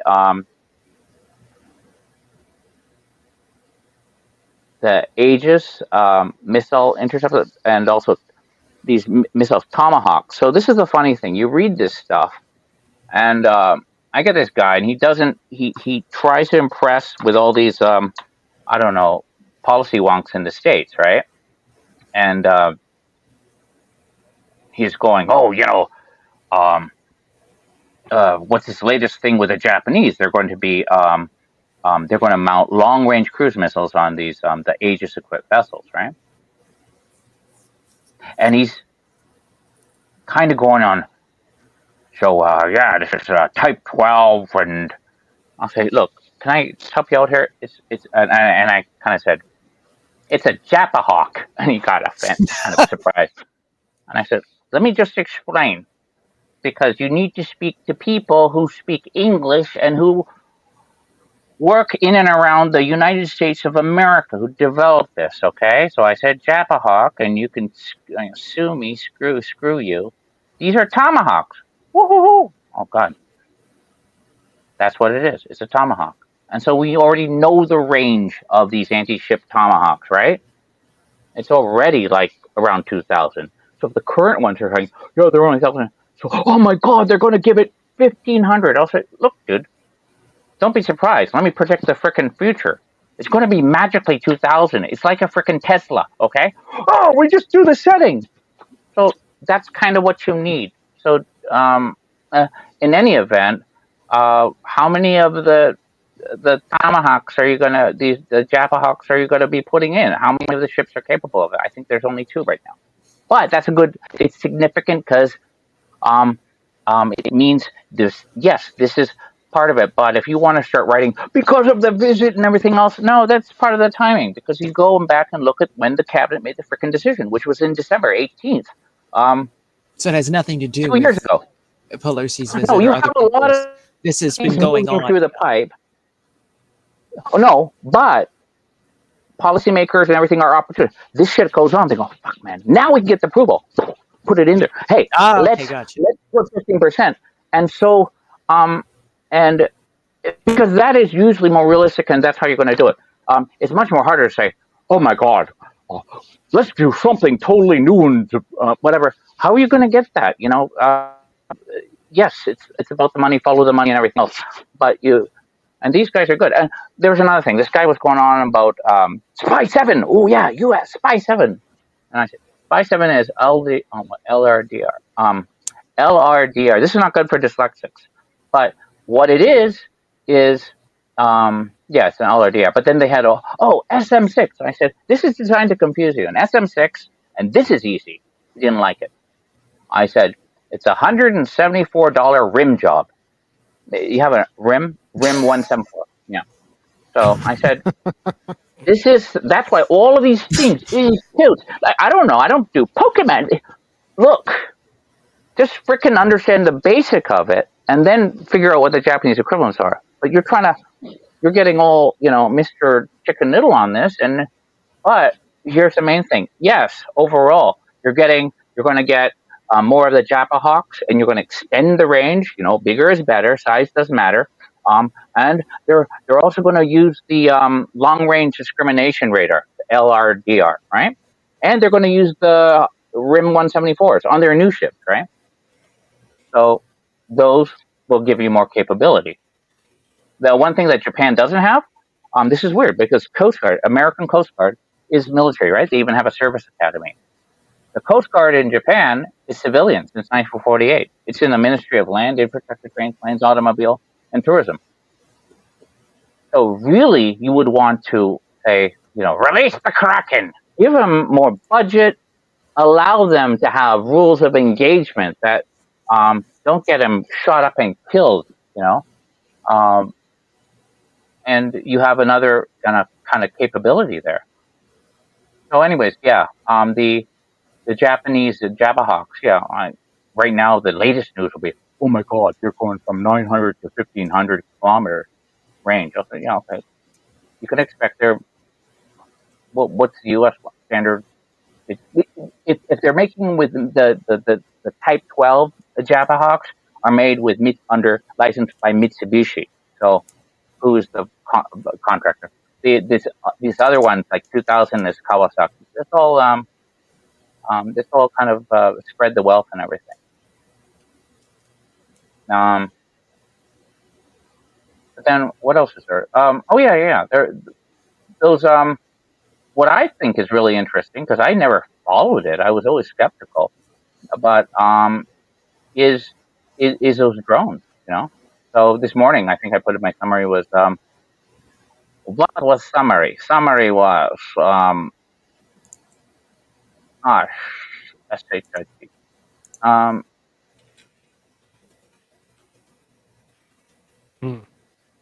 Yeah, no, okay. So, yeah, there was, Taiwan, there was the drones. Oh, yeah, here it is. Okay.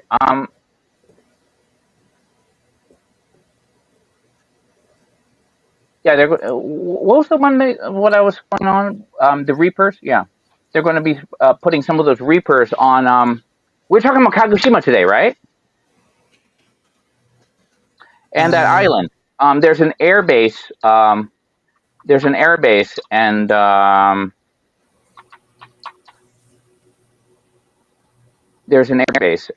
I forgot, okay. But in any event, that air base is going to, they're going to put on some of these offensive drones, I think. Now, where is this located at? Kagoshima, down in Kyushu, right in the very bottom. Yeah, so they're going to put, where are they going to put the? Yeah, definitely they're going to put the attack drones. They're getting permission. These are U.S. Attack drones, the Reapers, the Predator Bees.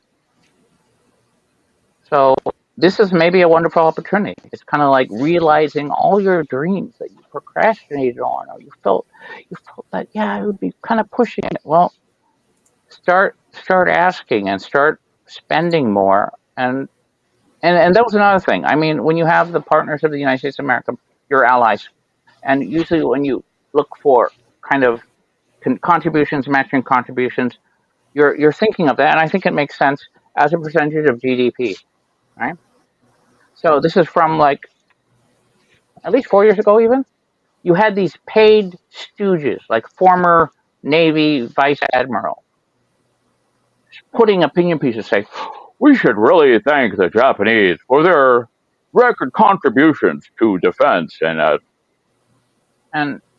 what they are, you're really sucking their dick. I mean, you want to understand, you're ignoring the fact that amongst U.S. partners, Japan's defense contribution at the time, as a percentage of GDP, was one of the lowest.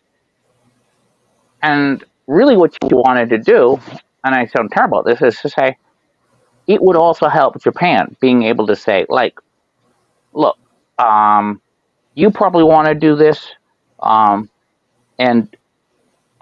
you'll be a better partner if you kind of buy a few more rounds to even up. You know, you're the guy at the bar, and people are buying rounds, and you're just kind of like you've gone off to the washroom to take a leak or something. You know, hey, stop making excuses. You know, and I think that's so this is a good opportunity, and I think Abe was kind of positive on that. So it was. But I was trying to find, because we're talking about Kagoshima, right? Yeah, the new base that's there. You were talking about the yeah, what is it, Yokota or whatever? No, Yokota is an air base outside of Tokyo. That's been there a long time. I'm looking at the wrong thing then. Forget what the word was that you said that the Air Force Base was. Sorry, with the K? there was. Yeah, outside of Kagoshima, there was boy, I'm sorry, such a research. There was a maritime self-defense force base in Kanoya, okay, and that's an air base. And so what they want to do is, okay, these are reconnaissance drones. These are, and they go, oh, MQ-8 spy drone. And again, I'm kind of going, okay, what the fuck? I'm really stupid. I don't know what it is, you know? So you look up, MQ9, sorry. And you go, oh, that's familiar. Okay, that's the General Atomics MQ9 Reaper. And so I think they call it the Reaper or Predator B, but that's what, you know, and is it really new? No. If you were born before 9/11, you know, in 2001, you could now drink. Congratulations. You'd be 21 years old. That's how old. They said the first flight, but the first introduction in service 2007. Okay.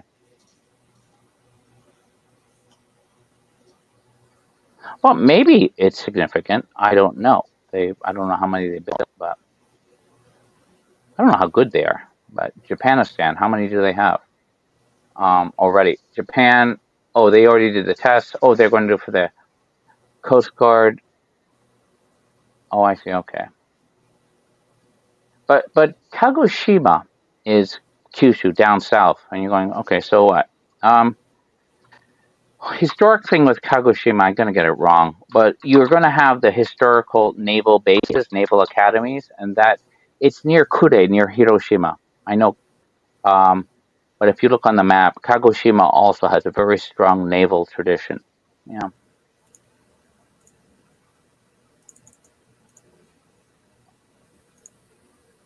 But someone was asking about it. Is there a question in the chat? Well, they said something about Kagoshima. They said, is it Kagoshima where the last stand of those samurai took place in the 1870s? I know, I'm going to ask my son that. I wouldn't know. Yeah, I wouldn't know. I don't know. What last stand? Oh, Bombard. Is it a Shiroyama? Is he talking about that? 1877? Yeah, he said 1870s. 1877. Okay. So yeah, they said it was a Satsuma rebellion. Okay. So, yeah. Why was this supposed to be this? When they put that Scientologist dude as the actor, the last samurai. Yeah. That's my friend. Tom Cruise. Yeah. Tom Cruise. Man, I didn't realize he was that short. Sure. No. I mean, because a long time ago when I first saw Top Gun 1. Yeah. I have no idea how movies are made. You know, you see something, you go, "Oh wow, okay." But the next year, there was a filming. I was working over, and there was a Canadian university. I was a research assistant. I was fucking off. There was a blonde. She was blonde, and she was in Germany. And we had coffee, and I knew they were filming, but you didn't really care. Ignore them. And then a makeup artist comes over. She goes, "Oh my god, this pink ribbon is no good," and starts, and we're going, "Hey, what's going on?" She goes, "Oh my god, you're not an extra." We said, "No." She goes, sort of asked us, "Could you please stay in the scene?" I said, "Oh, okay, sure." And then after, the director of photography wandered over. He's a German, Ralph Bode, and his son was named Max. He died in 2001 or something. But Ralph Bode, because he's German, he liked my friend just talking to her. I thought Ralph was cool. He worked with U.S. Army signals. He was born in 1942, and no, before that, must have been before that. Shit, I don't know, maybe 42. And one of his first films that he did in the United States when he moved over here was in 1977, and that was Saturday Night Fever. You ever rewatch that? It's great, man. John Travolta, another famous Scientologist, Saturday Night Fever, because there's a scene where he says, do, and he's walking, and I didn't understand this, but he does, what do you call it? Somebody from New York will know. When you take two slices of pizza, and he orders 2 slices, and the guy's like just eating, I don't know, stack it or whatever, just eating it. That's kind of funny. But that's the first scene of Saturday Night Fever. Anyways, there was this older white woman. She was really nice, and she was talking. "Oh, okay, so you live out here, and I've been to the Stratford Festival and the Shakespeare." And she was cool. She was really hip. But then, the film was actually Jodie Foster and Kelly McGillis. Jodie Foster was a gang rape victim, and Kelly McGillis is a prosecutor. And I think the charge was not actually on the grape, but it was on the people who encouraged the participants to do it. And so the term was called reckless endangerment. That was the name of the film. The name of the film was Accused. But this term that you get is reckless endangerment. So you may not be doing it, but you're saying, "Hey, college bud, get in there!" And in the movie, and I think in certain cases in real life, this was based on a actual unfortunate case in Massachusetts. You know, and anyways, Kelly McGillis, who had just put a year before, I'd seen her in the movie theater. She was a very hot Top Gun, civilian instructor, and she walks over and with the director, goes, "Oh, this is my mother."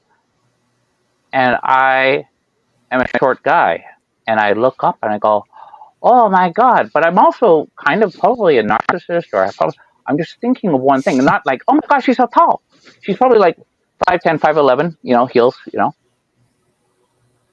because I just suddenly realized, holy shit, Tom Cruise is really short. He's 5'7". That's why I have this kind of the way you interpret things, and you must be on the spectrum, really egocentric, or not. Maybe you have NPD. It's going. I'm not thinking about how tall she is, but certainly I'm thinking like, oh yeah, Tom Cruise is really short, and that's my realization. And it was kind of funny. And then later I realized, my other friend, a good friend of mine, he's older. He actually was at Yale University, so he didn't know Jodie Foster well, but she, I remember, you're in the dorm at Yale, and they have the laundry room or whatever, so I knew enough to say hi. Maybe she was older than him. Well, it's kind of funny because both those actresses declared themselves to be lesbians. Kelly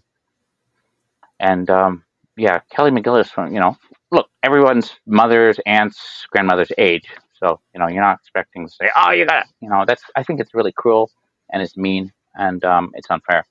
It was kind of surprising. Kelly McGillis.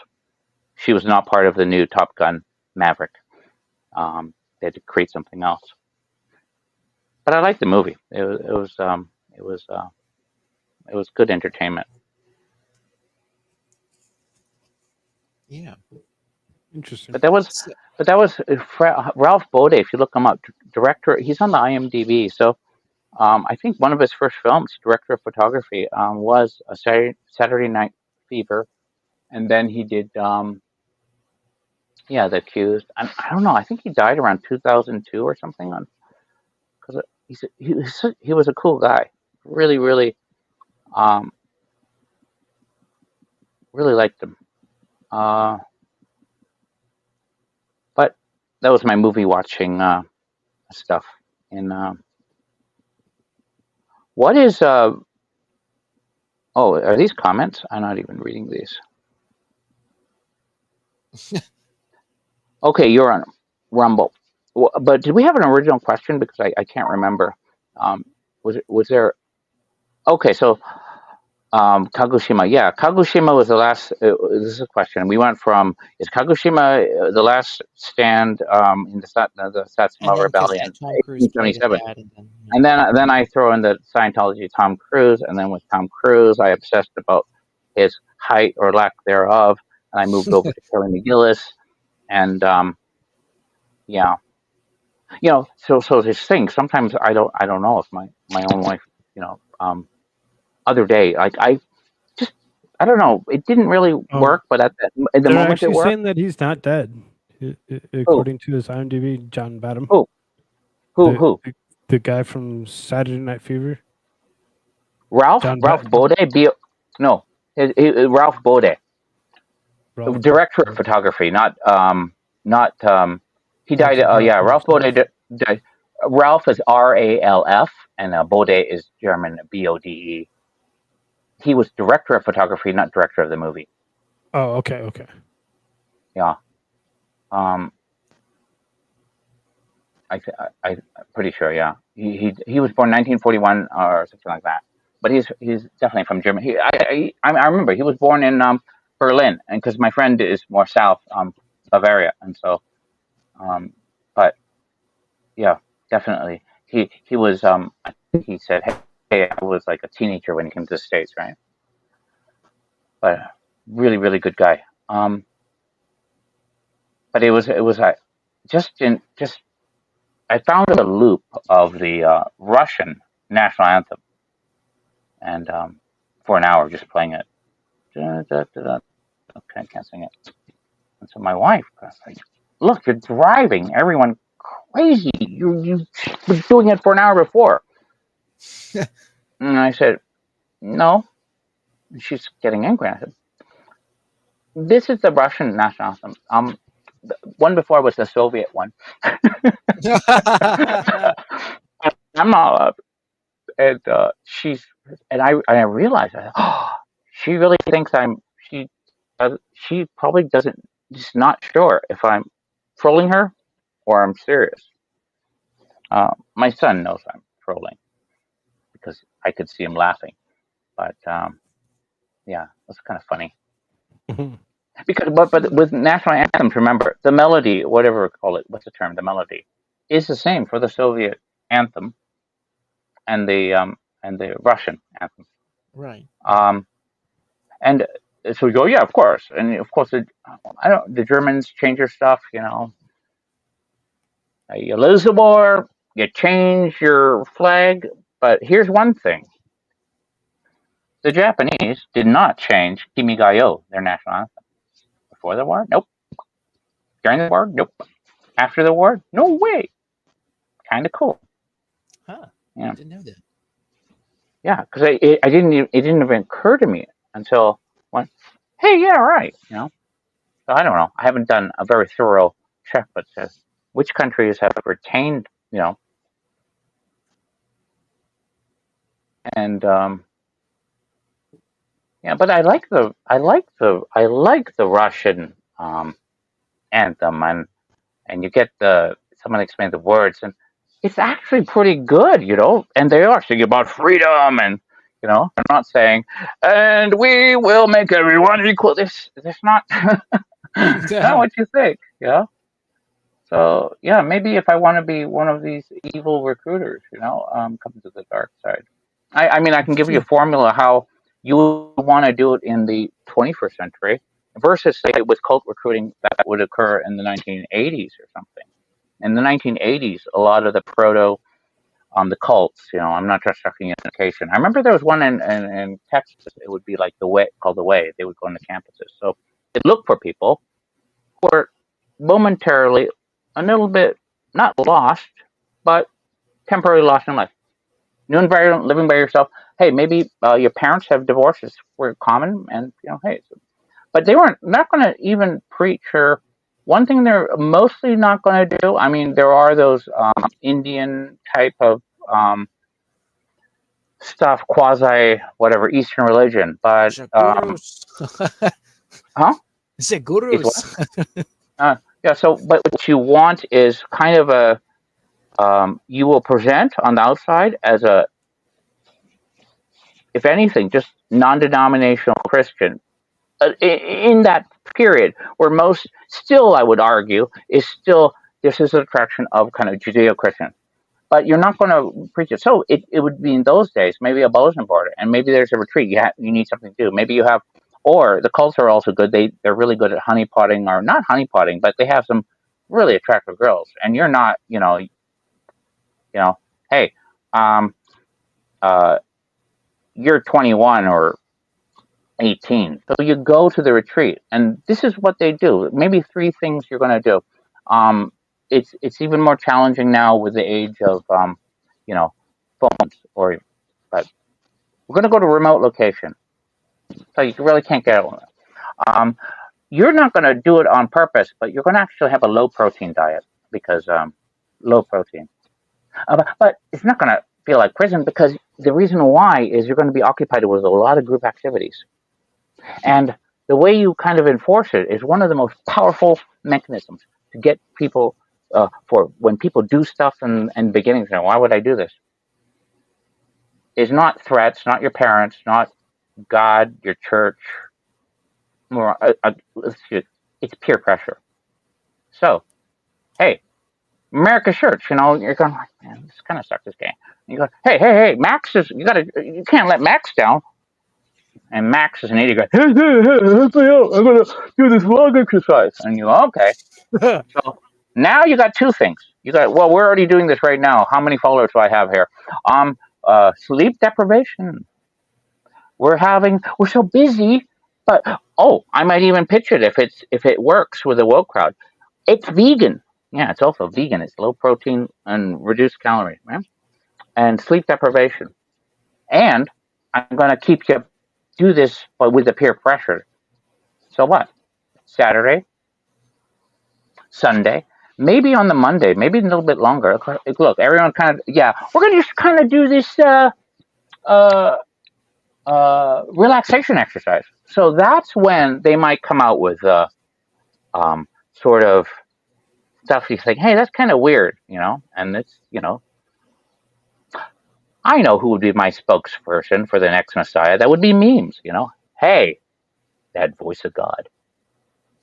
Or the Messiah. And you're not, even some of the cults here, one important thing is, they are not, if you assume that they say, oh my God, but I'm a Baptist, I'm a Methodist, Presbyterian, Catholic, maybe Catholic. They go, oh no, you can keep, it's like Obamacare. You can keep the one you have. You keep the one you have. Don't worry about it. Right. No problem. It really is. So we're the Obamacare of religion. And you've had essentially, you've been told how many times what a great weekend you've had. And then, you're not trying to get everyone. You're just trying to get a few. So, hey, Max, could we get your, it's a compliance trick. They hand you a free flower. And a lot of times people, unless they understand this, they feel obliged to, because we've been taught, do unto others. So do you want to be a member? And you're going, oh, they have been nice. Okay. The other guy might not, but both of you might be signed up. That's the first step. And then once you're in, the things you've heard in other societies and groups and subcultures, love bombing, we're so good. Isn't everyone glad? Yeah, we all love you, AmericaShirts, and you're going, you've never felt so loved before, and so you never felt so right as doing anything but Herbalife or Amway, or, and remember at the same point is, hey, while you're feeling this, anyone's telling you that you aren't worth that, man, you should tell them to go to hell, and it's your own parents or whatever. But that is now. You're going, how come some of this is familiar? Well, if you've ever worked in corporate America, those retreats, some of them are very, very freaking similar, And I'll tell you myself, I was going to a church here not too long ago, and I didn't know that they were culty, but they would do the exact same thing. And then you'd go there for a while, and then they just lather you with all sorts of praise and all sorts of everything. And this is an ancient history for me, but this has been several years now, I guess. And that's the same thing they do. And then you're like, oh, well, you almost feel obligated because they're so nice. They're so, they're lathering all this praise on you.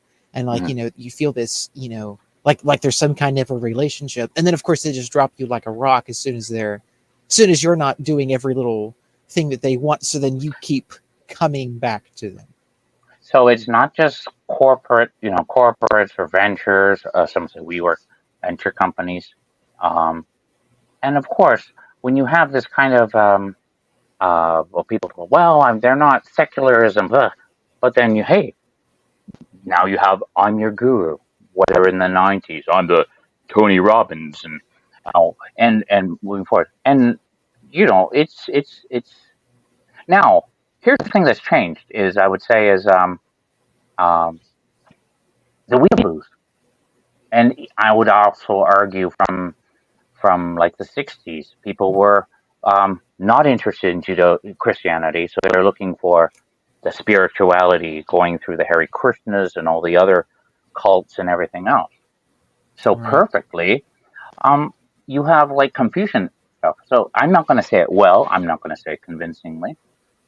But if I were to target, for example, let's say I'm going to get Asian Americans, a little secure. They feel a little bit small dick and whatever. Oh, so you start going, listen, and you start them with, in Japanese it's Koshi, but it's Confucius. The anecdotes of. Oh, holy shit! Who is that? Oh, this is from me. Okay. So that's the Fuji TV producer I put in for memes. You start talking about you go, why Confucius? And you say this is the basics of 4,000 years and 5,000 years, and you draw one of the analogs. You think, and you kind of say the primitive Western young Christian, like I forget which is the fourth command. It depends which Bible it is. The fourth commandment. It's not the first commandment, but it could be second or fifth. But honor thy parents. And so you're going emphasis. This is the basics, and you go to the basics, and it's in Confucius. And so hey, I'm going to set up a couple Confucius institutes around the world, and okay, I gotta So you're going, well, what's it? If I do it well, and I'm kind of indoctrinating you, and you go, wow, yeah, this is great, Confucius, like he's definitely. I move you at a point to get you to Maoism, Mao Zedong, and I can then move you up forward, and maybe at some point, ideally, you are well versed in Xi Jinping thought, number 45, socialism with Chinese characteristics, and you understand that this is the truth. Yeah. And where is that entry point? It's in the entry point where the person, ideally a target, it doesn't have to be Asian, but somebody, a weeaboo or something like that. And so you're looking for this, and you say, hey, you really want to understand this in the basics, and you it might be that, and you're done with the secular. Here's the spiritual. Really? Yeah. Chinese spiritual. Yeah. Real good. Like acupuncture and everything else, And then there's your entry point. Mao Zedong, and you kind of move it up, and that, and do have a look at the Confucius institutes that still exist. Oh yeah, they're all over the United States and all these colleges. Oh yeah, even Canada too. I mean, they're all over. Oh no, so Canada, for example, one of their heroes, their communist heroes, is Dr. Norman Bethune. He's a medical doctor, a communist. I think in the Spanish Civil War, but he marched with Mao Zedong. I think he got hepatitis and died. And one of the things they have hospitals and schools, hundreds, in China named after Dr. Norman Bethune. Canada honors him with high schools, Norman Bethune Way, even a stamp. And why? I think in 1970s, Mao Zedong wrote a series of essays, honoring him. And it was in every frickin' textbook in China. So this is. So that's one clear example of how China and Canada honor their communist heroes.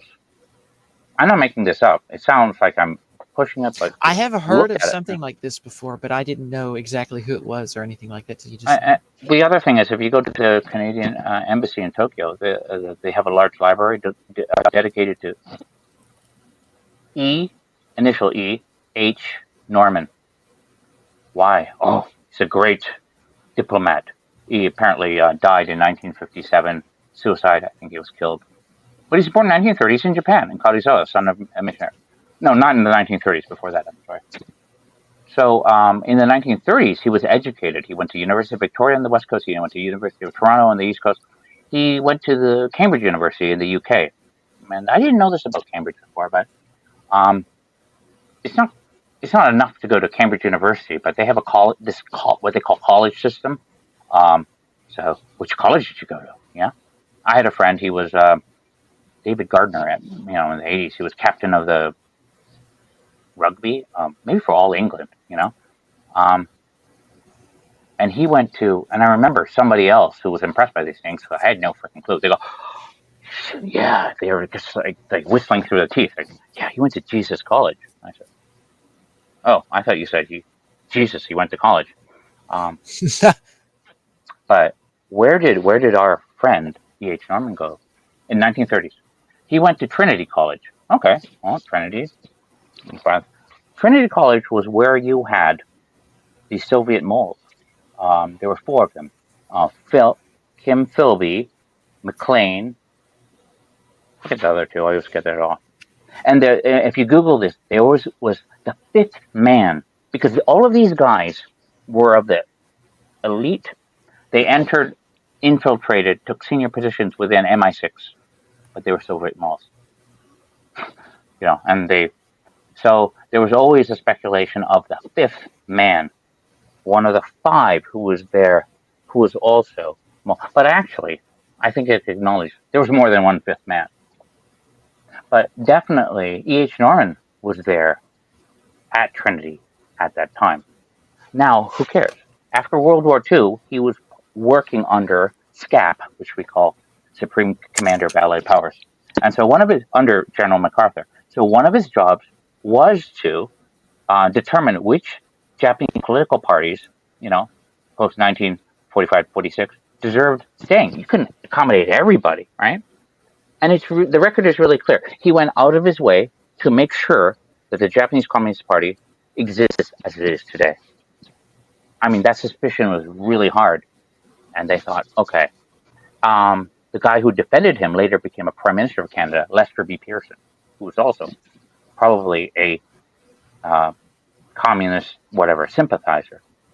Then he got within the Diplomatic Corps of Canada. I think he was sent to kind of a position in New Zealand, Meme's adopted country, after immigrating from Australia. And then later he was in a post in Cairo. And apparently in 1957, he either jumped from the building or maybe somebody figured out what he was and maybe they just kind of helped him fly, Gravitational acceleration is 9.8 meters per second squared. You do the math. Okay, there's friction, but, for the most part. Sometimes if you give him a push. But so again, communist heroes of Canada. And I just found that very strange. That's very interesting. You get, and it's there. And if someone, you can disagree with my interpretation, and I emphasize certain things more. But it's there. It's not like I made it up and it didn't exist. I mean, there's a lot of stuff. I mean, right now I know people are going, oh my God, the guy makes a joke.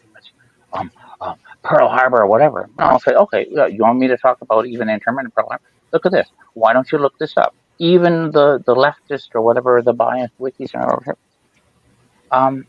Look what happened with right after the attack on Pearl Harbor on Niihau Island. So it's Niihau. Look it up. What you have was one of the pilots crash landed, no radio contact on the island, and there was a American-born, Japanese American, and his wife. Not Japanese, not an immigrant. He was born in the United States. And he understood Japanese. He understood, because he understood Japanese, that the other islands, that there had been a sneak attack on Pearl Harbor.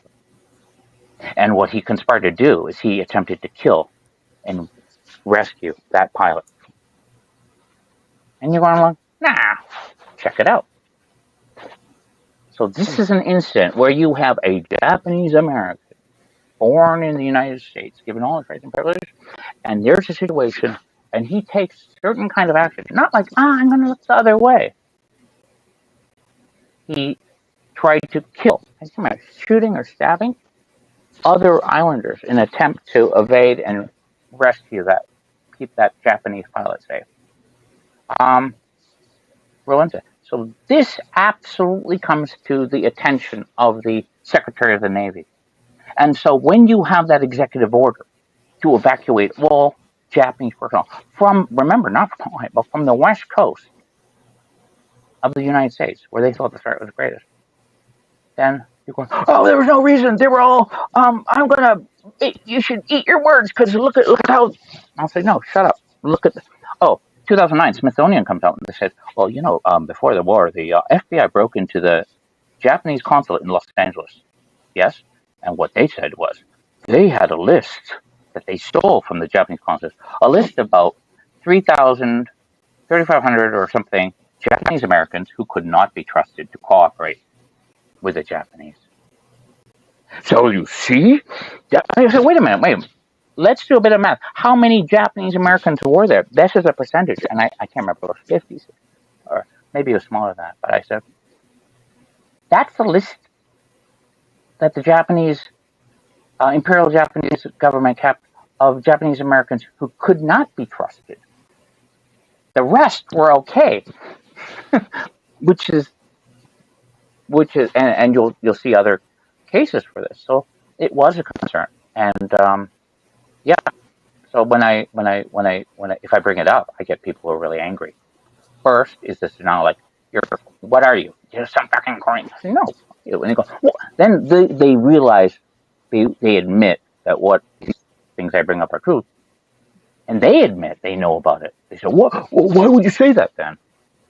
And I go, because to pretend you're the victim, that is something that is, there could be things that, you have sympathy for. Even relatives who are at Tule Lake at one of the internment centers.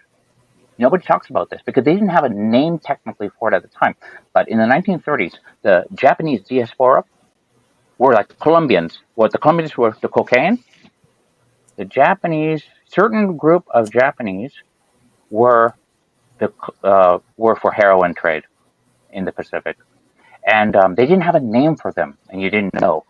But you don't want to mess with them. They had a code, they had tattoos. And they were at Tule Lake, and everyone kept away from them. And no one's going to talk about them. I'll say, and yes, they say, like, for the emperor. So, because the problem that you have to have with the Japanese American Citizens League is to say, we're all victims, we're all loyal, and this is totally all racism. It's not. There was, an interesting thing was in Brazil, there were Japanese diaspora, and when the news of the surrender, that Japan that had surrendered, there was a group of Japanese Brazilians who were so loyal, they'll say, no way would our emperor ever surrender. And I think they shot maybe, 15, they made a documentary movie of it. So ridiculous, yeah? Wow. So to understand that and just say, no, it was the 442nd and it was Daniel Inouye, senator and everything. And this is another thing you notice. They only will talk positively about Democrat Japanese Americans. I'm not kidding. You'll be hard-pressed to find a Republican senator, but I do have one thing. You should actually Google this. It is, he was born in Vancouver, Canada. His name is Samuel Hayakawa, and he was born in Vancouver. And he did his PhD, I think, in Wisconsin. He married a white woman in 1937. And through the course of this, he was not interned. He naturalized in 1954, I think. He was a Democrat, too. So he was an English professor at California State, San Francisco State University. And something like the Black Panthers, not technically, took over. And they said, you got to do this, Black States. And he's a small Asian. Oh, actually, the first president, he just said, nope. And he noped it out and he left. So they fell on a very small Japanese American guy. And the people who did not like him, they would create these things like, maybe he's queer. He wears a tam o' shanter. His PhD, something I never knew, but something as suspect. And the way he was an intern like everyone else. And he married they wouldn't even say directly, but instantly, like he married a white woman, race traitor. They went, all this other stuff. Yeah, you know what? He didn't back down.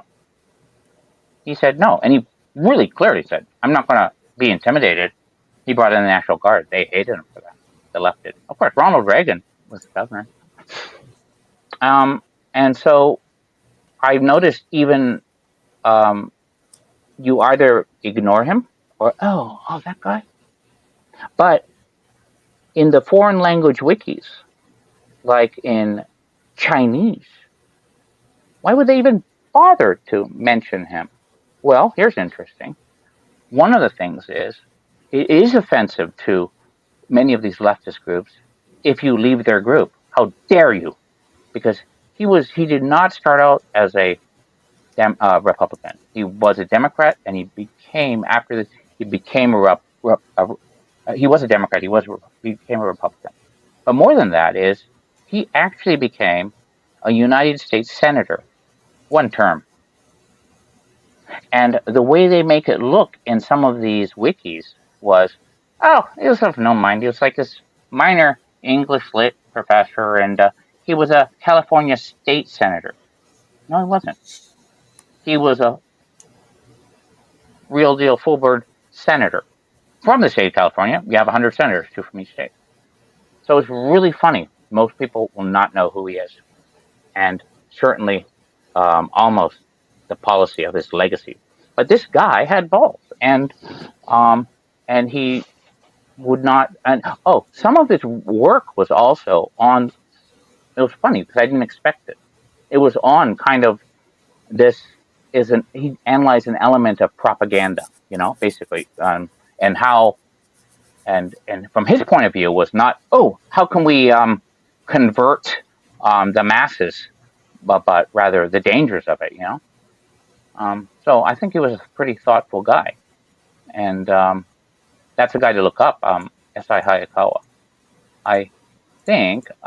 But it's also hard to find a comprehensive biography on the guy. I'm not kidding.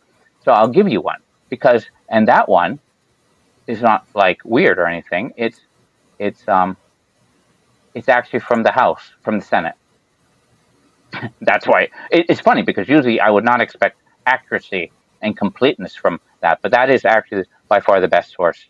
So let me put it into I can't put it into your YouTube channel, but if you see that one, History, House, Government. So if you look at that one, I mean, it actually, I went over it and I had not seen it before, and it kind of like also says, everything. What do you call it?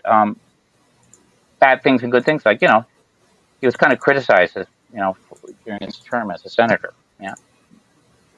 But he had some freaking funny nicknames I didn't know about, because he was so he didn't back down with these protesters. They called him Samurai Sam. Yeah. But I also know this because this name was actually, until I looked it up for myself, I heard all the, what do you call it, the slander and everything else from those two communities, which, yeah, I'm not a fan of, they call it the Japanese American Citizens League, and, but it sounds like in English kind of is what they are, jackals. Yeah. So I don't have a, but it's amazing. So this guy that you would least expect everything physically and everything else, he was, he was not the guy who, this is funny. Somebody told him, hey, do you know right now there are 100 McDonald's franchises in Japan? You know what he said? What a terrible revenge for Pearl Harbor.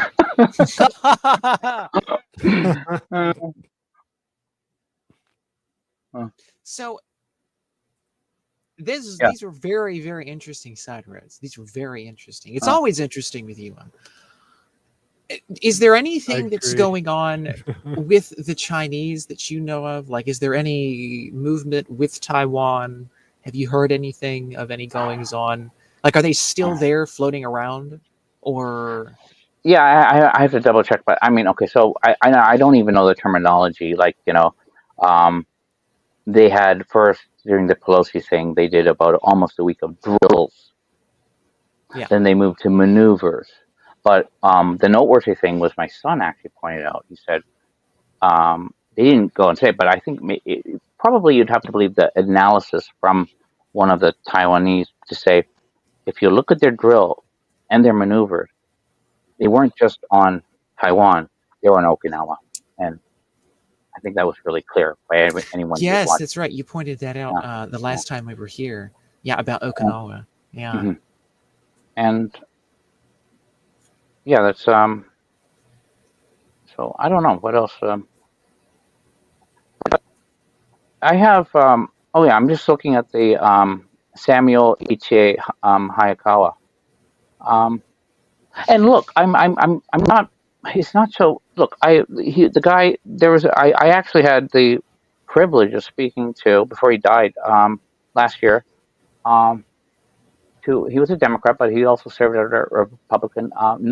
Norm Mineta, Japanese American, right? And I had to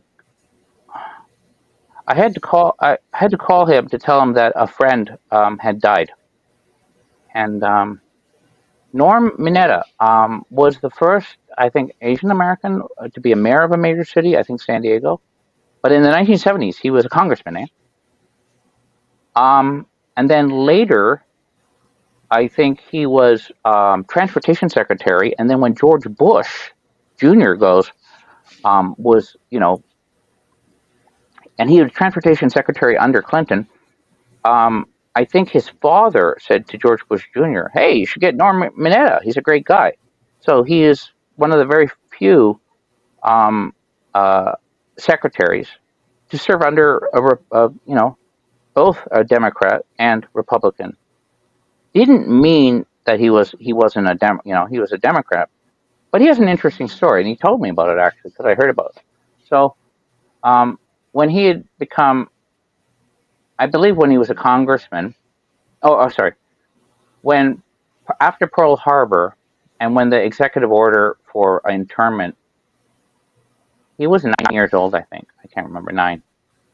And so they had people like TSA at the time, played baseball, and they confiscated his frickin' baseball bat. They took it away. And the camp he stayed in was in Wyoming.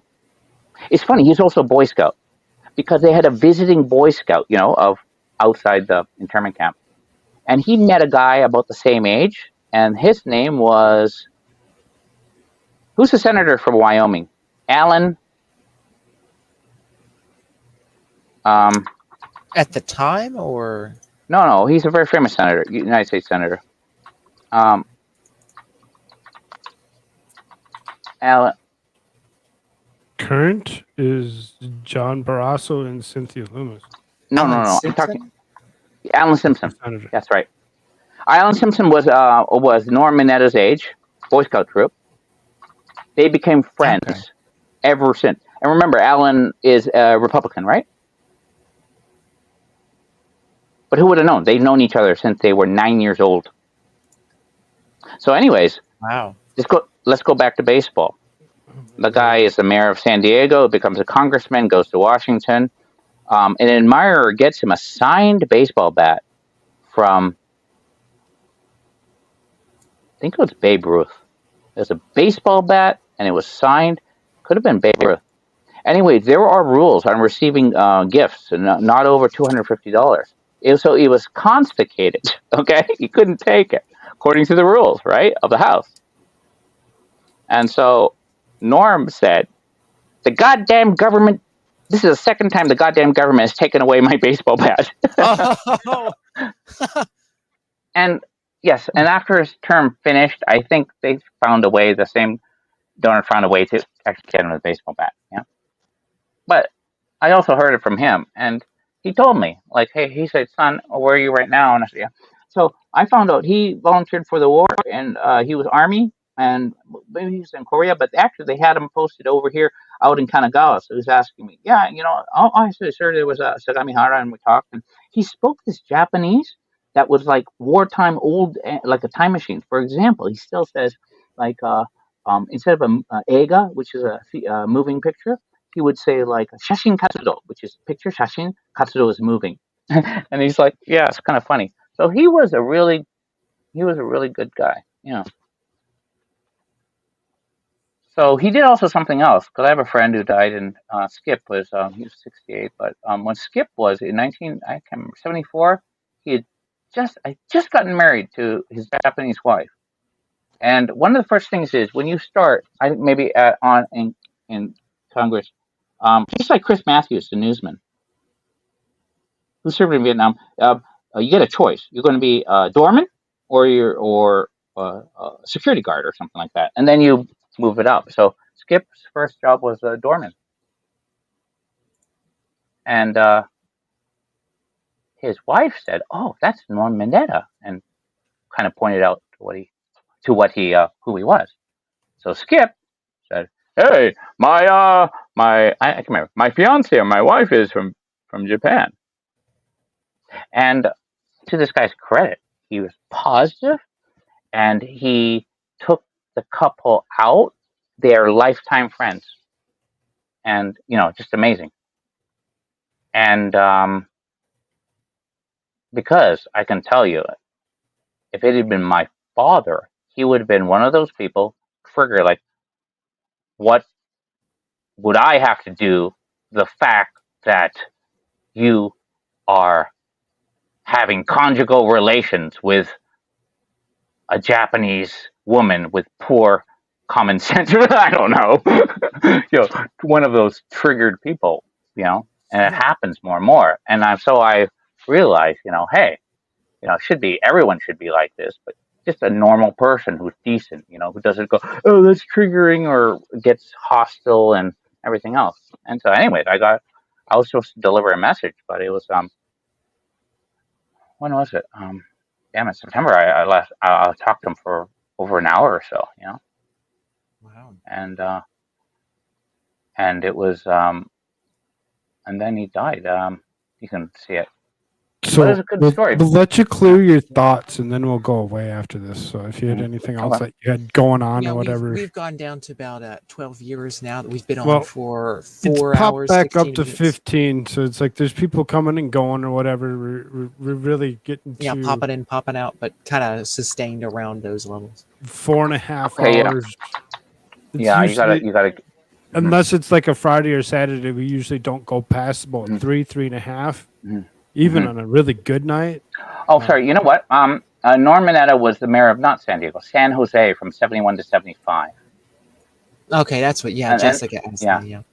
And then he was in the House from 75 for 20 years, congressman, and then he was he was Secretary of Commerce under Bill Clinton, and then he was Secretary of Transportation for President Bush. Yeah. And so remember, he was Secretary of Transportation for Bush, so that meant he was in the middle of frickin' 9/11. Yeah. Wow. That's a quite a span of history there. Yeah, it's and so he did and look, he volunteered for the U.S. Army. Yeah, he served in the Army, and it gave him a lot of yeah. It was fun. I didn't know that. I had no frickin' idea that he had done that. But we talked about it because he had posted. He was from Korea, and then he'd come over to do some stuff in Japan. But yeah. So I don't know. That was it was Alan K. Simpson. Yeah, they were Boy Scouts. So he went to. Yeah, so now I remember. He did the Army to be an intel officer in Japan and Korea. So that's what he was doing. That's why, if he was doing intel, I can't remember if it probably more, it could have been SIGINT and stuff, but yeah. That's how it goes. And oh, damn it. Did I call him? No, his birthday was November 12th, but, he died this May. Okay. That went right over my head. Wow. Yeah, it's all good stuff. He was, his second wife too. I mean, she was a former airline, a flight attendant, and so hey, transportation secretary, kind of funny. Yeah, well now we got Pete Buttigieg, so. Oh God, no, that guy's terrible. I mean, this Buttigieg, Booty judge. No, I don't know, because I get these explanations and the conspiracies and purposely doing this and this and that. And I don't know what it is, but it is just so very, very weird. And look, I'm thinking about it. Look, Norman Mineta was Transportation Secretary in the middle of 9/11. Okay, and so it's easy to understand what the implications and the impact and significance of transportation is. Now we have this logistics nightmare and this Koolfrogg thing, and this guy goes AWOL. Is there an explanation? Oh, well, yeah, you're stupid, Max. It's because of... No, it's just like, how could... What's going on? Like, you would just go AWOL, you know? Yeah. Yeah, I haven't heard him make any speeches about anything pertaining to transportation, logistics, or anything for like, I don't know, months now at this point. He's just like in the witness protection program at this point. I don't know where the hell he flew off to. Him and his partner with their child they adopted at birth. Mm-hmm. You know, but anywho's. There's a couple people saying goodnight. So, Donick, okay, I'm going to get going. Let's all go to bed. You guys are good. Oh, Jessica reloaded. Okay. Yep, she's saying. But okay, we'll sign off. You want to sign off now? Yeah, let's do that. Everybody, make sure you check out Max Murray. I did throw links down below. Yeah, absolutely.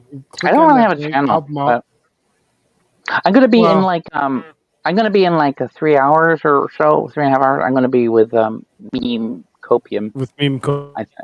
Yeah. You can click on Meme Copiums if you hadn't already. That being said, make sure that you check out AmericaShirtsAreFirst.com. That is AmericaShirtsAreFirst.com. Only the most base shirts on the planet. And you can get 15% off any of those lovely shirts in that store with the discount code Koolfrogg. You should go there. You know what? Oh, thank you. This is why the whole abolish the FBI. Okay, so I was just given this. I was not supporting this. I would agree. No, you understand. There's this thing I tell you about Strzok, right? So, but this was actually from FBI Academy. So my son had it, you know. So no, it's all good. Yeah, I remember the last time you brought that up too. Jimmy was just giving me a hard time. But no, so I'm not bringing it up. So no mistake that I'm supportive of this. It's me like doing something inappropriate, like doing a pillowcase in a Klansman, or Prince Harry with his with his not armband. Okay, so that's for anybody who's still watching and listening. That's the context I'm delivering it. I'm not doing it as like I like them. No, and so that's why I would encourage you to go to America Shirts. Ourfirst.com, and that is. And if you want to support me immediately, go to buymeacoffee.com/Koolfrogg. There is a link down below for a PayPal. If you hadn't already, please help me out. Hit that subscribe button. I'm almost to that 500. Catch that community tab. That could hopefully change some the game as we go here. Otherwise, everybody say goodbye. Later there, good night, everybody. Have fun. Good night. And okay.